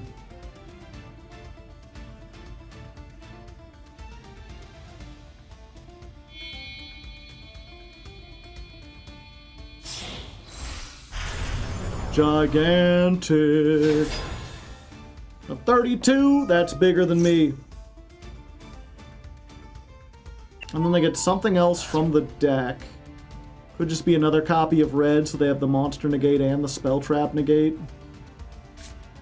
Got 1,000 attack, so I can potentially run over like the carrot by using Car Turbo in the graveyard, but we really don't have a great way to build things up. Fuck, can they do the live twin stuff from here? As well? Gigantor reference, yep. Gigantor, the great big robot, he's in your command. Gigantor, the great big robot, bigger than big, stronger than strong, tougher than tough, harder than hard, he's ready to save us all.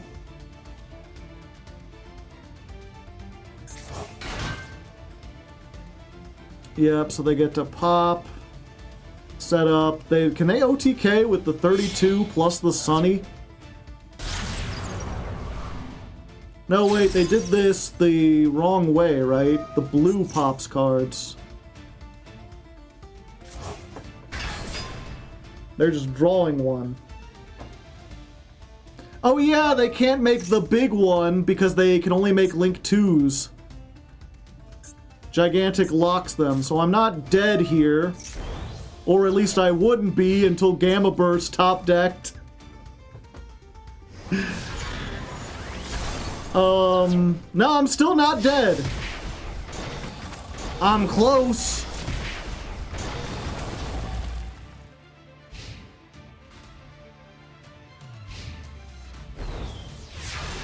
Okay, so they have no disruptions. That's a good one.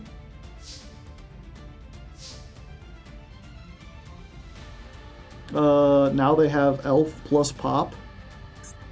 Do they? Okay. Normal summon. Marble Machine time. We going for Taka Tomborg here. Yeah. Taka Tomborg.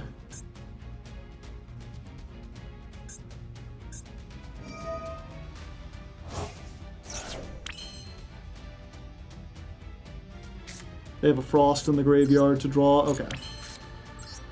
Yeah, we just gotta hope no spell traps.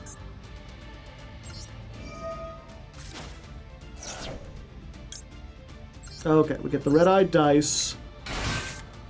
We don't use the effect because we've already got enough. We make Cork Shooter.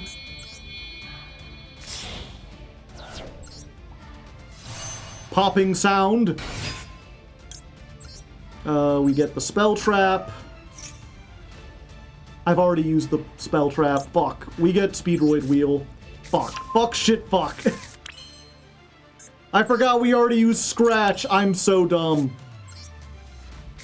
Well, if we roll 1, we lose. Okay, we didn't roll 1 this time. Thank the Lord. 5. Yeah, I think we do this and this.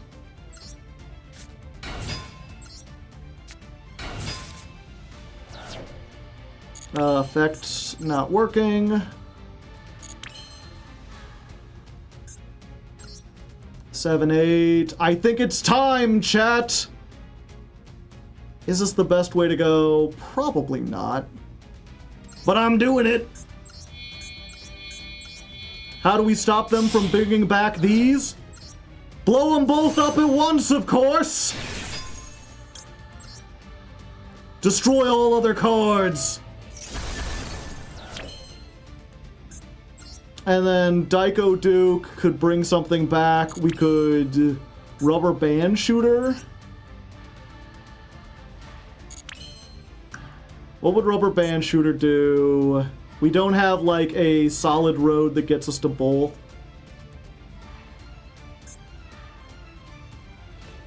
We could also make a 9. We could make... You can get into the level 5.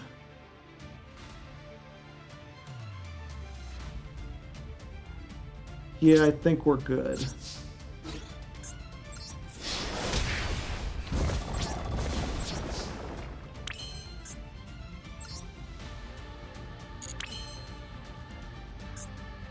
Oh, we could have made an 11. We could have made...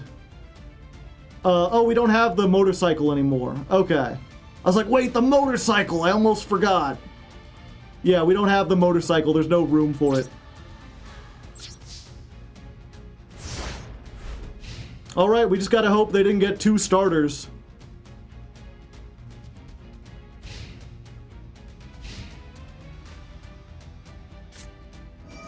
Ah!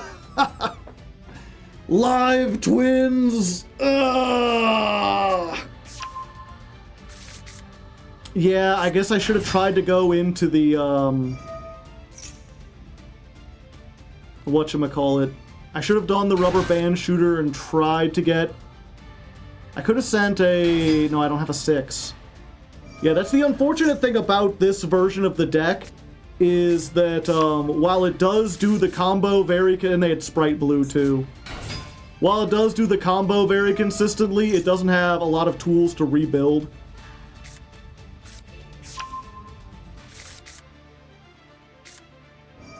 Yep, and they just smashers.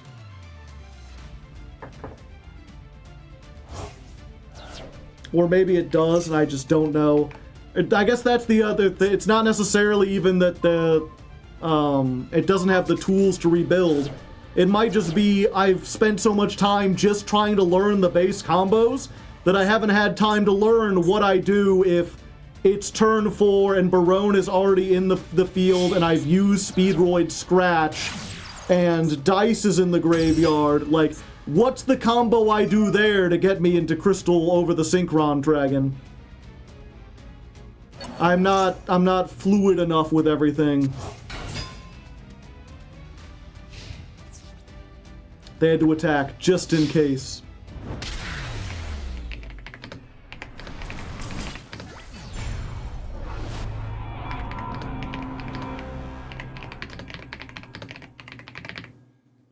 One, two, three. Yeah, one of those was like a bot, so good to have at least.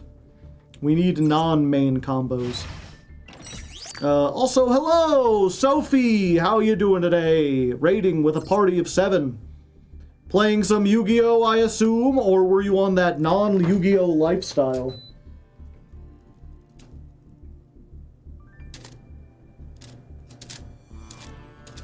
They had a second elf the whole time and chose not to summon it. Weird.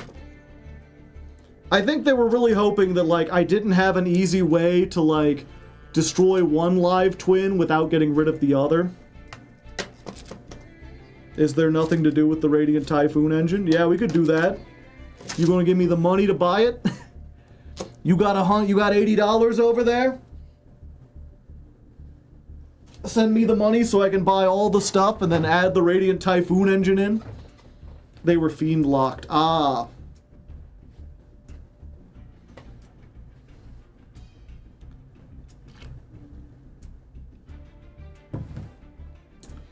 $80 is like 3 pools.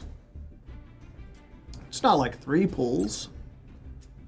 That's the maximum thing, right? It's 5 pulls. Or it's 50 gems away from 5 pulls. But you know what? If you buy me the $80 bundle... Oh, it's only $71. Well, there's taxes. So it's an $80 bundle.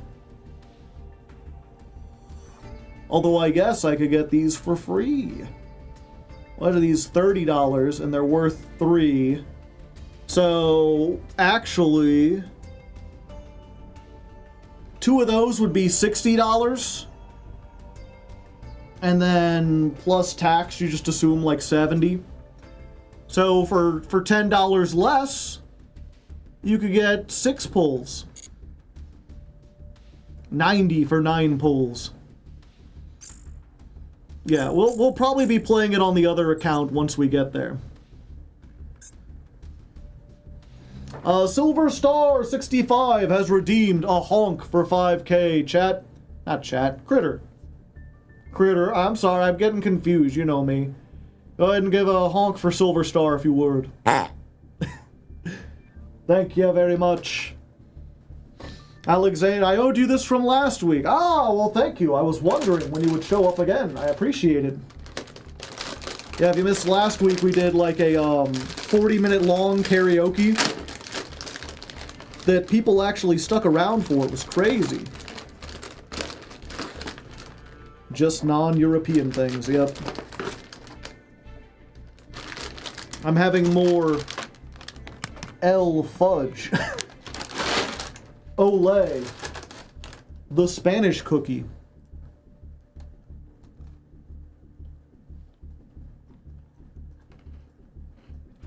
Thanks for letting me know, Doc.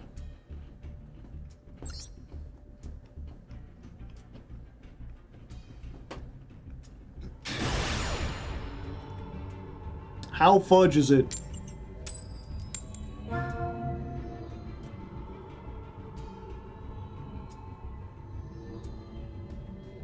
Could you not at least play the quick play that draw and discard a quick play spell for more consistency?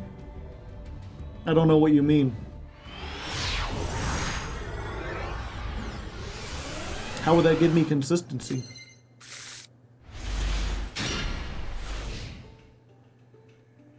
Visions. Okay, we're going second and we have no hand traps, which means I have time to eat a cookie.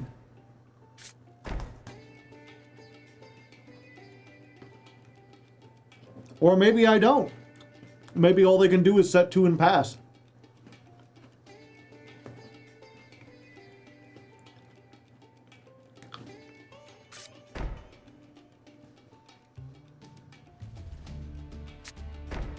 Oh. Set 4, pass. I'm in danger.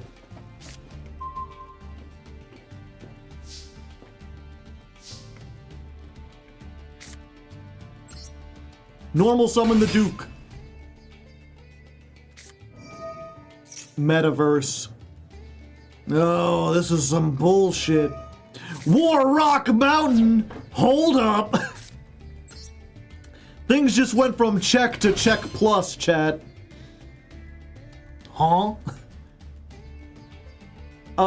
Do we want to do this? No, I think we just go into Rubber Band Shooter. I don't think I've ever seen a War Rock Mountain before. What does this do? Add a War Rock. It wasn't activated, though.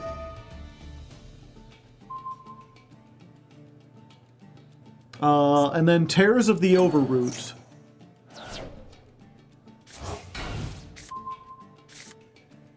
Okay. I'll put this over here. Time to clack.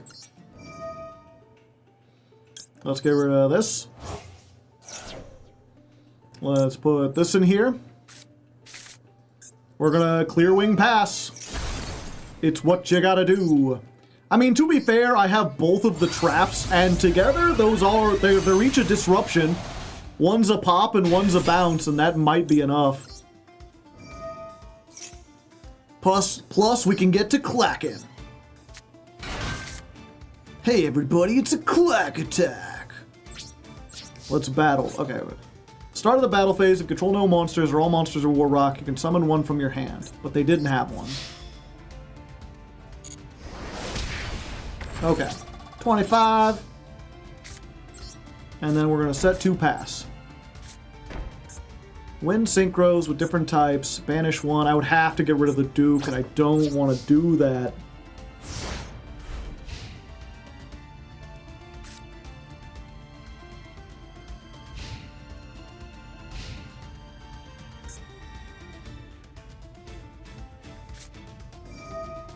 Snatch Steal.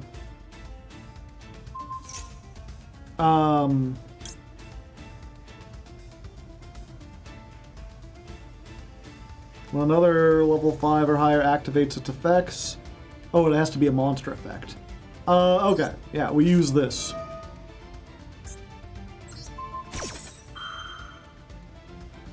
I will pop. No snatching.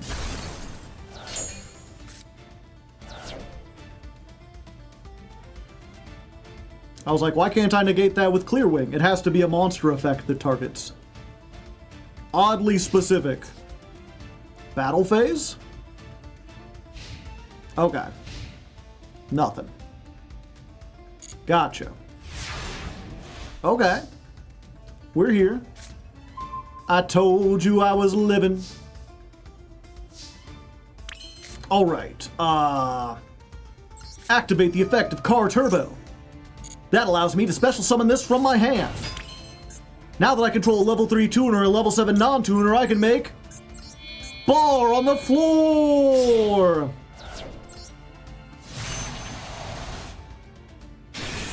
This power special ability allows me to blow up a monster or a spell trap or whatever I feel like. War Rock Spirit. Then I'll flip up my Speedroid Takatomborg. It has a special effect that doesn't matter because I'm going to use it to make High Speed Glider. High Speed Glider is a level 5 tuner monster, and it's also a Speedroid and has the effect to grab a level 7 or lower Wind non-tuner Synchro monster in my graveyard and special summon it. I'm going to select Clear Wing Synchro Dragon. Then using my level 5 tuner and my level 7 non-tuner, I'll make the level 12 Clear Wing over Synchro Dragon. In attack position. Then using my monster's special ability, I'll enter the battle phase. Go forward, Baronne de Fleur, attack for 3,000. Go forward, Crystal Wing over the Synchro Dragon, attack for 3,500. We did it. Yay.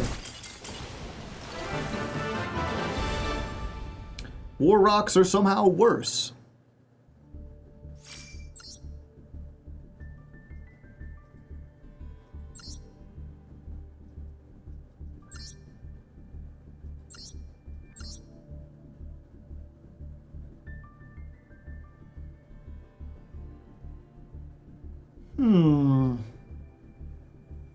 Is this a Masochist deck? No. Because there's no way a Masochist got 3 copies of Snatch Steal.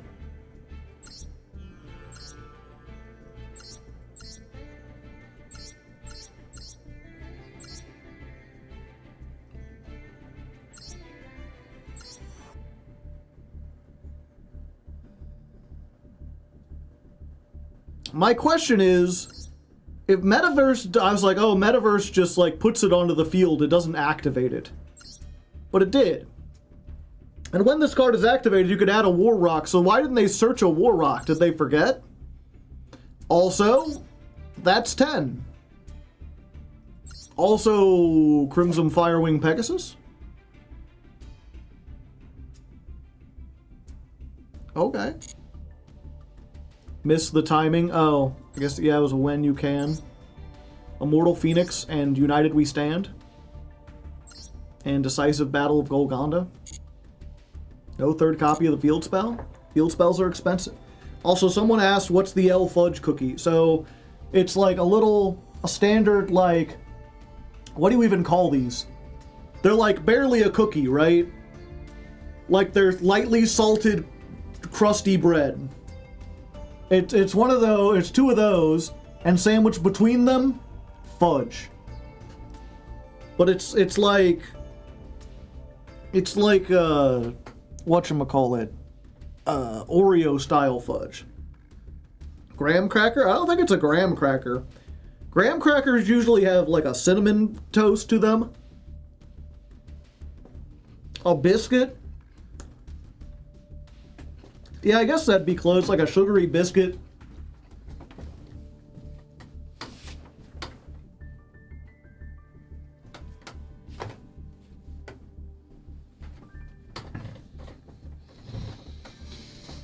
It's a fudge nutter butter.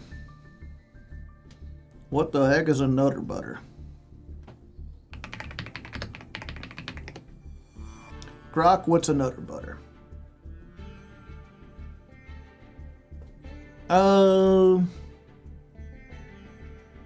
Yeah. It's a nutter butter, but with fudge instead of peanut butter. And it's not shaped like a peanut.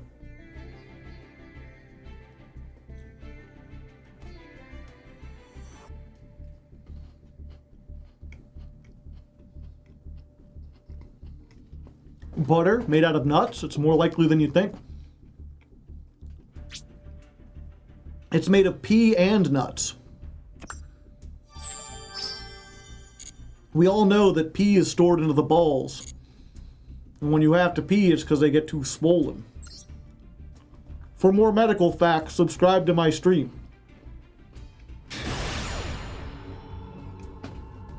High stakes battle. Whoever wins, someone is getting into Platinum 3.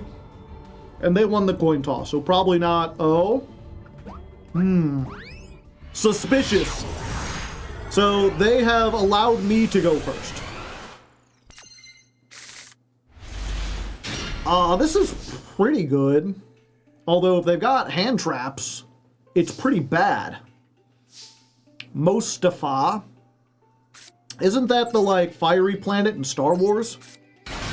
Go Terratop. Do the thing. Valor. Fuck. Fuck shit fuck.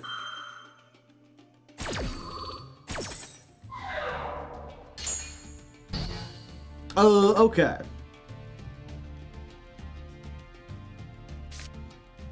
Normal summon. Activate. Make this level 2. Alright, they ain't got nothing there. I think we do the old combo with what we've got here. We make Cork first. If they made us go second, they probably got a bunch of hand traps. So we summon Cork. We activate Cork, and we bring back the 2 things in the graveyard. We got the dice. We got this. We don't want to change the level, right? Yeah.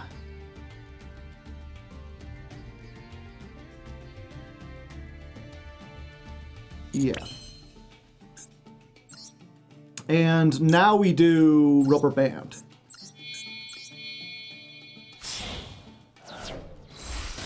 Go rubber band shooter. We activate this effect. What do I want to pick? We've already got the hasty horse. Duke or clackers probably. So that would be a 5. So we send off the Chambara.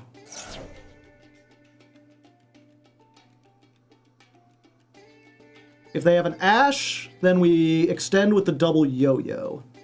If they hit us with... Yeah. Oh, actually... Would this be better?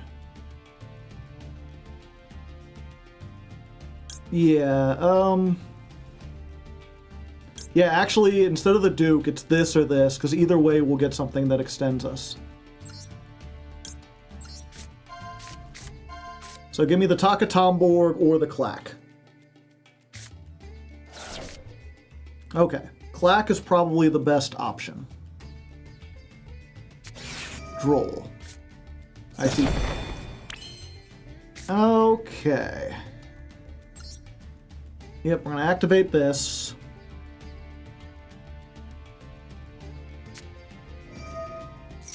Ouchie wah. Yeah, we're gonna do this now.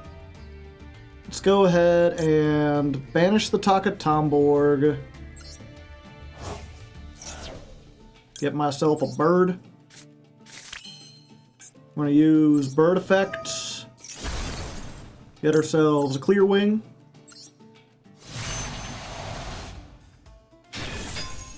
We're gonna chain link 1 clackers.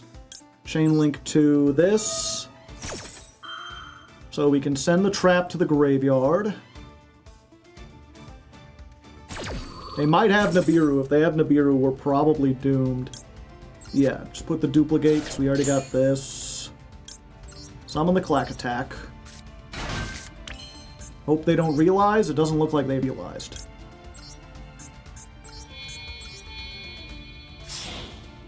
Okay, now we're safe from Nibiru. And I'm just realizing now we can make a Rorodon. Do we make a Rorodon? Yeah, I want to try to make my opponent quit before they play the game if possible. Just be like, oh brother, I have not begun to synchro. I hope you have dinner ready because you're gonna be here for a while.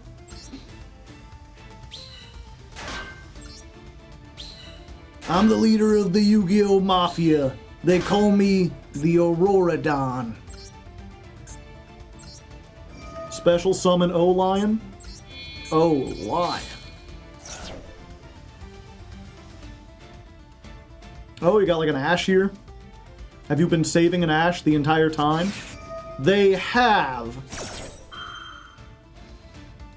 So, Valor, Droll, Ash. What are the chances the last 2 cards? Yeah, fuck it, I'm using it. I don't think they also have Nib.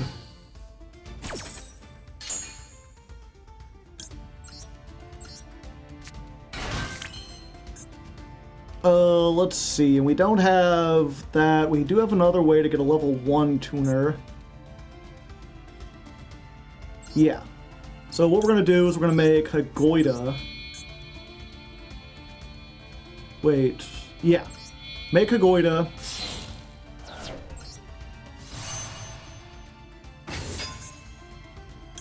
Get another token back. And there they go. Just show them that we can keep going. Yeah, and then we can duplicate, target the Hagoida to make it level 4 and summon the level 1 tuner. Then we make the airplane. Airplane brings back the crystal wing. We have to make sure we use the airplane in the extra monster zone so there's enough room. But we can bring back the crystal wing, then bring back the Hagoida, then make the over synchro dragon, and set this so we'd have like a Pop 3 plus Nibiru plus an Omni Negate, and this brings back the Crystal Wing. I think it was Tenpai. I mean, I guess we'll find out. We did rank up. We are in Platinum 3. You know what they say. Platinum 3, you're drinking the tea. I don't need to explain. If you don't know what that means, you're not old enough to be watching me.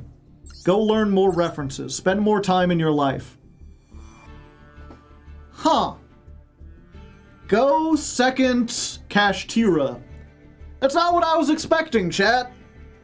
I don't know why Kashtira would want to go second. I mean, I guess Fenrir's kind of better if you go second, but very strange. Very strange indeed.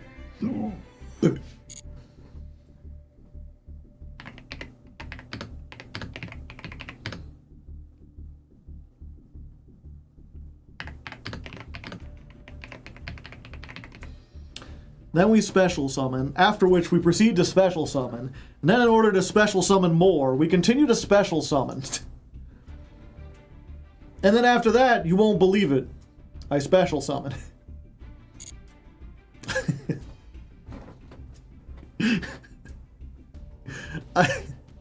One second, let me see if I can find this real quick. You remember the movie Borat, which was a movie where like a guy just like hidden camera pretended to be a foreign person and then came to America and got people to say silly things. This was my wife, yeah. This was a deleted scene that I always thought was really interesting, but like I completely understand why they cut it.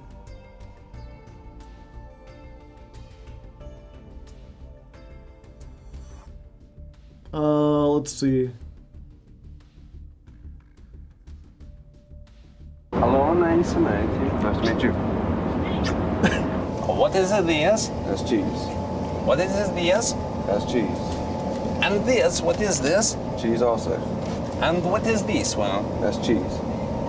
This one over here, what is it? Cheese. And this? That's cheese. And this? Cheese. And this? Cheese. And what is this? Is it Cheese. coffee? Is this a rice? That's cheese also. And this is a rice? That's cheese also. And what is this? That's cheese. And what is this? That's cheese. He's insane. I was like, this man has the patience of a saint. And what is this? That's a special summon. And what is this? That's a special summon. And this one? It's a special summon. How would they make a Borat 2? I mean, they wouldn't because everyone would recognize Borat. I mean, they tried, the closest they did, he tried to make Bruno, which was Borat, but it made fun of liberal people, but enough liberals recognized him that he couldn't get at people on camera saying funny stuff.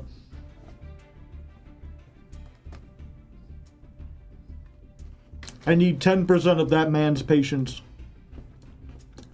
Didn't they make a Borat 2? Did they?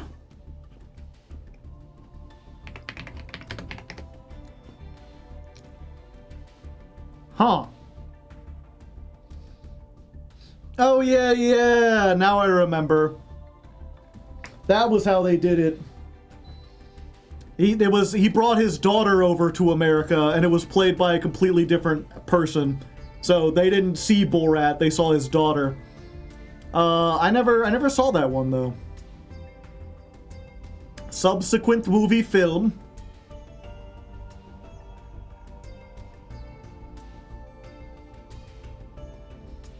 The only thing I remember about Bruno, I saw that in theaters and it wasn't nearly as good.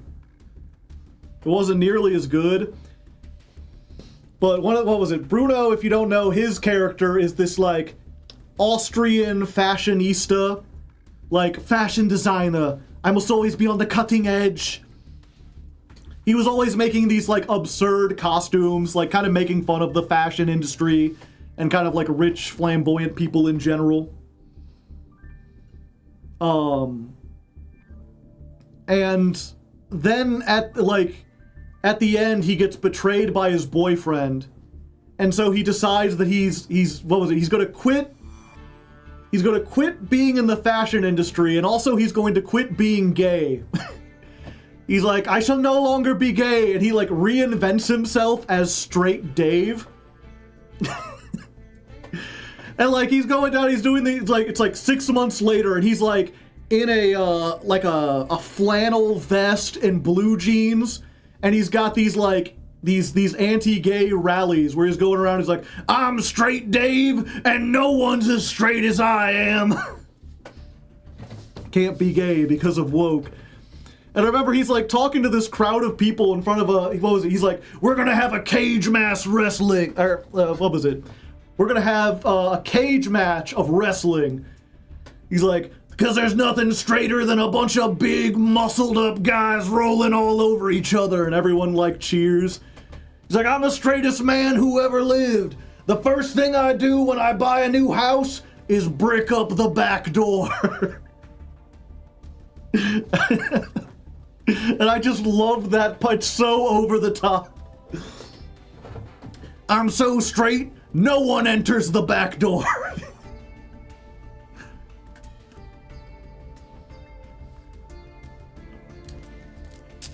And then, the climax, of course, was that after attracting all these real people to what seemed like an anti-gay rally, he had like one match of wrestling, and then he's like, I myself, I'm gonna get into the ring, and he got in the ring, and then his ex-boyfriend shows up, and he's like, what are you doing here? He's like, I'm so sorry. I miss you, Bruno. You must stop this, you must come home. And they end up having like a tearful thing, and then they just start like making out in the arena. And it quickly becomes clear that's why they did a cage match. Not to like make the wrestling more exciting, but to make sure all the shit that then got thrown at them by the angry anti-gay people who had to watch two guys make out. Because they're just like beer bottles and chairs and people like, oh no, like people just storming the door trying to get out. It sounds really funny. The rest of it, unfortunately, was not nearly that good. Straight Dave was just a clever ruse. Yeah, again, that last part, really funny. Everything else, like, I don't remember anything else other than, like, there was, like, a part where it's like the movie's rated R, and I'm like, what could they do that was rated R? And he had a thing where he was, like, trying to get people to do, like, an ad campaign, and he's like, I really want to lean into my, like, masculinity or whatever. And the ad, like, started out like a normal ad of, like, fashion, high finance, and then he just drops his pants and, like, full-on male nudity, and then they had, like, CG animated his dick, like, comes up, and the hole is like, Bruno, now live! I'd also be storming out the door. So it's like, they do just have, like, a realistic penis on screen, like, saying stuff. And like, it was kind of funny to see the people in the room be like, we can't air this on TV, like, what are you thinking? But like, at the same time, I was also like, you know, I don't really like to see a talking penis either. That's not really something I was, you know, it's hard to be, it's easy to make fun of when, what was it? Like in Borat or for whatever, he would go to like a right-wing politician. He'd be like, in my country, we would stone the gay people. And to see some American politician be like, hell yeah, brother, we should do that here. And then he has to go on TV later and be like, I was deceived, I was tricked. I was like, you know what, if someone came and said that to me, no matter what the circumstances, I would not say, hell yeah, brother. Like, it's one thing to catch people acting hypocritical by convincing them they're talking with someone who aligns with their goals. It's another thing to just bring people on and be like, here's an embarrassing thing, aren't you embarrassed? It's like, Yeah, normally if I'm in a group of friends and like penises showed up, I'm a little embarrassed. They're not embarrassed, but like it's awkward, you know? They should be given weed.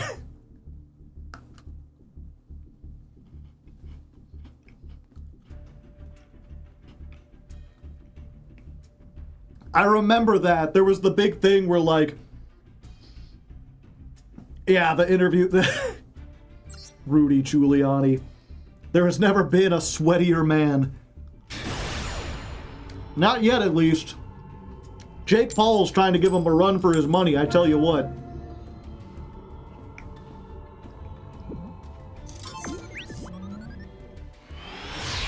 Give him like 30 more years.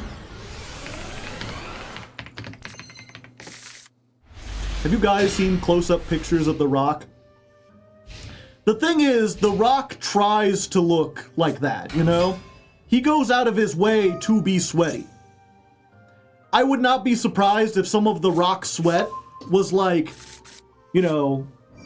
I don't want to accuse The Rock of faking his sweatiness, but it would not surprise me if he was backstage beforehand, just like with people like little spray bottles, just like tss, tss, to make him all glistening and shit.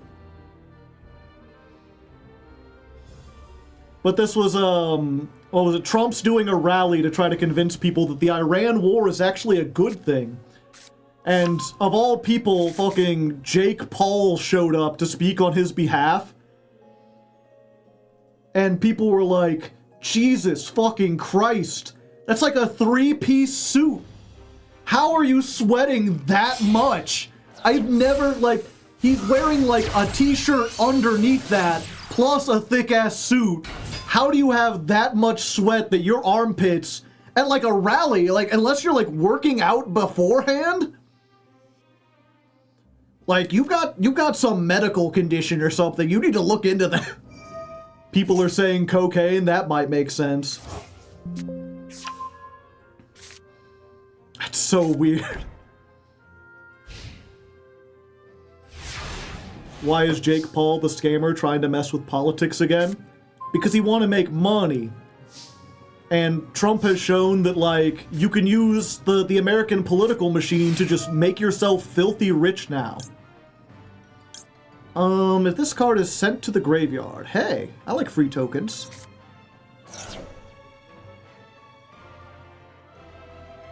What does Jake Paul actually do? He's like a boxer now.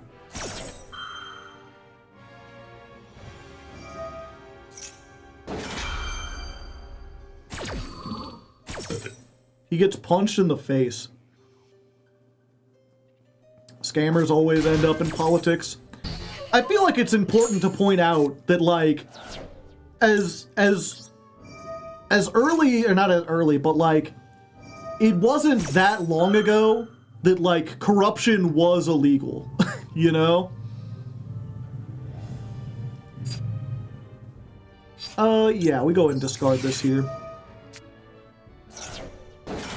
That, like, if you wanted to be corrupt, there were a whole bunch of laws and rules in place.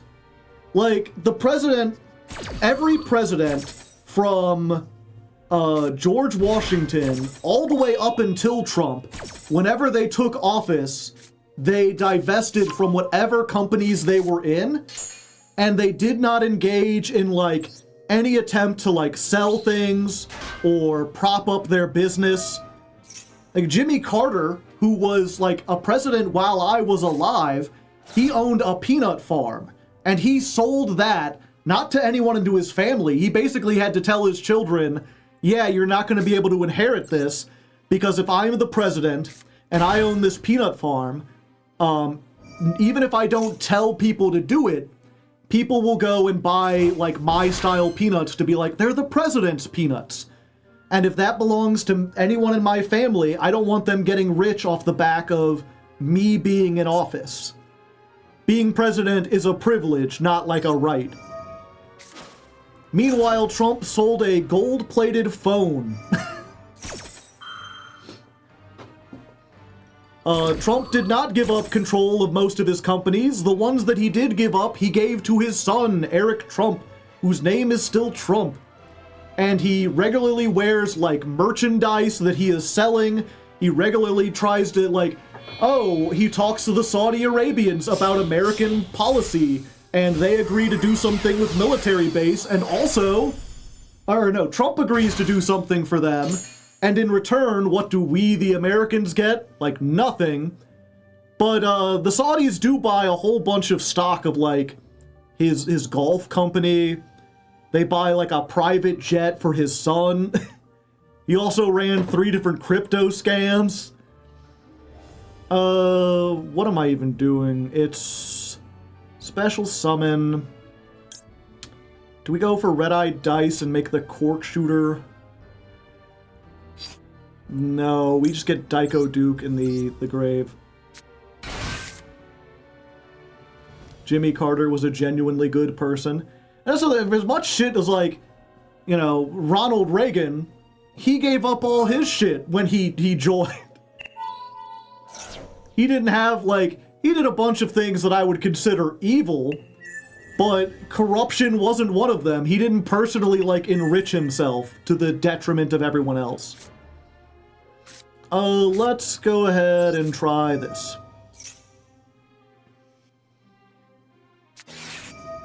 No one has received a Trump phone, by the way, yeah.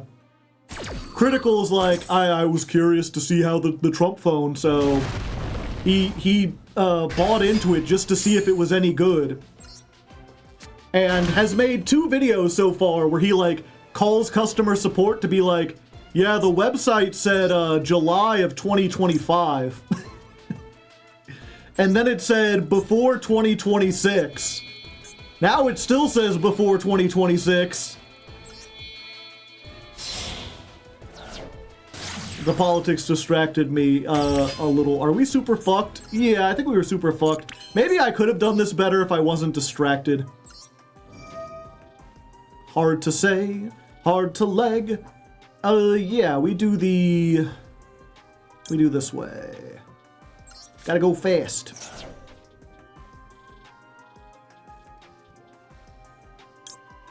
I think it's... Yeah, we do these 2. And then we just hope we get clackers. We did not get clackers.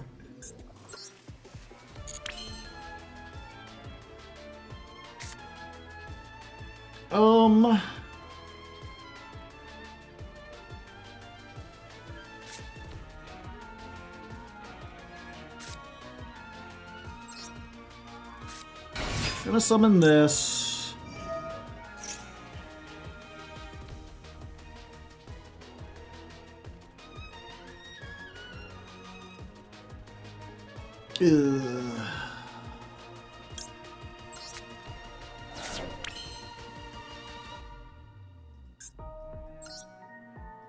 Yeah, I think we have to do this is the only way. A cork shooter. Shooter, I barely even know her.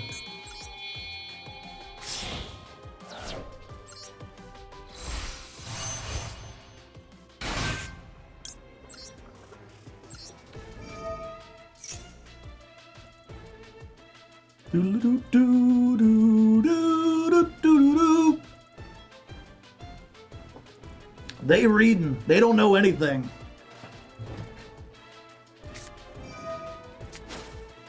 Impulse.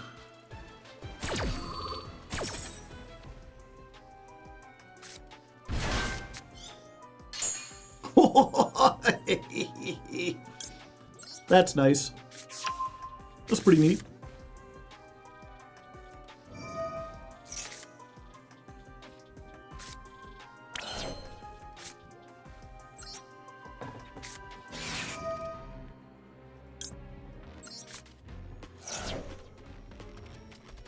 We're gonna add this to hand.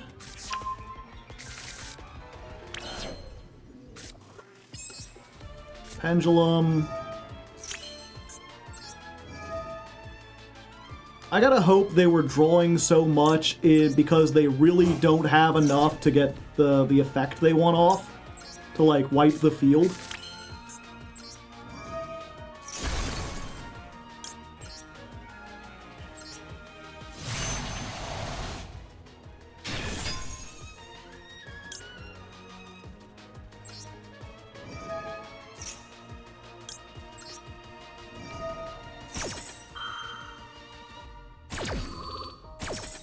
It looks like they've got chain off. Okay, so we summon this. We send this. We're going to make a bar on the floor.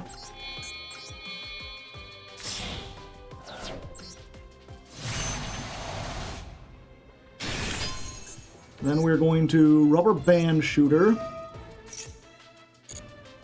We can normal summon Taka Tomborg.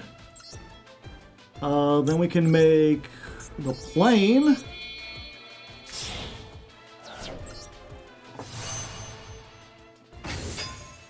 We will use the plane. Get back this. Then we go for Clear Wing over the Synchro. And we don't need to use Car Turbo because we already out-boost everything they have. And somehow we're doing pretty good here. Let's go ahead and attack over this. Can they protect it, or is it only from No, it's Battle Lore card effect.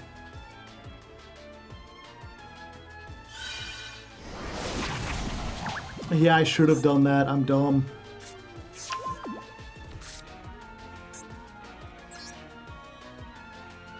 Ugh. Yeah, I should have used this too.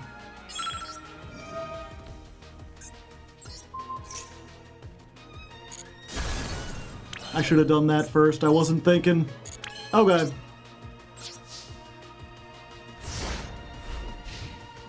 Oh right, rock. Yeah, I got so into like somehow getting this far. Go ahead, special summon. I drew one card off that Fuelos, but it was the best card.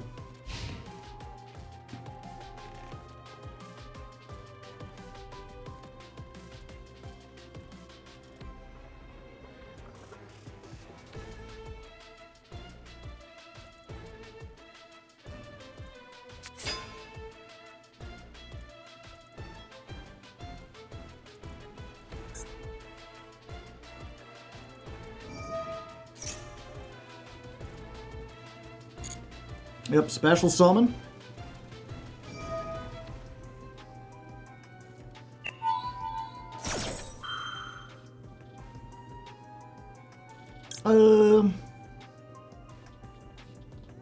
Yeah, I need to stop that.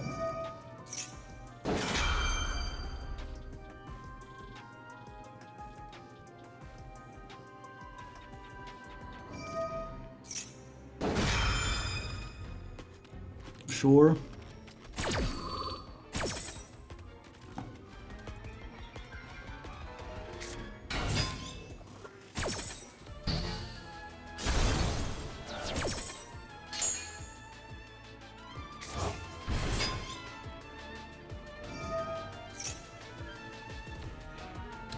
Do we want to make... Yeah.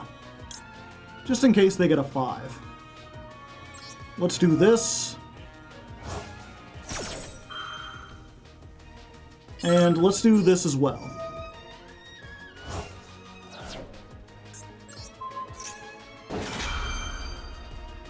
Because they put this in the column. Let's get it out of that column. Now you can't Ixie summon at all. Your levels is all wrong.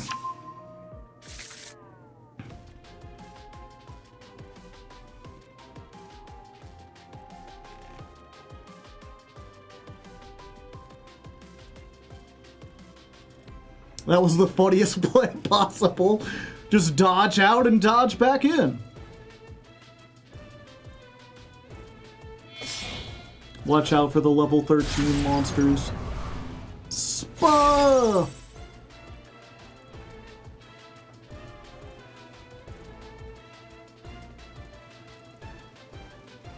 Yeah, they didn't make that with a, I can't believe we got out of that! Holy shit! Well, Usually, if you ever come to the streams, I always make it clear that I'm not shy about talking about my politics or whatever, or even real-world stuff in general on the streams. We do a lot of yapping. Usually I don't include that in the videos, but that was a damn good duel, so, some amount of that is probably going to make it into the video. We'll just have to see. So that was duel, 46, yeah. Duel 60 versus K9VS. Was it Plat 3? Yeah.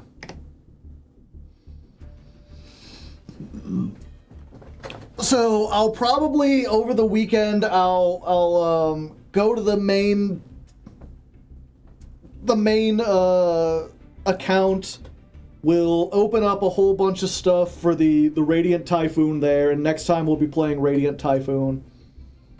We've had a really good win rate. We've been in Bronze and Silver. Anytime we start in Bronze and Silver, it skews the win rate. Who's editing this one? Mr. Nova. It's like taking crutches away from a bunch of people building a giant robot out of that. Toys better than fighting games. What's the difference? Yeah, we did just happen to draw the Maxi. Okay, let's receive all this because I might not log into this account again for a while. We got Grifflair. So many Mr. X editors. There's just Mr. Nova and Mr. Metal. Yeah, if you look, it's crazy because sometimes people will like, they'll look through all the videos to be like, what's the one that has the highest win rate? And I think it's, what's it called? Why can't I remember the name? Argo Stars. I knew it started with an A. Yeah, I think the highest win rate deck is Argo Stars because it's the best deck we've played for Jankmas. It went from like Bronze all the way up through like high Platinum and barely lost a game. Scareclaw was pretty high, yeah. DMCA voiceover. Oh, did people not like that? I was curious to see the reaction because I know I used to like channels like the Game Grumps when like anytime the editor would step in and actually like record themselves saying something, it was like, ooh, deep lore. Bronze shouldn't count. Yeah. Can you polymerization them into Mr. Metal Nova? It would just be Mr. Mister. Okay. But yeah, for now, we're done with Yu-Gi-Oh! We're at our time. We're gonna be moving over into Blueprints. So, if you just like Yu-Gi-Oh!, I stream this every Tuesday and Thursday. We climb the ladder with different decks. I also do it occasionally on Friday, although Friday is usually different. In this case, we'll be doing Master Duel Masochist on Friday. I'm bluing my prince, yeah. So if all you're here for is the Yu-Gi-Oh!, you can go ahead and head out. I appreciate you coming by or whatever. We'll be back tomorrow playing Masochist if you like that. If not, we'll be on the main account on Tuesday doing Radiant Typhoon Speedroids and trying that. What is Blueprints?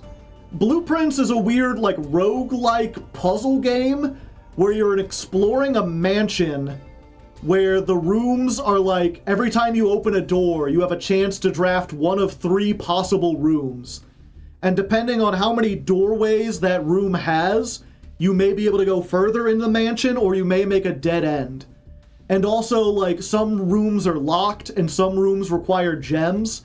And so there are rooms in the mansion that have puzzles and stuff that get you gems and keys. You could also get, money, and then there are like shops that can spawn up in the mansion. And then while you're doing that, there's like an overarching puzzle that you're also trying to solve that concerns not only like your lineage and like why your uncle chose you to inherit his weird mansion, but also like the history of the world itself. We've been slowly learning. Sounds fun. It has been pretty fun, but we've been playing it for about 3 months, and I'm at the point where I'm about ready to be like, okay, I've had enough. It feels like every time we think we've solved enough, there's another round of puzzles hidden. I've got one more thing where I'm like, I know what I've got to do, and I'm going to do that. And if that don't lead to if that leads to an ending, I'm over. If it doesn't lead to an ending, I'm just looking up what we're doing. I have been there for 90 hours, and I've gotten 2 endings so far, and I know there's at least one more. Does it have an ending, or is it a true roguelite? So, when you first get into the house, right? The whole thing about it is your uncle has left you in his will his house. But only if you can get to the 46th room. There are only 45 rooms in your uncle's mansion. So there's this overarching mystery of trying to find the hidden room and how to enter it, which involves finding like specific rooms have secret levers that'll open up a door at the very end if you can like make your way through the mansion long enough and get to it. And then once you get there, you've got to get like a key to the basement that'll unlock another thing that'll like let you... It's like a long involved process. And once you get to room 46, like you click the thing, you open the door, and then a cutscene plays that shows you entering the room. And basically says like, congratulations, you've inherited your uncle's house. So that's one ending. But then if you go back into the game and you do another run, there's a note from your uncle being like, yeah, you've got to the end, but I hope I've instilled in you a love of puzzles, and more importantly, a love for knowing when there are answers that have yet to been found. And if you make your way back and go to room 46 again, there's the hints in that to start you on a whole other round of puzzles. There's a whole other thing about uncovering the history and finding the sigils of like the 8 countries that make up the world, which involves like learning another language and like a different way of doing maths and like taking quizzes and stuff. Uncle is just a troll. There's infinite puzzles. There's so much to it. I won't reveal the second ending because even knowing that without knowing of the history of the world, 1, it wouldn't make sense, and 2, it would be spoilers. There's no like an ending. Yeah, I'm getting the feeling that there's never going to be, but there's one thing that I would be satisfied to have in an ending. And I'm curious to see if the third ending does that. I think I'm close to getting it. And then once I do, that'll be over. But tonight we're going to try to do that. So that's the thing for tonight. Trying to get to the same ending. Or the third ending. But first, I need to make some dinner before it gets too late. So I'm going to go make some raviolis. That should only take 5-10 minutes at most. So we're going to do that. While I'm doing that, I'm going to play some ads for the people that aren't subscribed. For the people that are subscribed, you know what time it is. I mean, this will still be playing by the time we come back, so the people who aren't subscribed will be able to see this too. But I've been doing a thing where, where is it? Is it this one? Yeah, okay. We've been going through Homestar Runner. We've been having a retro kick and watching all the best Strong Bad emails. We're on episode 110. So I'll be playing some Strong Bad. You can enjoy this, and then when I get back, we'll get into blueprints. Actually, let me change the thing over before I do that. Did they ever release the minigame for Blueprints? Not yet. The arcade, the Grumbly Blocks or whatever it's called? No, not yet. Okay, ad started. Blueprints. The end? Question mark? Didgery-blocks. Okay.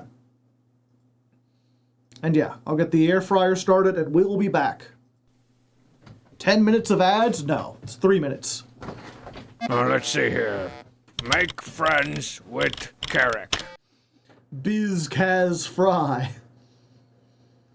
Also, any Polish speakers in the audience? Anyone enjoy that Polish email? Alright, let's go ahead. Open the blueprints. Oh, I forgot to switch. I need to change my Steam profile. I don't own blueprints on the Jankmas account. Only on the main account.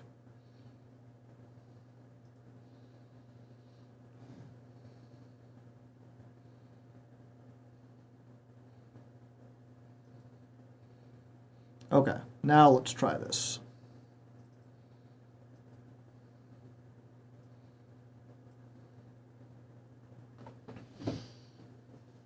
Blueprints Jankmas when? What would we do for Blueprints Jankmas? You don't have it set to just merge your games across accounts? I didn't know you could do that.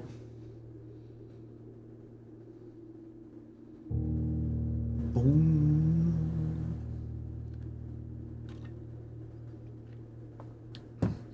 Only jank rooms. What can I say? Family share is still a thing. I think I'd rather save that for, like, if I ever get friends or, like, an actual family. I'd hate to, like, you know, actually have a reason to use it and then go to do it and be like, sorry, you're already sharing with 3 other alt accounts.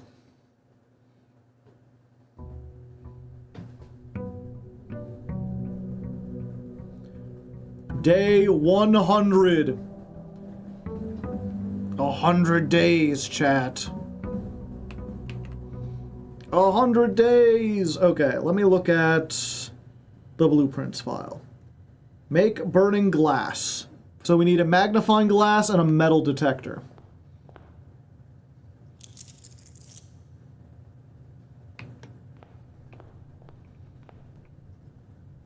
Ah, damn. I mean, a sleeping mask and 2 gems is not terrible, but I'd rather have other stuff.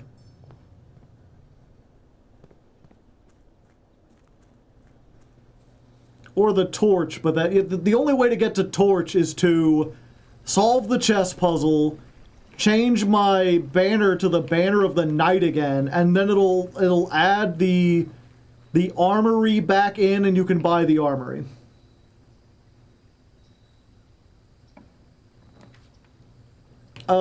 Yeah, we do need to get the shrine, too. This is another one I need to look up. 45 is what we want to do. Get room 8 key to the treasury.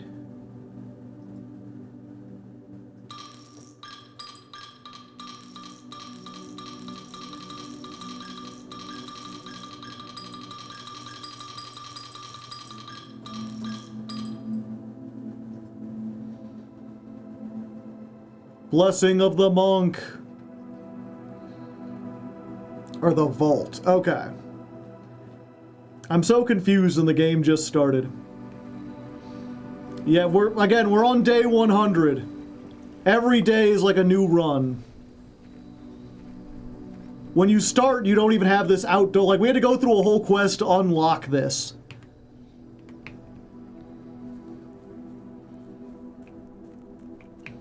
The reason we have a package is because we drafted the mailroom last time we played, And the mailroom is, on your next run, you will have a package delivered.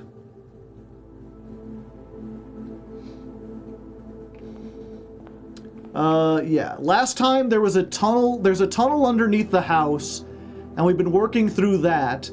But in order to get through the next door, we have to light some torches, and the only way to light torches is to get 2 specific items and then combine them together. Oh. Yeah, we start with the break room. I don't want to close it off right yet. This will get us some keys. 1/3 of 9 is 3. 1/3 of 1 is...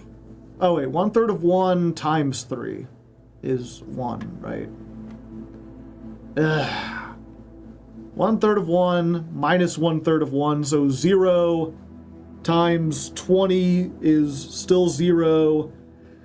Plus, what's 18 divided by 3? 6? Oops. 18 divided by 3, yeah, it's 6. Okay. Damn it. I didn't want the secret garden key. I don't need to go in there. I'd prefer to just get 2 regular keys. Yeah, and you can see this grid is the entire possible house. So we're down here. We want something that forks left and right if possible. Although the commissary would be... fuck. The commissary does kind of screw us over a little bit. But it also gives us the chance. Let's try it. No magnifying glass today. We will take a salt shaker and a shovel, though. And a key, just so we have a key. Okay. Den, yeah. Den does at least gets us further. No sledgehammer. I was really hoping for the magnifying glass, because that's going to be the hardest one to get. Okay. You always need a salt shaker and a shovel. Hey, free gem. Ooh, Cloister of Vera. Yeah, don't mind if I do, especially since we got a shovel. Yep, and that's a solution to a puzzle we had to find earlier. The shovel lets you dig up these dirt spots, and they sometimes have random things. Mostly it's just like coins, which were better. Normally you start with 0 cash, but we've raised our allowance over 100 runs. Okay. Ooh, secret passage? Yeah, we'll do a secret passage. And we're gonna pick Gold Sink. Depending on which book you pick, you get different doors on the other side. They're color-coded. Hallways are orange, green rooms are green, stores are yellow. So there will be 3 stores on this end. I mean, a kitchen's decent and it goes down, but I think I'd rather just take the gift shop. We've bought everything in the gift shop already. These are like permanent, except for didgeridoo blocks, which isn't in the game yet.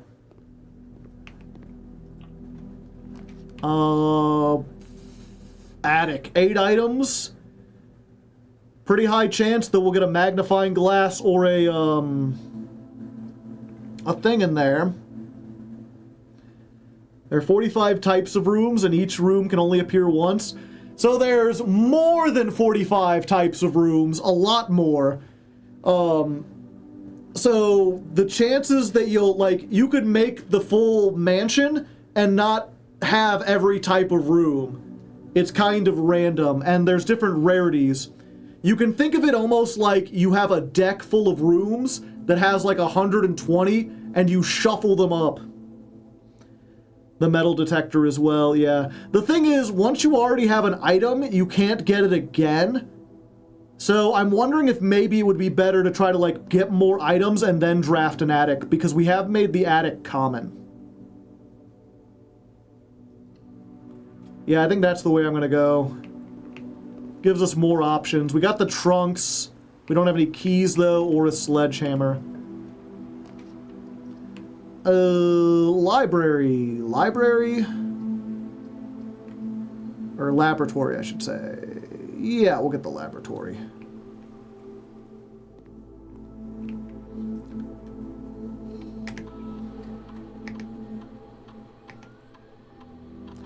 Okay, whenever you spend 2 or more gems, the next 10 times you view your map, each time you find trash while digging. None of these are good. I don't really need to unseal the antechamber doors today. I guess I could just remove the rest of the crates from the tunnel. Sure. We got a shovel, so we can try this. Oh, and there's my food. 1 second. Maybe I'll get something if I remove all of them instead of just most of them. Be right back.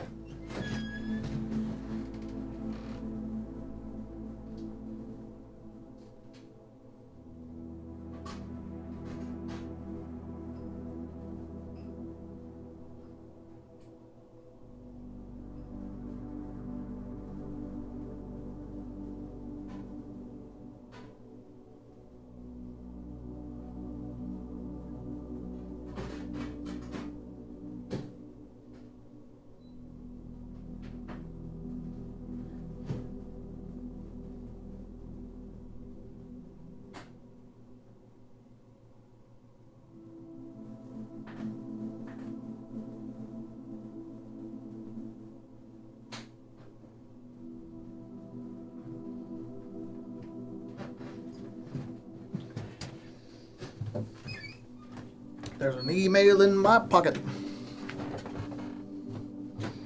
Map and lockpicking is what got the map trigger nerfed. Okay, is there anything else we want to do while we're here? We can log into one.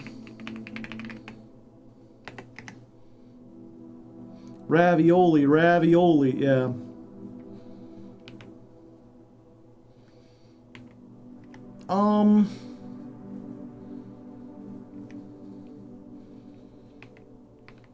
I think I might actually spread, since we have to go back.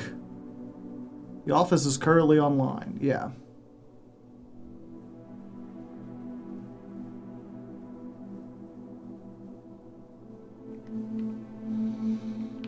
Spread gold.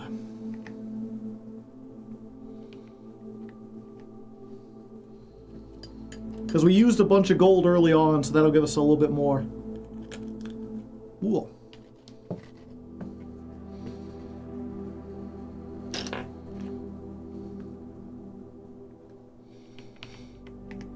I forget, there was another, someone told me, last time they mentioned like, oh, there you go. There's a secret, there's like some room if you draft something on the other side of it. I forget which one it is though. I think we just get the breaker box. Oh wait, I have the key today.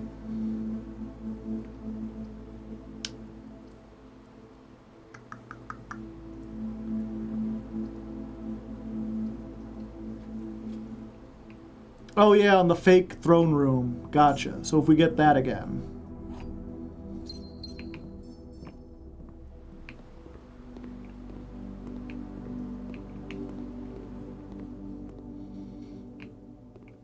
There should be gold in this room somewhere. But where does it spawn? I don't know. Okay. Yeah, we continue going up for now. Secret garden? Yeah, we don't end up going.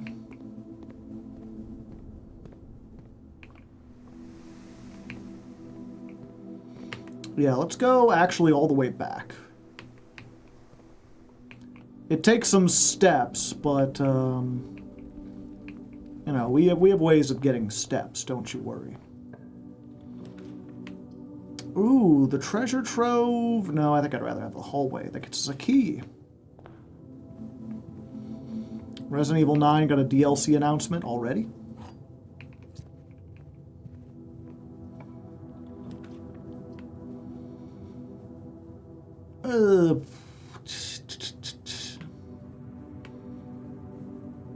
Yeah, might as well. Get me a free apple.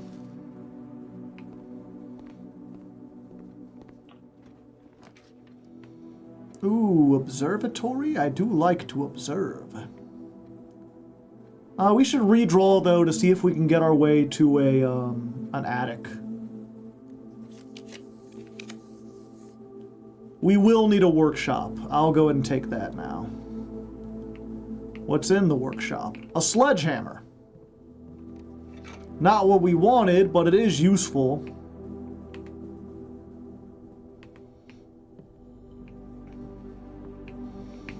Attic here? No, they're giving us a bunch of dead ends. I think we just take the closet here. Again, just more chances to get items. The more items we can get before we go to the attic, the less likely it'll be that we'll get, or the more likely it'll be that it'll contain the items we want. We've already got the shovel and the sledgehammer. There could be a coupon book up there. There could be a purse. Showroom, you say? I don't have very much money, unfortunately. Yeah, the showroom's not very useful.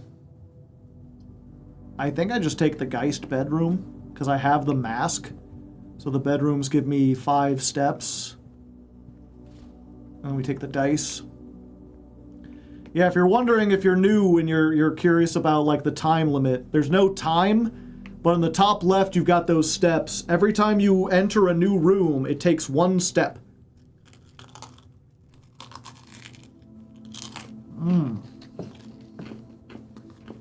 Delicious ravioli.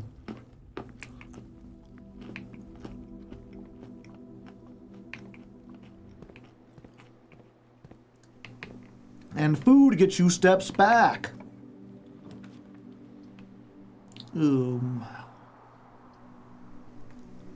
Yeah. Hi, Malk the Omnipresent. How are you this fine day?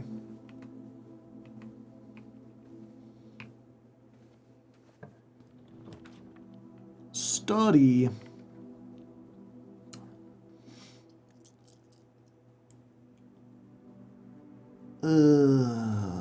Redraw. Coat check. I do have the master key in there. Yeah, that'll make it easier.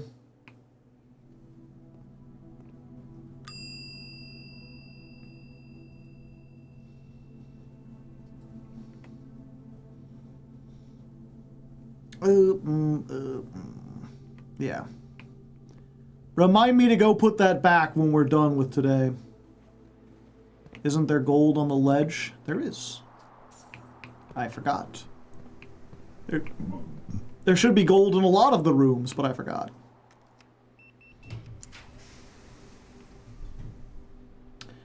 Half our steps. That's a lot, but it's a 4-way intersection. I'll do it. Weight training. And we'll go ahead and open up one of the doors while we're at it.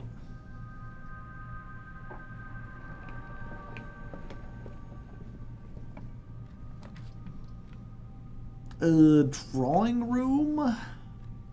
That's like not a great placement for it. But I'll take it. If we can get either an attic or a dining room, we'll be set.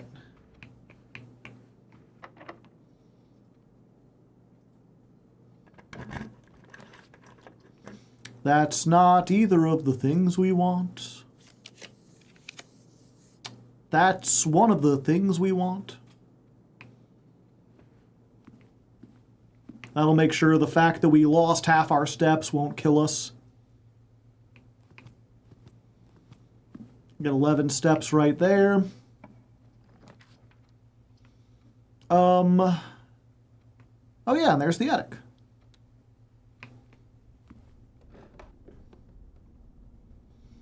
So 1, 2, damn, 3, 4, 5, 6, 7. Damn, they didn't give me any of the things I wanted. This run sucks.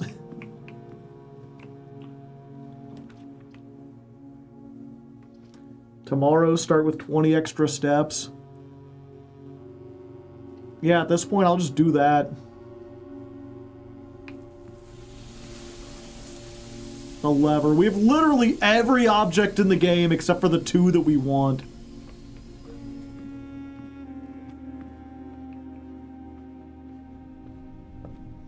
Okay, we need to make it to 8 so we can get back.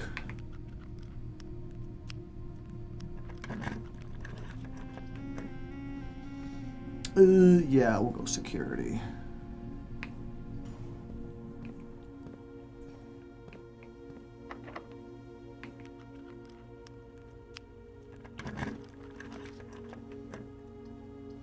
Wow, all dead ends? Wow, almost all dead ends? Wow, they just hate me today.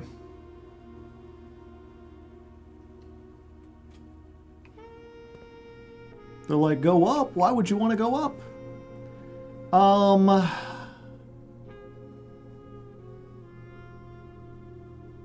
Yeah, we get the moon pendant. If you call it a day while wearing that, you'll keep 2 of the items with you. That'll make it more likely that the pool for next time will be the stuff we want.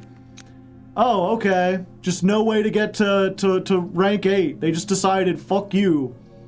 I see.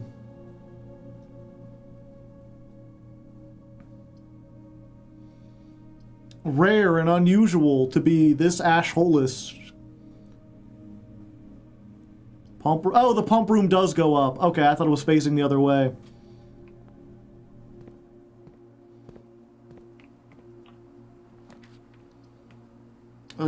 Conference room, yeah.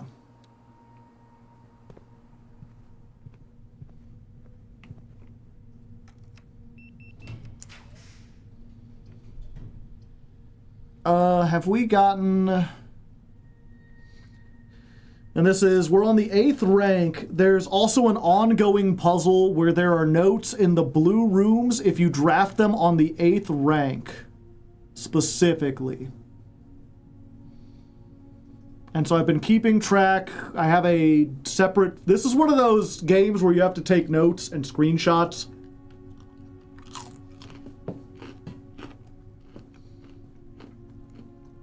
But we have the utility closet and the locker room. We'll check the locker room. Okay. And now we go back to eat dinner before we die. Also, keys. All the keys in the world.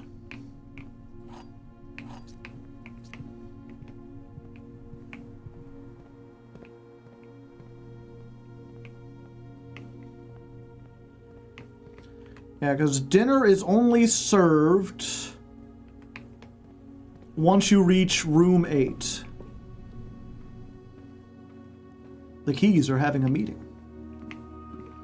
So I can have some pizza. Yeah, I ain't getting a furnace.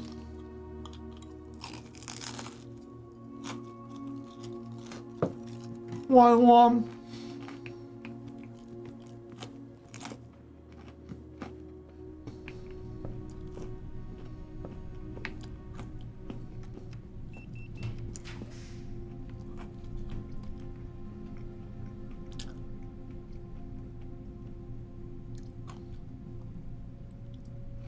Boiler room. We're low on gems.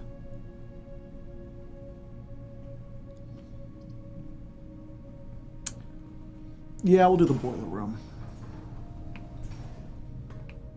Pizza bones. Sometimes there's dirt down here. Hey, dirt. Coin.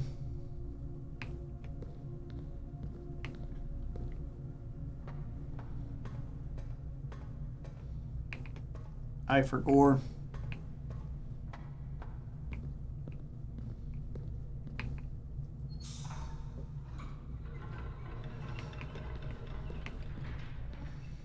We have to remember after we're done to turn that back so that the room outside is still open.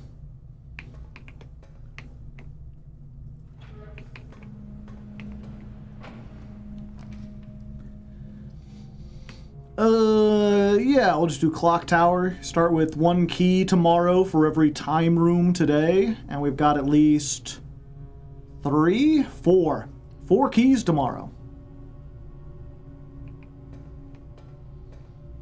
Our uncle's a real asshole for putting us in this mansion. Well, normally he has maids draft it for him at the start of the day, and then he doesn't have to worry about anything.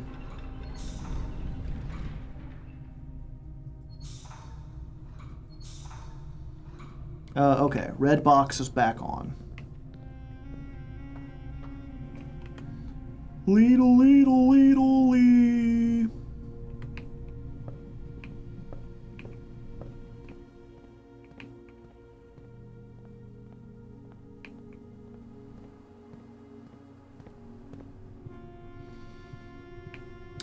Since we've got all these keys, can't use the master key on this. Here's some more gems.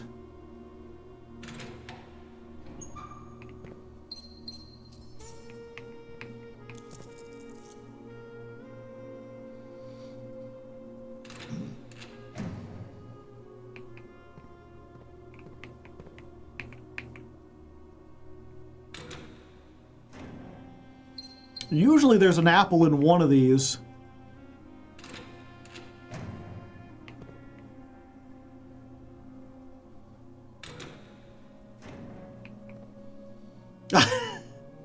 Sure, have the battery pack. Why not?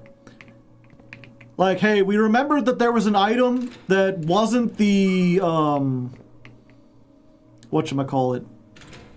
It wasn't the metal detector, and it wasn't the magnifying glass, and you still didn't have it, so we decided to give you that as well. Where's room 46? The grotto.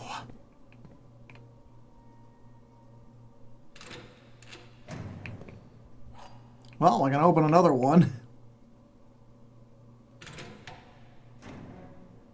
Well, I can open another one.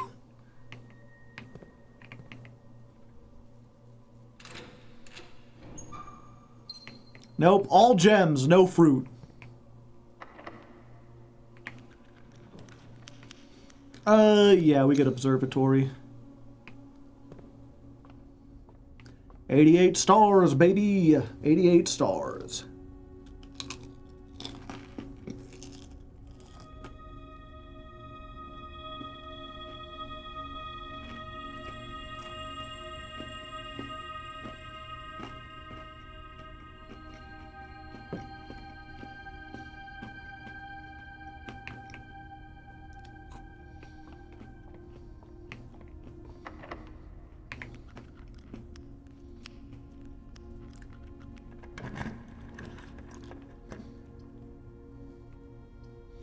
Yeah, it really doesn't want us to have stuff today.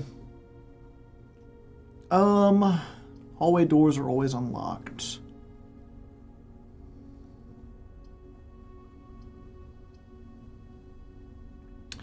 I'll do this one because it doesn't require me to enter to just get it. Come on, apple.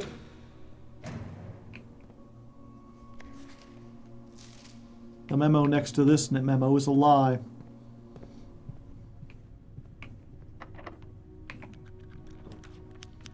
Ooh, aquarium. This is the dawning of the age of aquariums. A crate has been removed. We dug up some trash finally.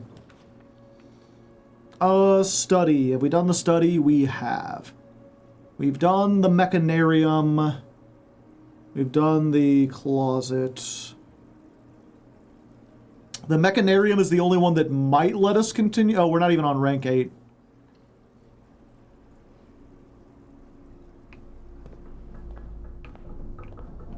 How many mechanical rooms did I get today? 1, 2...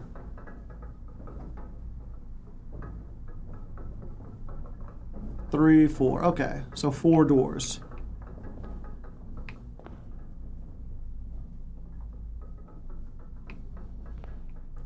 sledgehammer. Bum, bow.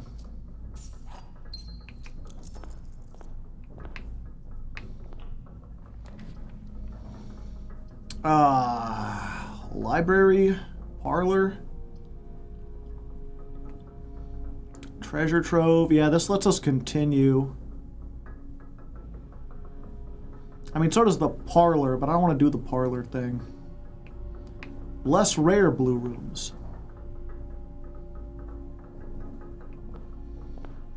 Open the door. Sure.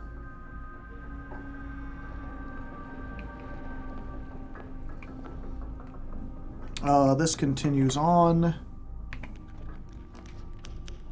Locksmith. A second workshop. That gives us another item.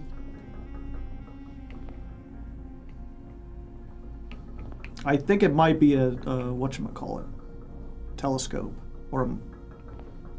and a silver key.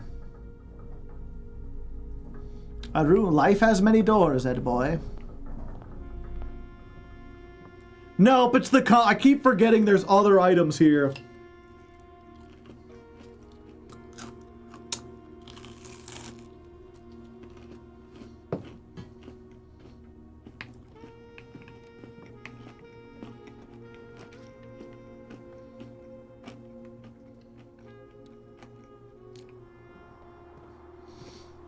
Oh, and there it is. Well, we've got one, but our chance of getting a magnifying glass. An item should have spawned at the top of the clock tower. Does it?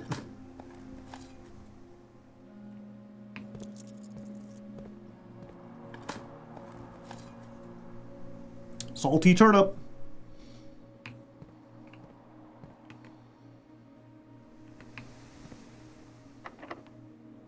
We could also get the coat check. We could. I'm not sure if I want to give up the master key, though. Master key is pretty great. Casino, study, boudoir. Yeah, at this point, we probably... I mean, we've already got the study, right? Yeah.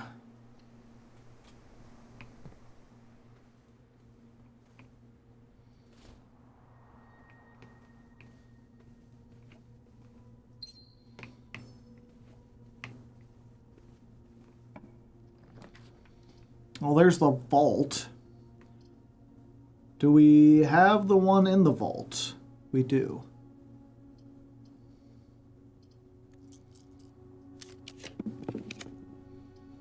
We have the one in the walk-in closet.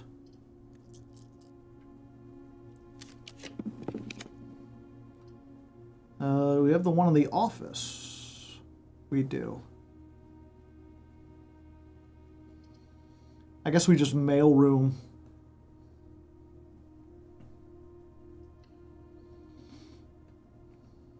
Okay. What blue rooms don't we have at this point? You know, good point. We don't have the foundation, but we can't move the foundation.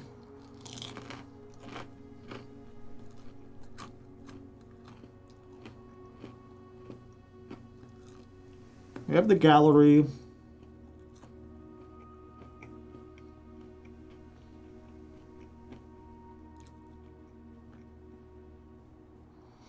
Attic. Have we done the storeroom? We have.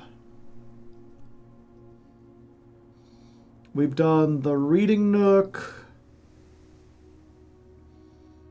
We still need the garage. Yeah, the garage note, because the garage note is in the car. So you need to find the car keys and do the garage.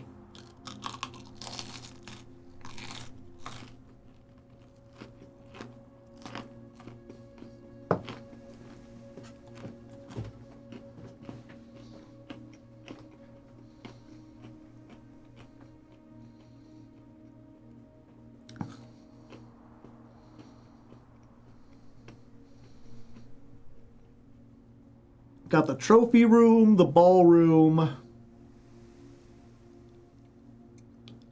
We haven't done the pantry. I should probably start making a note of these. Okay.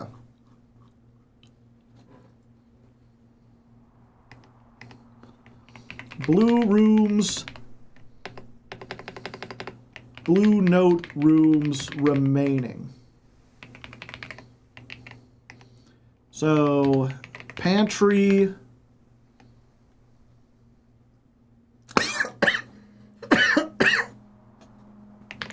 Throne room, as someone has pointed out.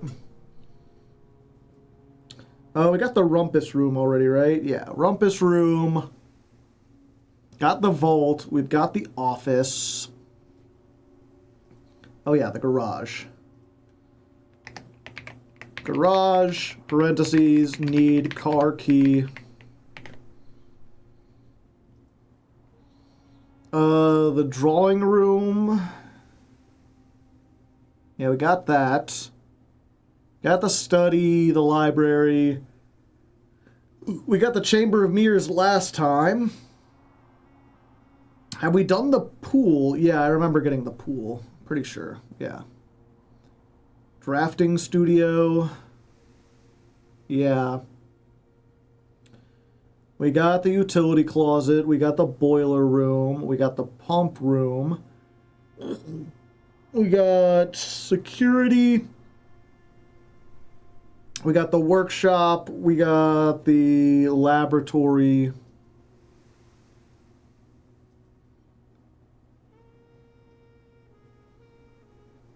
It's $30 or something. Yeah, we've put 100 hours in. It has an overwhelming amount. The thing is, when you first start, you don't realize the scope of all of it.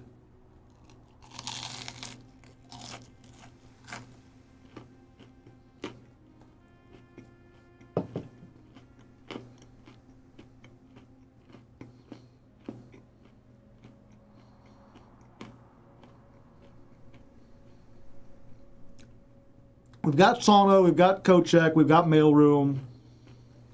We don't have the freezer.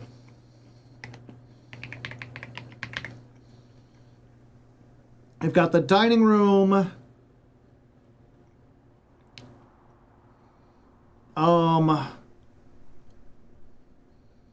We haven't gotten the observatory.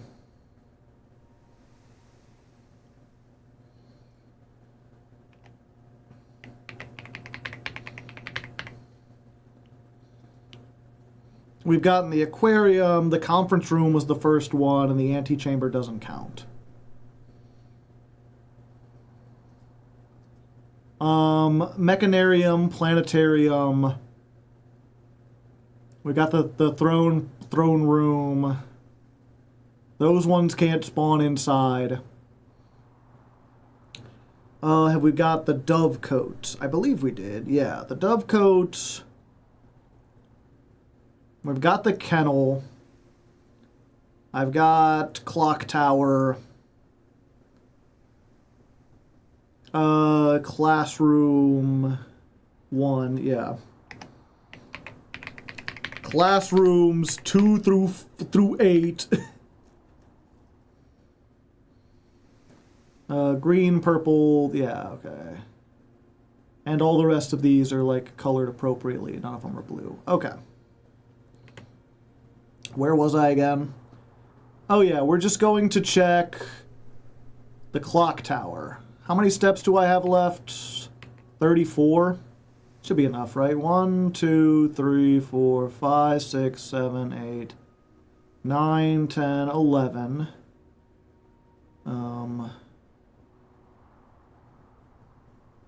12, 13, 14, 15, 16, 17, 18, 19, 20, 21, 22. Yeah, we got enough.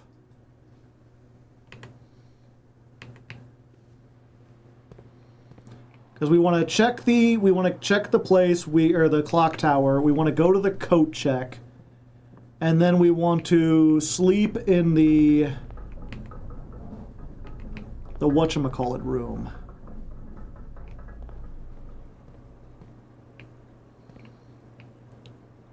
We can get to the foundation to room 8. Yeah, I know we can. Did I miss the ending? No. We didn't get what we wanted this time. Such is the nature of roguelikes.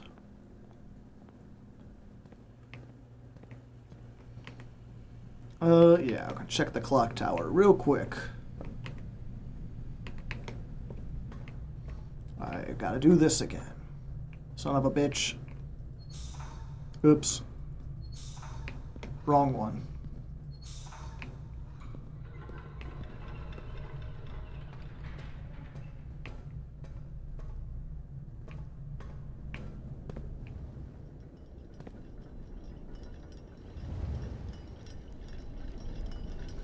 If you monk the foundation outside, you get a free replacement. Yeah, I like where my foundation is.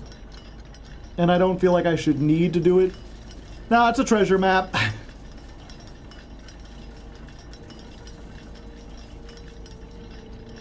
They really did not want me to have the magnifying glass today.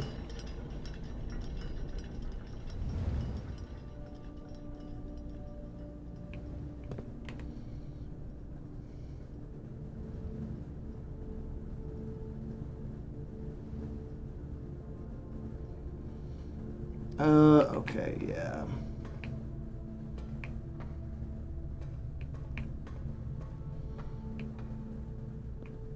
An attempt was made.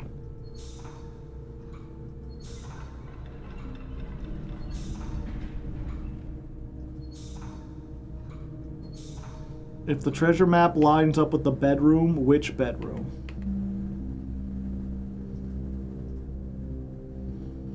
One, two, three, four. 1, 2, 3, 4. It lines up with the drawing room. Just the bedroom. Okay.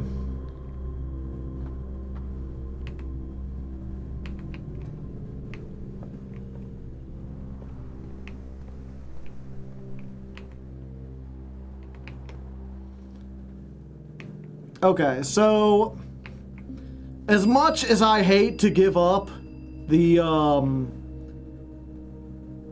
whatchamacallit, the master key, the fact of the matter is that's not something that can spawn in.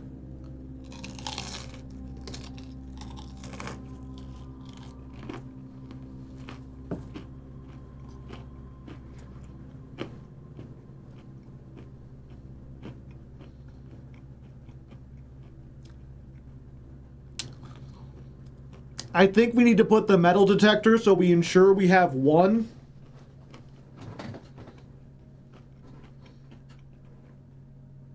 That way all we need is the magnifying glass. You've served us well, Master Key. We can always get it back another time if we really need to. And then we are sleeping in the break room. Simply because we want to start... What was it? That'll make sure that we start automatically by sleeping in the break room with the key card and the royal scepter. And then the moon pendant will take 2 items at random and keep those. And then we just gotta hope they take like the sledgehammer and the shovel or something. Makes coat check more common tomorrow too, yeah.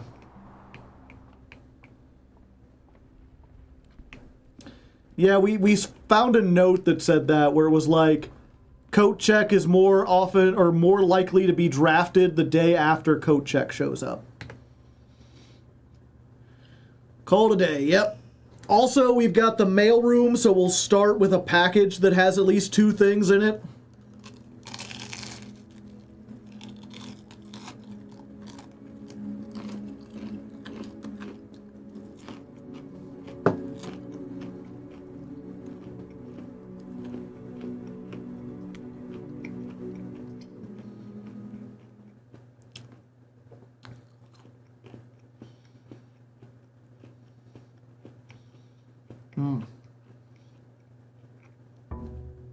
Raviolis are so delicious, chat. If you get the trading post, there's a neat trick for free items. Oh?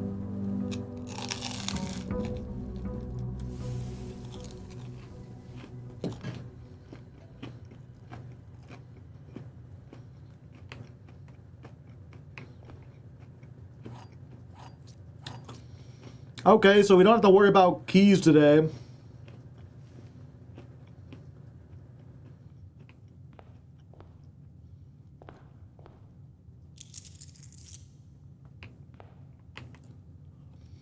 And they gave us the compass and either the royal scepter or the key card. It picked one of the things we already had and one of the more useless things.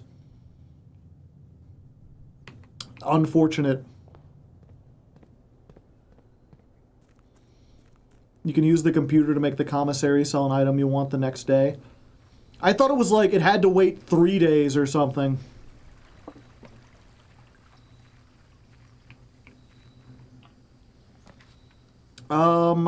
Man, these all suck.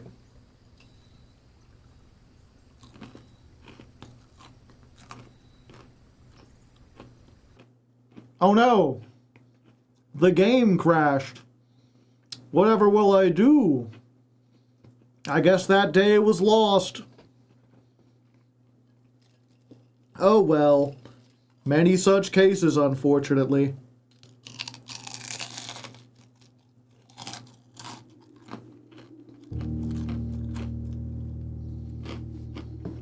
How could this have happened?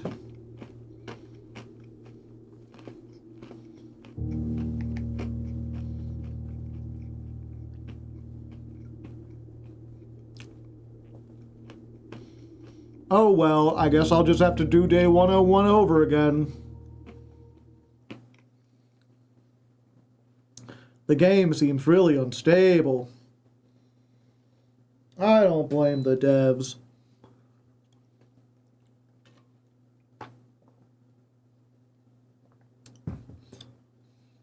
Did you want a hint on the will? Sure.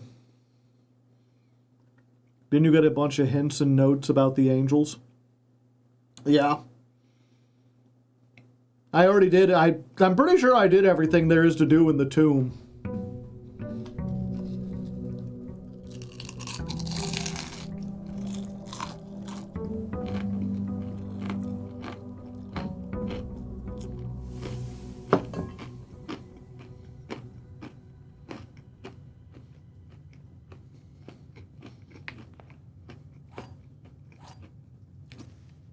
Oh, would you look at that? A magnifying glass.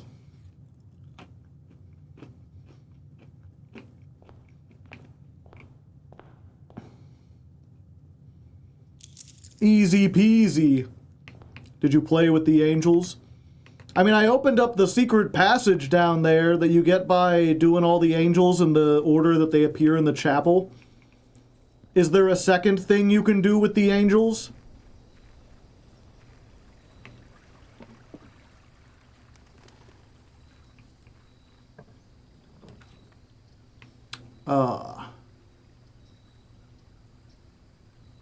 Yes, fuck.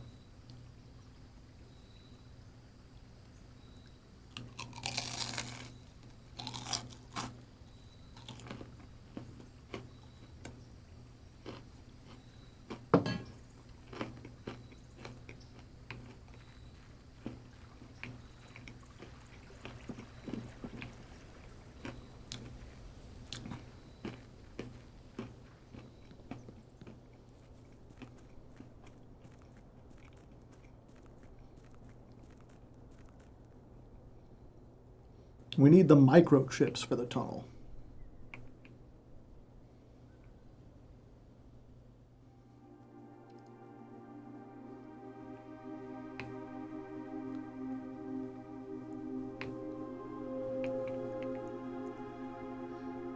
I forgot. Microchips are not here.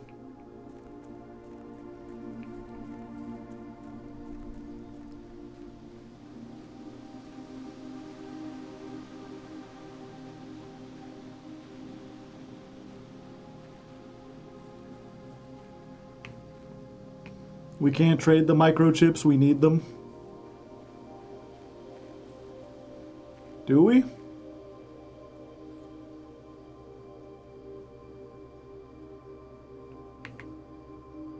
I forgot what this even did.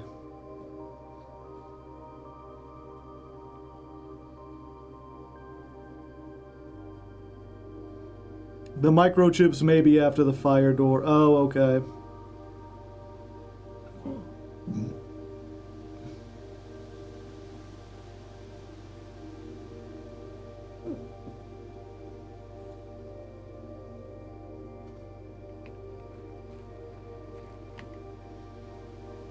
That's fine. You can do this in multiple parts. Yeah, but I don't want to. Also, I've never come here since I got the second tent. Is there anything new in here? Now that I got blue tents.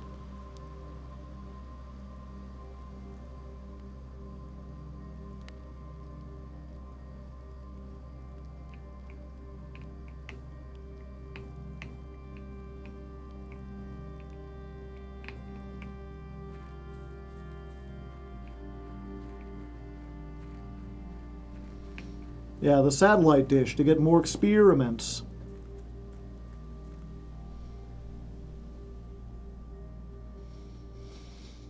Okay. Chat, do we use our king thing to change it to only blue rooms?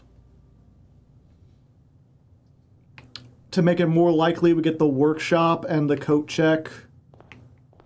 I think we're still fine. Yeah, we're still fine. Sledgehammer, bow, bow. Coat check. We'll take the commissary. I got a bunch of money. Give me a salt shaker and a shovel. And a bunch of gems. Because that's the only thing I don't have today.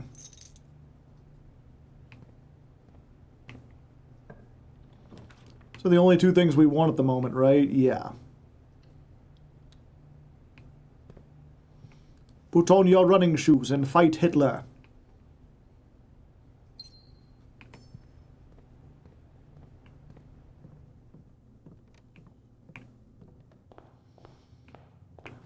All right.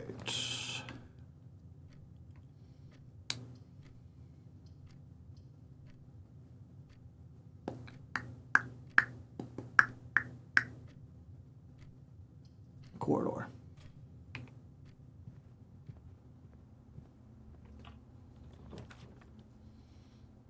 Oh, yeah, I'll get the money. All the money in the world. There has to be a limit on how much money you can get out of the treasure trove eventually, right?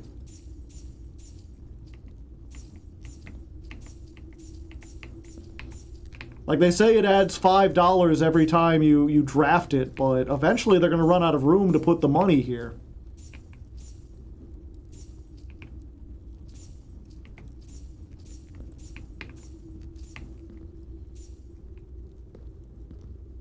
Money poggers. Surely. Surely. Do I have the key card? I do have the key card, so security don't matter. 32 piles. And a chest. Bonk. Sure.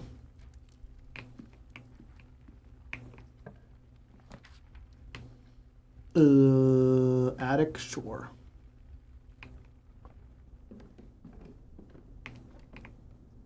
One, two, three, four,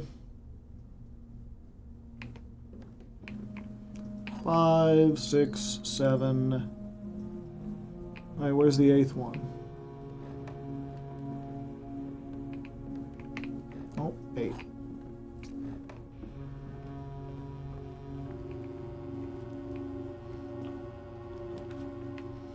Casino, you say? Sure.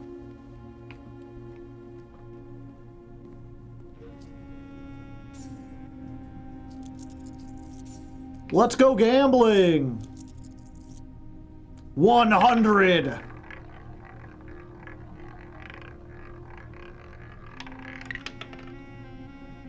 $300. I've got so much money. I've got so much stuff.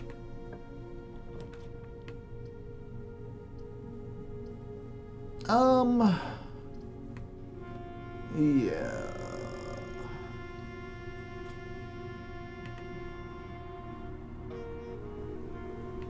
I do have a shovel.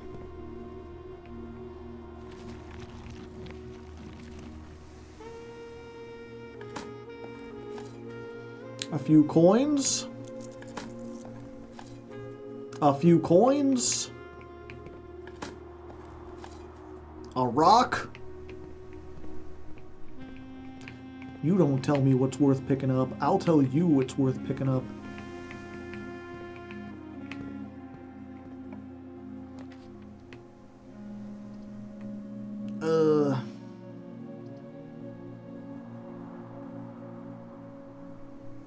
Sure.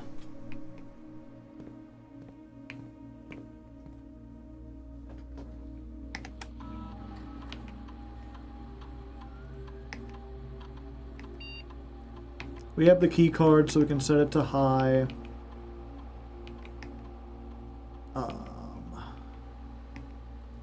Oops.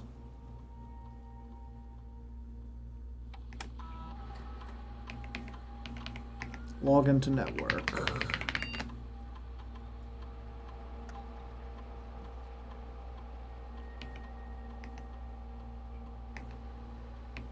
Let's just do the laboratory, see if we can get any good experiments today.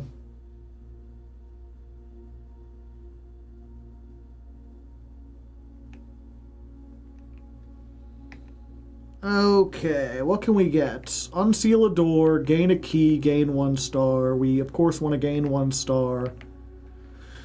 For each time you draft a fireplace, each time you unlock... Let's do a security door. That's the easiest one. We just made security high.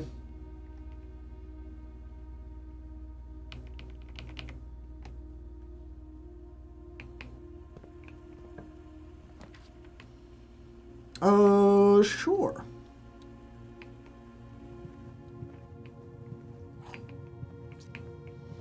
Come on, coat check. Boudoir is like coat check. And then it gives me 2 chances to re-roll for coat check. I don't want to get too far into the mansion before getting this.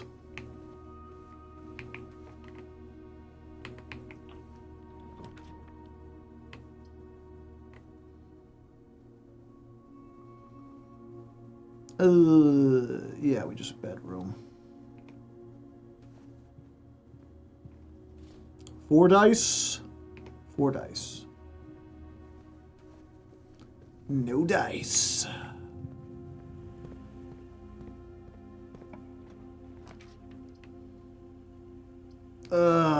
These all suck. I do like passageway.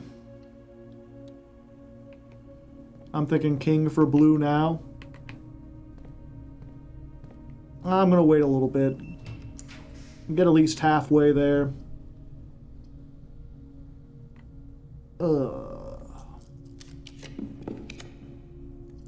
They really want me to take this weight room. Do I take the weight room and then do blue? Because then I'll be likely to get the dining room too. I just lose so many if I do it this early.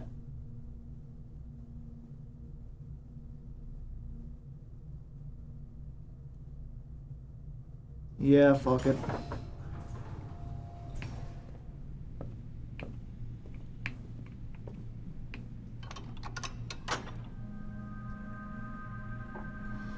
Okay, and now we use the banner to choose blue. Chamber of Mirrors can mess you up very badly. Office.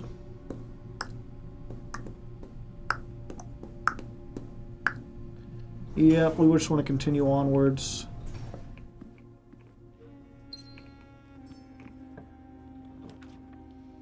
Coat check! The thing is, now I have it, but now I have so few steps, I need to get a dining room. Before I go back and start doing everything.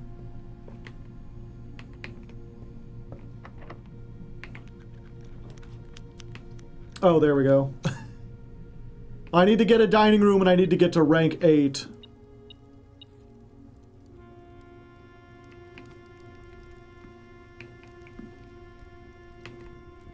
We're so hungry.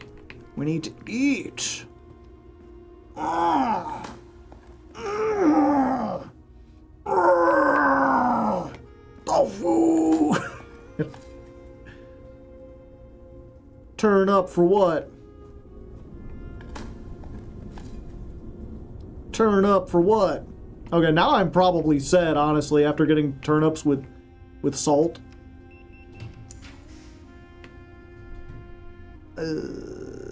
Yeah.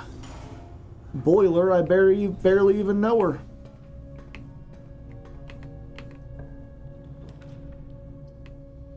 Rumpus room ensures we get up there, right? Yeah, but we have other ways to get up there. Let's break room so we have it in case we want it. Do I even do the math? 11 plus 2 plus 3, that's 16 times 1 is still 16.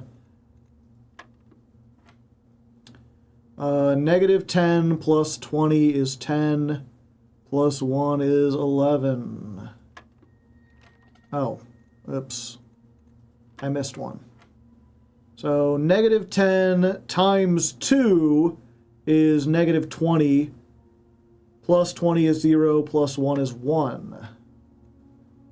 4 minus 8 is negative 4. Then you square, 4 squared is 16, even if it's negative. Okay, 2 more keys.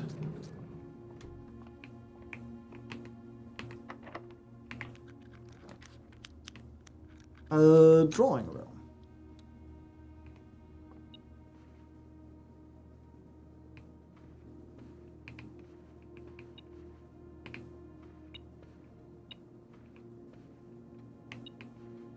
Oh, there it is.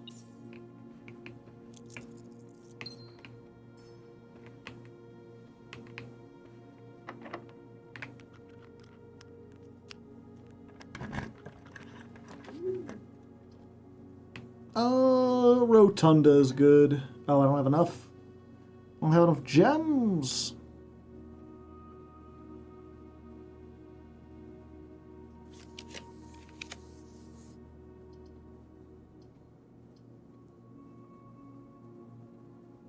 Yeah, I'll take a library.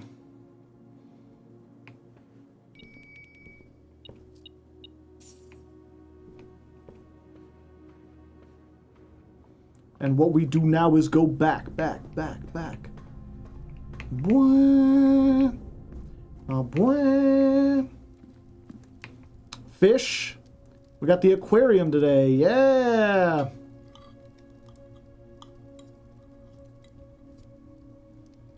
$21. Wait, did we get an aquarium? We didn't get an aquarium today. I thought we did. I might as well, real quick, while we're here, get these. Yeah, we're going to open the lab door to get another star. The kennel? Sure. And who couldn't help resist petting the pupper? Who's a good boy? Ah, woo! I do not want the garage.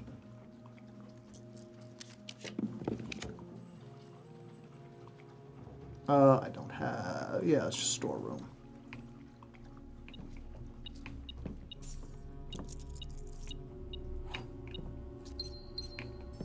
Okay.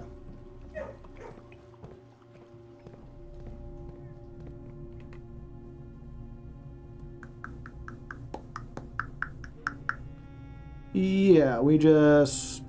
Where's the workshop? There it is.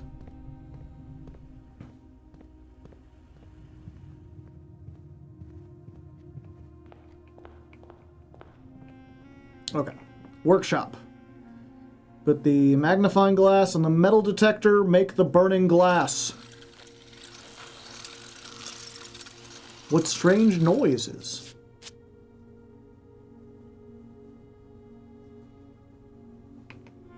All right.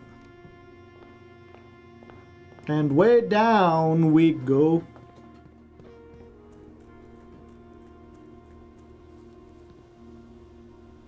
Doodle-loop, doop boop boo, doop boop boop boop boo, doop boop boop. Boop boop boop boop boop boop boop. Bring the chips too. I already got the chips. I got them earlier. There's one more box down here that we can remove. So first door was locked. Second door had the basement key. Third door was the key card. Then we needed the super sledge. Then we needed to do the thing in the boiler room. Now we can light these.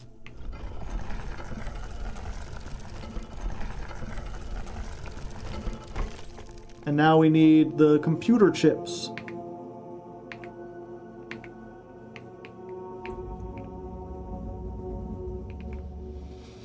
And now we need the blue room, which we already did.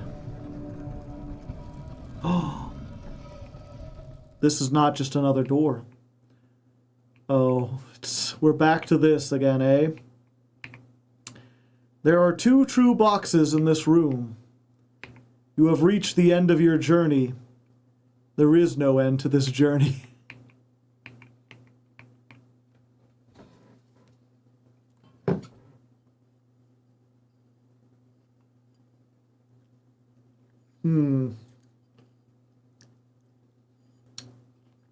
No other way it could be. Google it. The thing is, right? I know the right answer, and I know the answer I want. I would like this to be the end of my journey. I would like to finish things, but I know it never ends.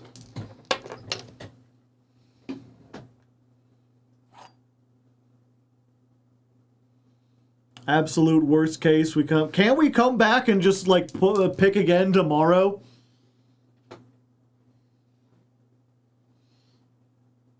I am trying to imagine, like, yeah, maybe it's white. Shut up.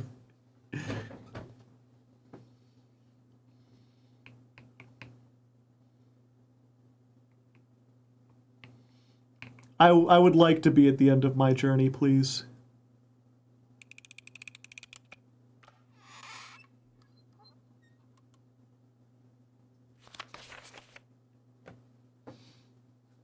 Maybe in the red one? The blueprints. Oh, it's just Mom's book again. Wait, no, hers was the red prints. Yeah, Mom wrote children's books. To my son, Simon, in whose eyes I see the world anew. Why is it all in caps? It's the draft. Ah. There was a blue prince who sat on a blue throne. He had a blue crown made of sapphires, and a blue castle made of stone.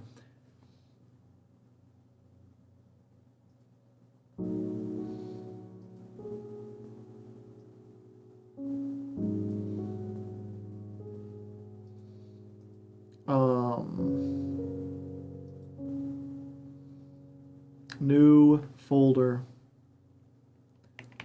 Blueprints. Yeah, it's different.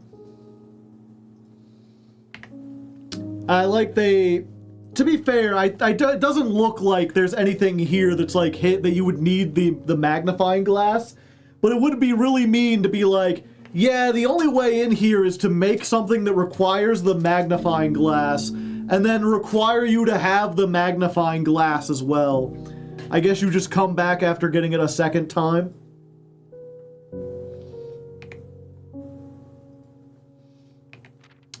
The prince had a love for all things blue.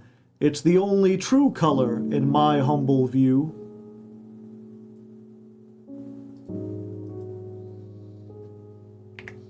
Saved. Torch from the armory, yeah. He couldn't stand the tint of a hallway or a shop. He couldn't stand the shade of trees the green rooms brought.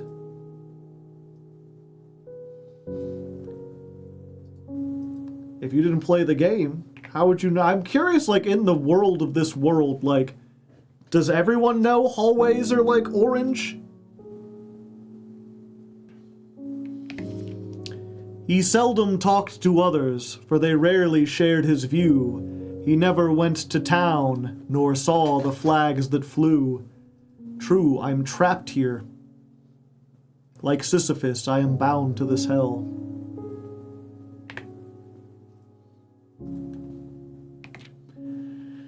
And do you know which game the prince instead would play? The one that made him happy whenever skies were gray? He would play Digiblocks, available soon!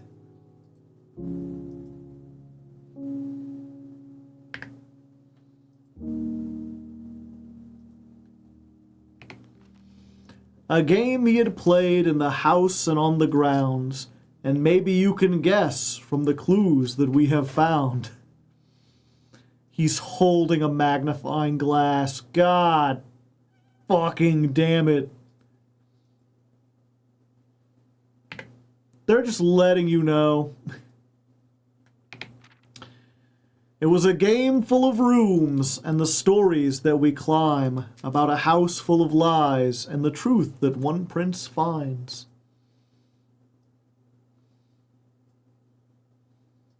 Every one of Mom's books is full of goddamn secrets.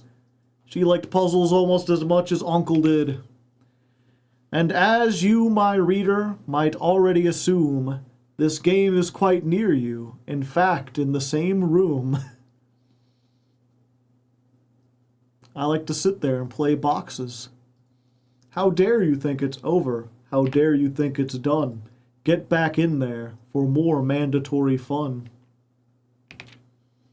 A game about you and the plans that you made, and a blue prince and his blueprints, and the blue game we just played.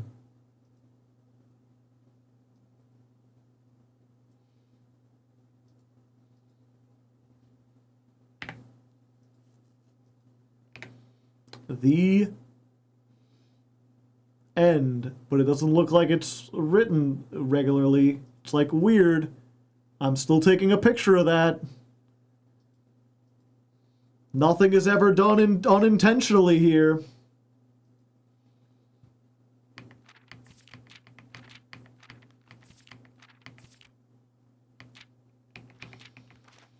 Yeah, everything, reflection in the water. Green prints and yellow prints.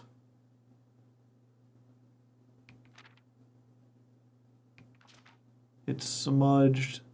Yeah, him standing there with the magnifying glass and having the thing that's like, and maybe you can guess from the clues.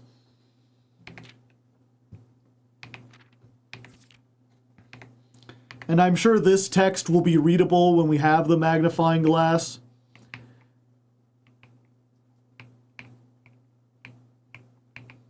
I can't go through the curtains.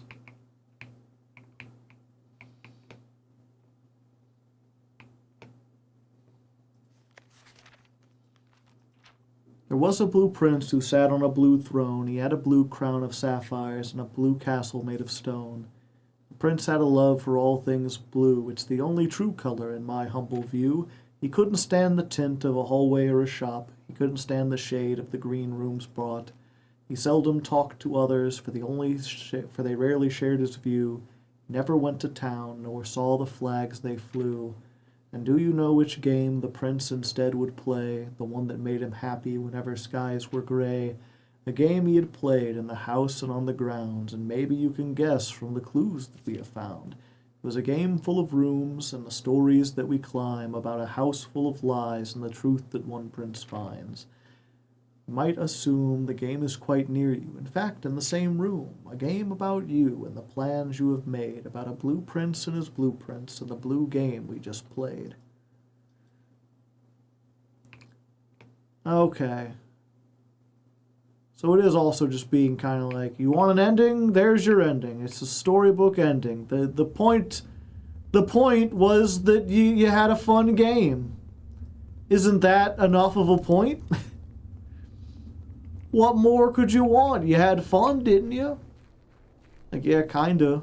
But you also gave me a mystery, and I like to solve mysteries. I like to see where they go. I like to find out. So did the tunnel have a wall at the end? Yeah. That was the end of the tunnel.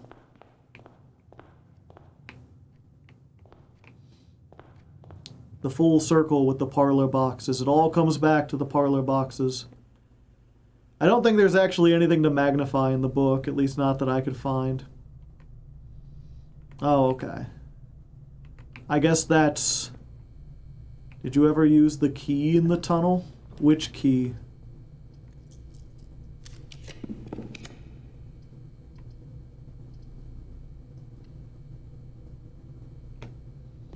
Googling the blueprints books. You can bring the parlor key down there.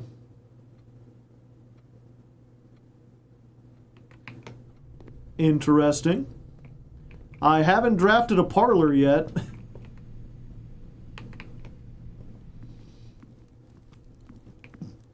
So there's a chance.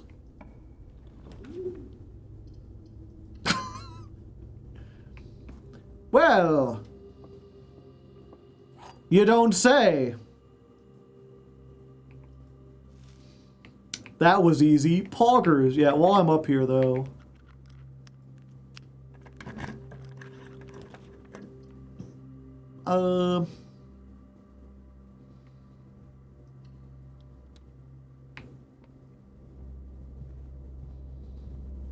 Galaxy Brain Strat.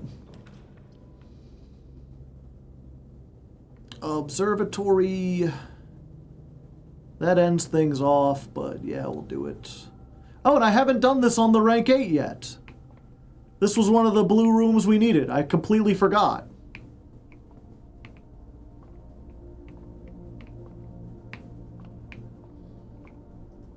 Can I get steps today?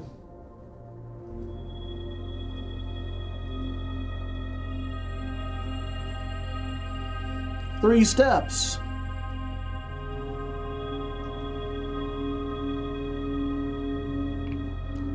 There's a parlor upgrade that gives you 2 keys instead. Yeah, I took the one that gives me something else. Is it up here? Or is it... It's on the thing. I need to turn it...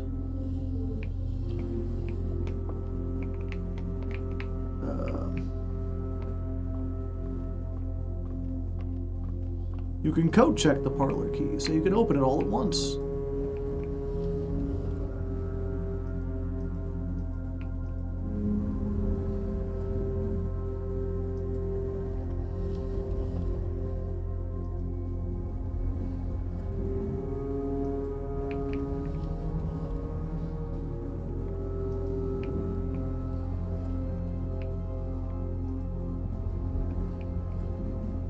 Oh, whoops.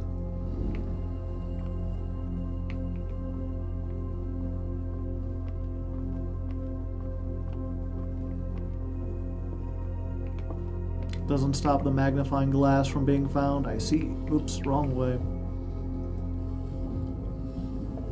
Yeah, this is one of the first puzzles you do. It's like, oh hey, there's a door here, and there's stuff in there when you go there the first time. Oh, I can't go down further?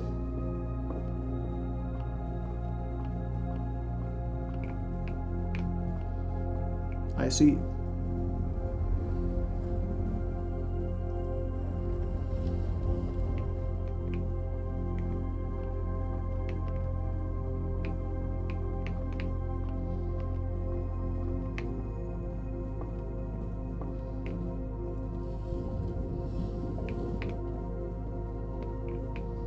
Look at the wall. Look at the wall.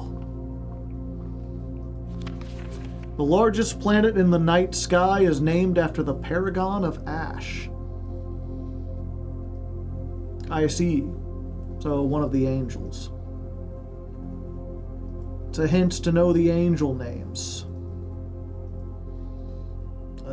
Observatory.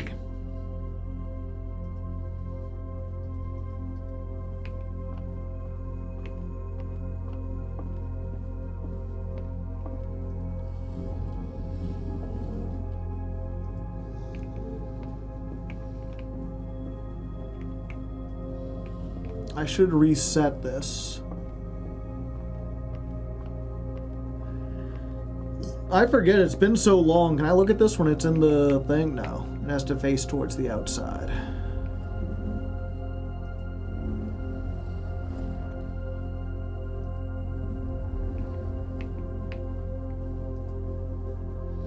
The sun, it burns my eyes.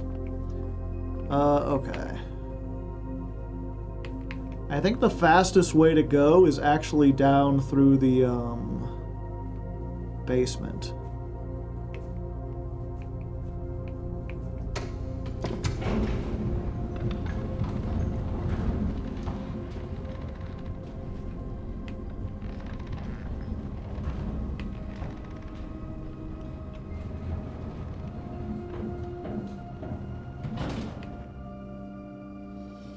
Where is the code check? It's way up the top there. Yeah.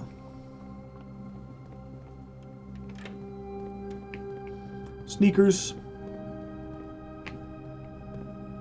Is that always there? I don't remember. Miss Babbage has been rummaging around in the basement again.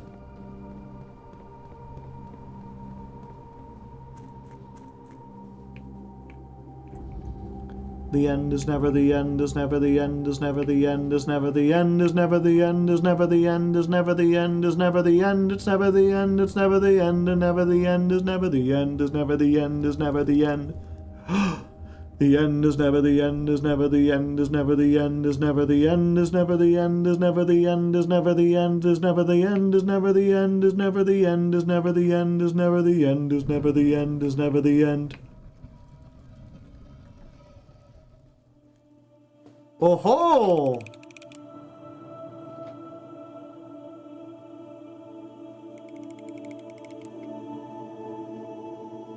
Ah, the other one's closed.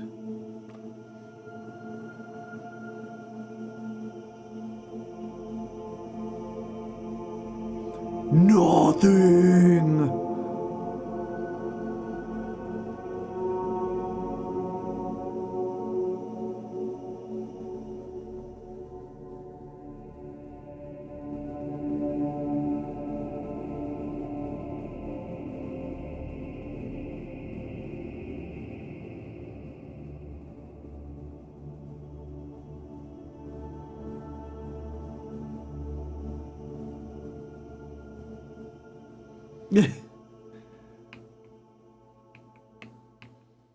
Okay, now the white box. Yeah, although it's got there is never an end, yeah.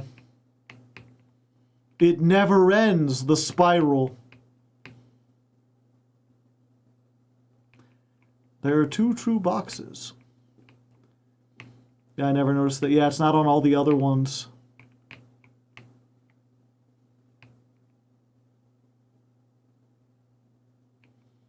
So you may think it's the end, but it's not the end. It never ends. I think I have that. It's it's the uncle's wife. Her ladyship's chambers. If you draft her room, which has specific conditions, you can find this note in it. I've got a picture of it somewhere.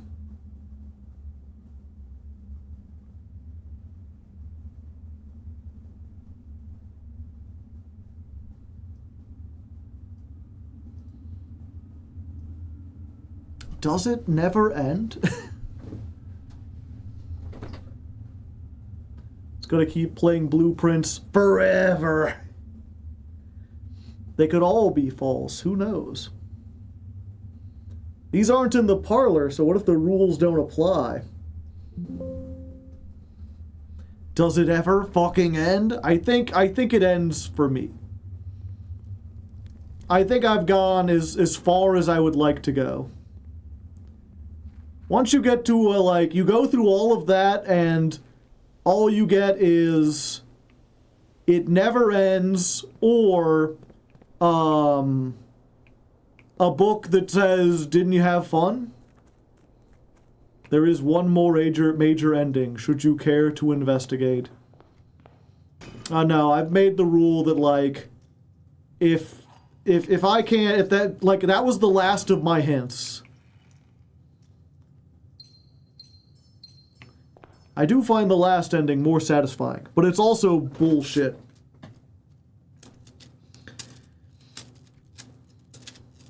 The spiral looks like a constellation. Yeah, that was another thing we found was, on one of the world maps. Which was it? Wasn't this one. It was this one. The spiral looks like they're constellations of the universe, which perhaps gives some clue or something. The spiral of stars. So, like, the stars have something to do, and the constellations have something to do with this. But who fucking knows?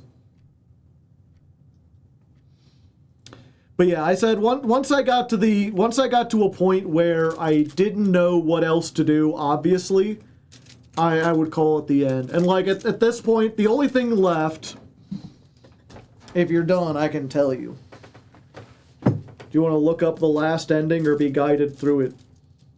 I think I'll just look at, you can look it up on your, I don't want to sit here and watch it on stream for anyone who might want to go through all of this themselves. The star spiral is relevant. Yeah, but I said before, if once I've exhausted all my things, I would consider it done. The last constellation is the spiral of stars. Ah, okay. Gotcha. What does it do out of curiosity? I'm pretty close, but I don't want to play like 9 more days to get it to 100. I assume it is at 100, right?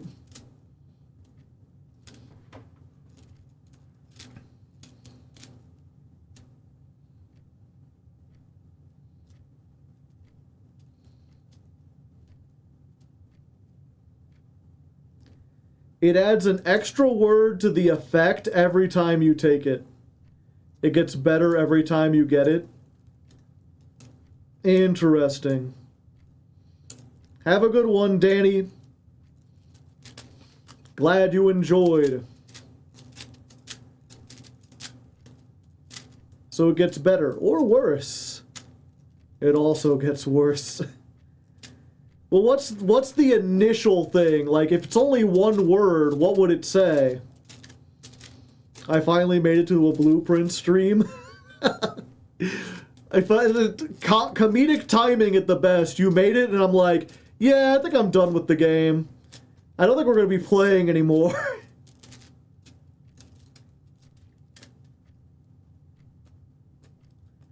Gain 1 key and 1 gem for every rank reached. Then lose 3 steps for every rank reached.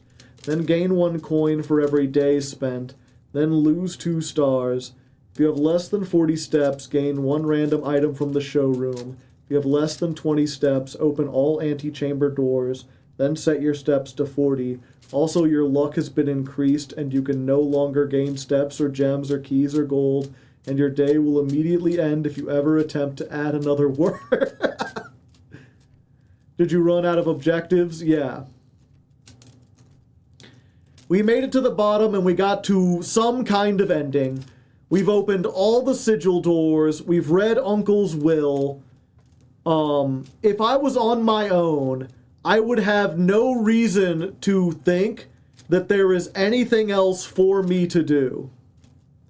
We never did. The thing is about the will, right, is that you read the will, and it doesn't give you any clue as to, like, what that information is used for. It's not like the will is a box that you can open or a thing to be solved or a key. It's just a piece of paper.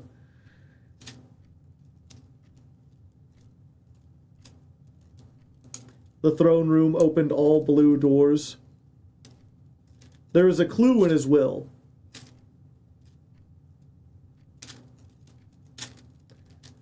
I leave my nephew the one thing you haven't done yet, and it has a bolded sentence.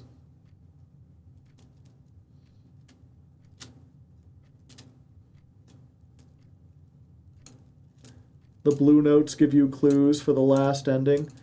I mean, they've told me about something to do with the coat of arms and something to do with the angels.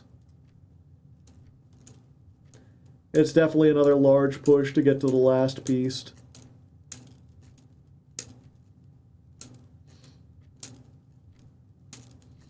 If you're done, yeah. The thing also, I leave you the first draft of a new clue, which you haven't seen yet. Yeah. How would I, is it like if I went to the library, is there a chance to draft it? Or do I need to, like, open the bookstore again? And now it's there or something? How would I get the first draft of a new clue?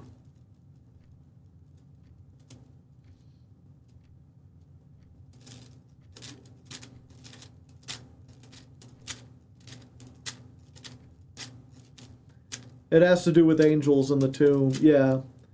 And again, that's just the thing where, like, if I was playing this game without chat here, I wouldn't even know there was a puzzle to be solved there. It's so, like, out of the way, and there's so little, like, the hints to it are so subtle that I would never know, like, oh, he mentioned this book, and how you get to the book has to do with the tomb, which seems like you've already solved it. He prefers a different order of the angels, which he lists, and you have to put the angel levers in that order.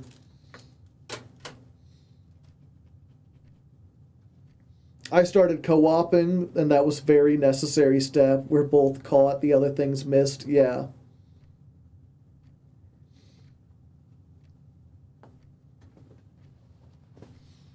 And that would be the, like, you know,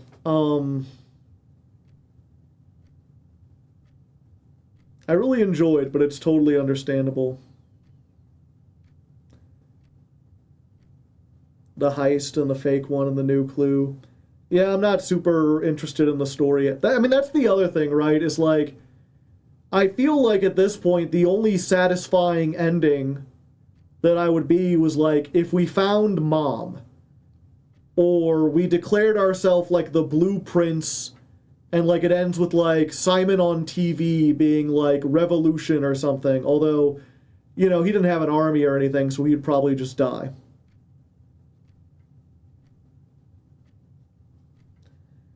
I think there's a ton of BS leaps in the game, but the will giving me an objective I felt like this was direct. Did you want spoilers for the other ending? I mean, yeah, I guess, sure. I was gonna, like, look it up on my own time or whatever, but if you think it's better experienced as, like, someone just describing it as chat.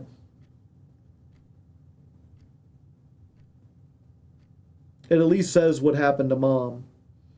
Well, I assume she got out of the country and just, like, lived her life. Either that or she died in the heist. It's a better scene, yeah. I was just gonna, I have, like, lore videos loaded up. I was gonna go watch them. I just haven't watched them yet.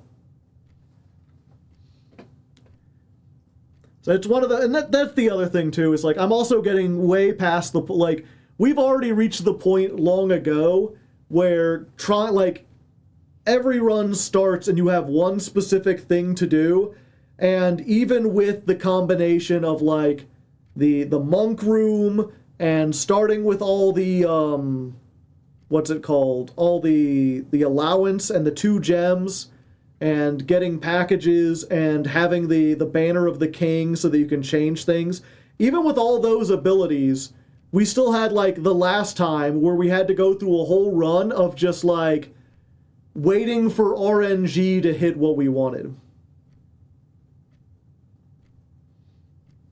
Your great aunt recognizing you is the only person she respects as a puzzle solver. Who's my great aunt?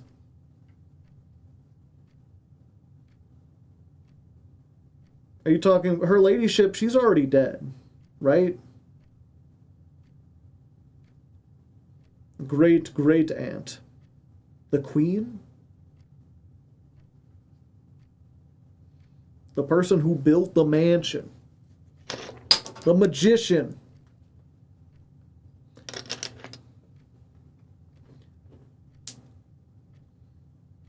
From the dead, there are ghosts.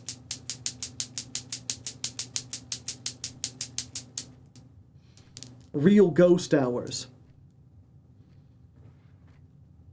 Deed, not dead.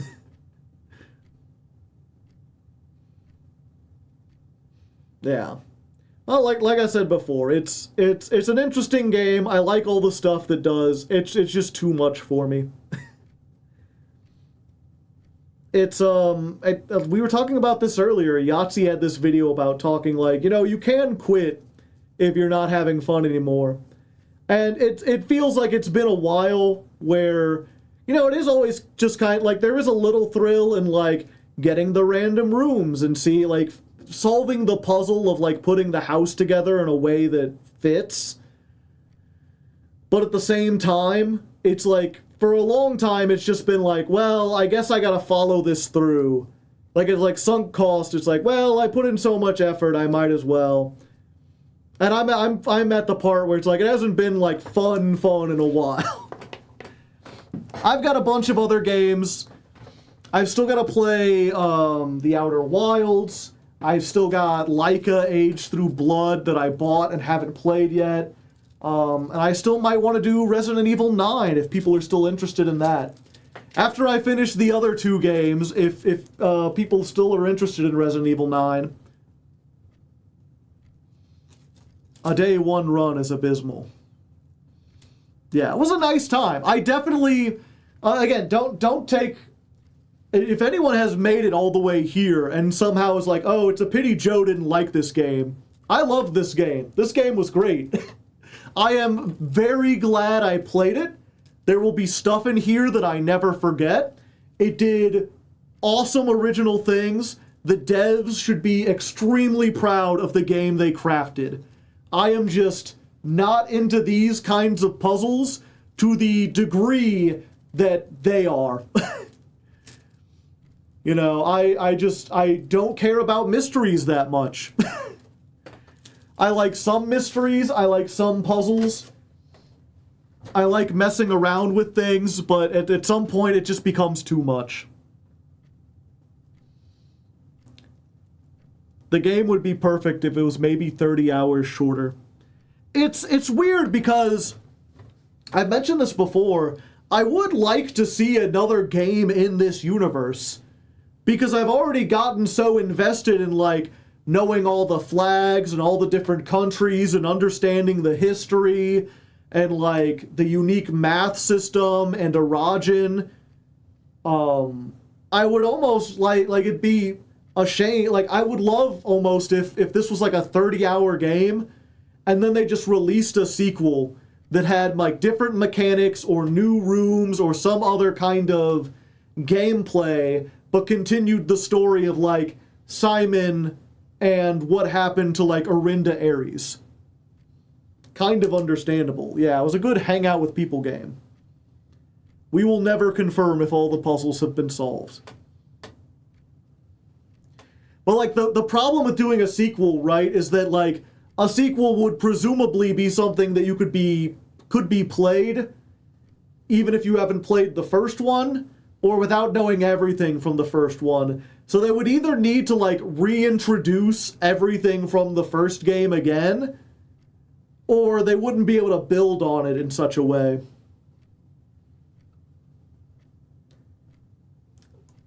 They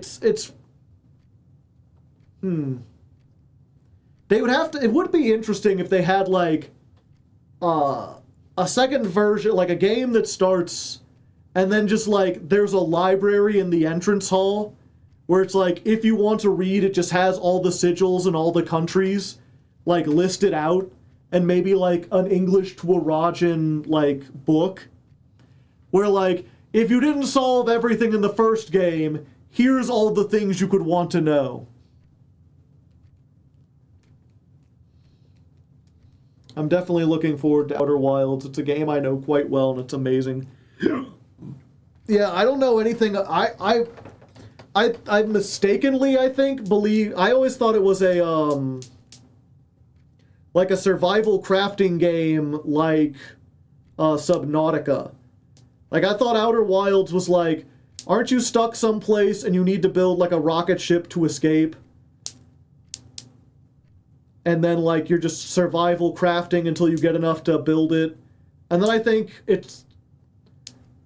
I know I've seen like a trailer, not a trailer, I've seen some kind of like someone talking about it briefly and you're like in the rocket. So I know once you get off the planet it continues. It's more of a Metroidvania, I see.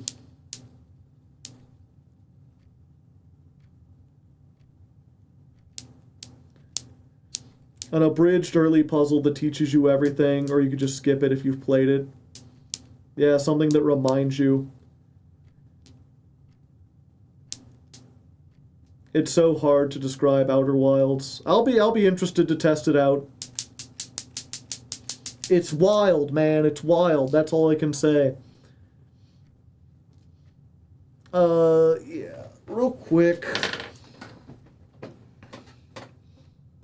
Yeah, so we'll be doing that. I am going to, just in case we eventually come back for some reason, I'll still... We want to go to coat check, right? Yeah. Go until we get in the passageway.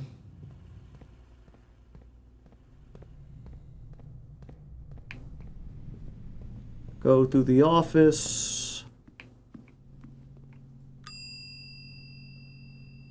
Let's go ahead and put the... what's it called? Put the burning glass in here. That's the only, like, super rare item that, like, would be difficult to obtain on a future run. And then... the break room.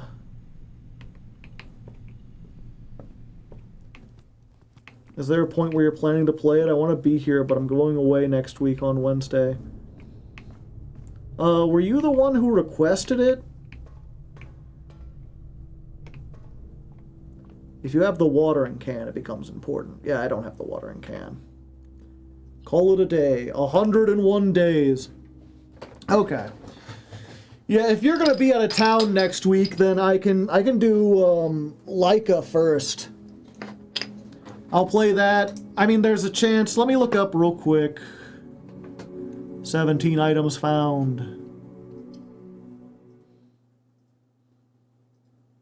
Go to How Long to Beat. Leica.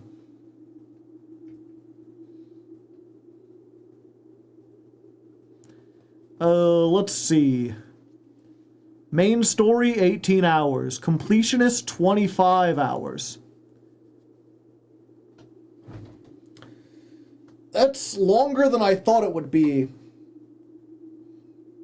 So if I'm playing on stream, and I usually get done and I have 2 episodes, that would be...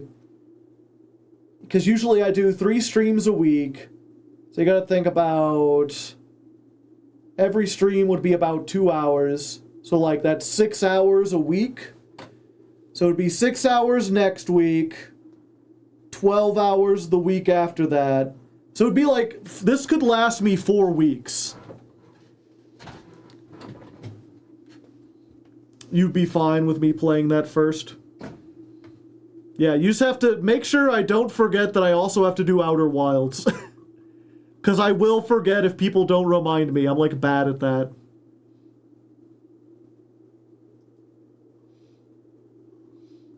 That's assuming I go until I beat it. It's possible I just end up not super liking it.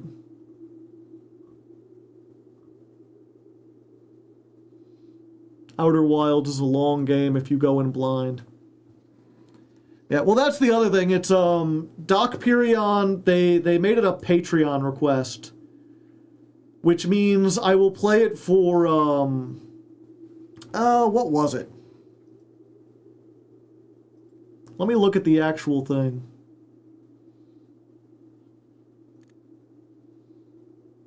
I want to make sure I'm doing it right.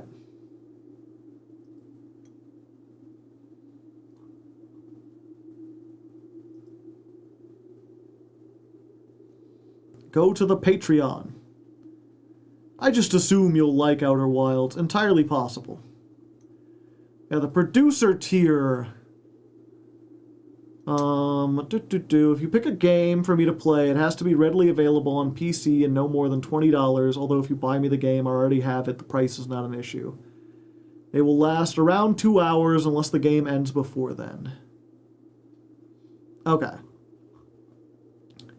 Yeah, so you're basically paying for like a full-ass stream. Or I guess the segment that I usually do for that, right? So like, I'll do Ladder Climb, and then I'll spend at least 2 hours playing Outer Wilds. It is entirely possible that I just really, really enjoy the game, and then I'll continue. Or at least at this point, by the time I like get to it, your reward might have renewed, because it's been already like a month and a half.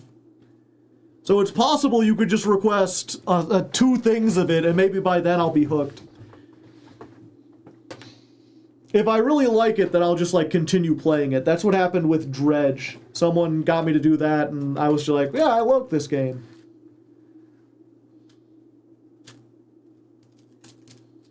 I think taking a break, yeah. Being able to do something that's just like platforming fun. Yeah, so it'll be a while before we get to Resident Evil 9, if we get to it. Again, it's weird, you know, when Resident Evil 9 came out, I was very wary. And then, it came out, and a bunch of people were like, actually, it's really good. And then, a couple days ago, I started hearing more and more people that are like, actually, now that I've gone through it, the first hour is really good, and then it kind of sucks.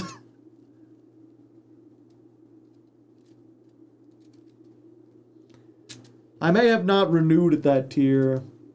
I don't got no money, but the conversion is painful.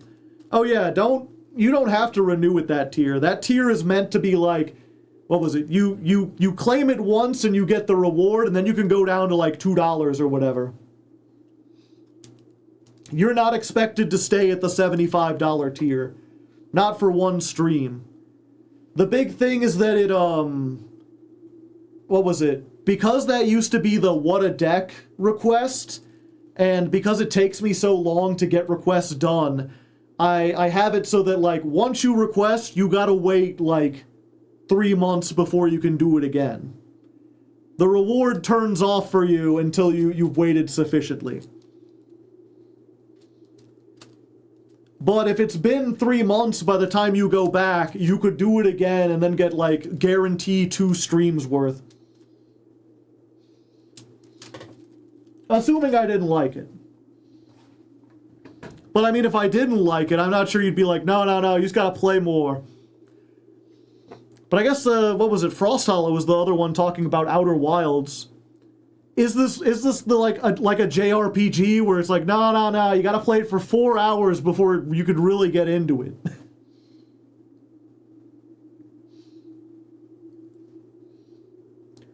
I'm trying to remember what game. I think it was Dust and Elysian Tale. Yeah. Where someone was like, they're like, oh, you'll love this game, and I played it, and it's just like anime furries with really basic combat, and the story is like really cheesy, and the art style's like deviant art style. It hooks you pretty quickly. I just woke up from the nap. What did I miss? We're done with Blueprints forever. This is the last Blueprints. Sorry you missed it. No, that's what you get for sleeping. Sleep is for the weak. Congrats. We committed regicide. Yeah, we just been talking about the last time, or the next times. I think I'm going to switch to Leica next week. We're going to do that. That should be about 4 or 5 weeks of streams, assuming I do it every night. And then after that, it'll be Outer Wilds. If you liked it enough to get the first 2 endings, I think you'll love Blueprints. We'll see. I mean, the VOD will be up on the Twitch, like, momentarily. I usually make it go live, like, 5 to 10 minutes afterwards. What if I brought you Final Fantasy 15 so you can learn about Commander? Your Commander. My Commander is not the Final Fantasy 15 car, it's just car. But anyway, I'm gonna get going. Thank you all for coming. Tomorrow we've got Masochist, and then afterwards I might just start Leica, so we might start that as soon as tomorrow. So that'll be fun. Until then, gonna send you off to Eros. Good luck. Have fun. Hope you enjoyed. Check out blueprints yourself if you did. And I'll see you tomorrow. Or if not, next Tuesday. All good times.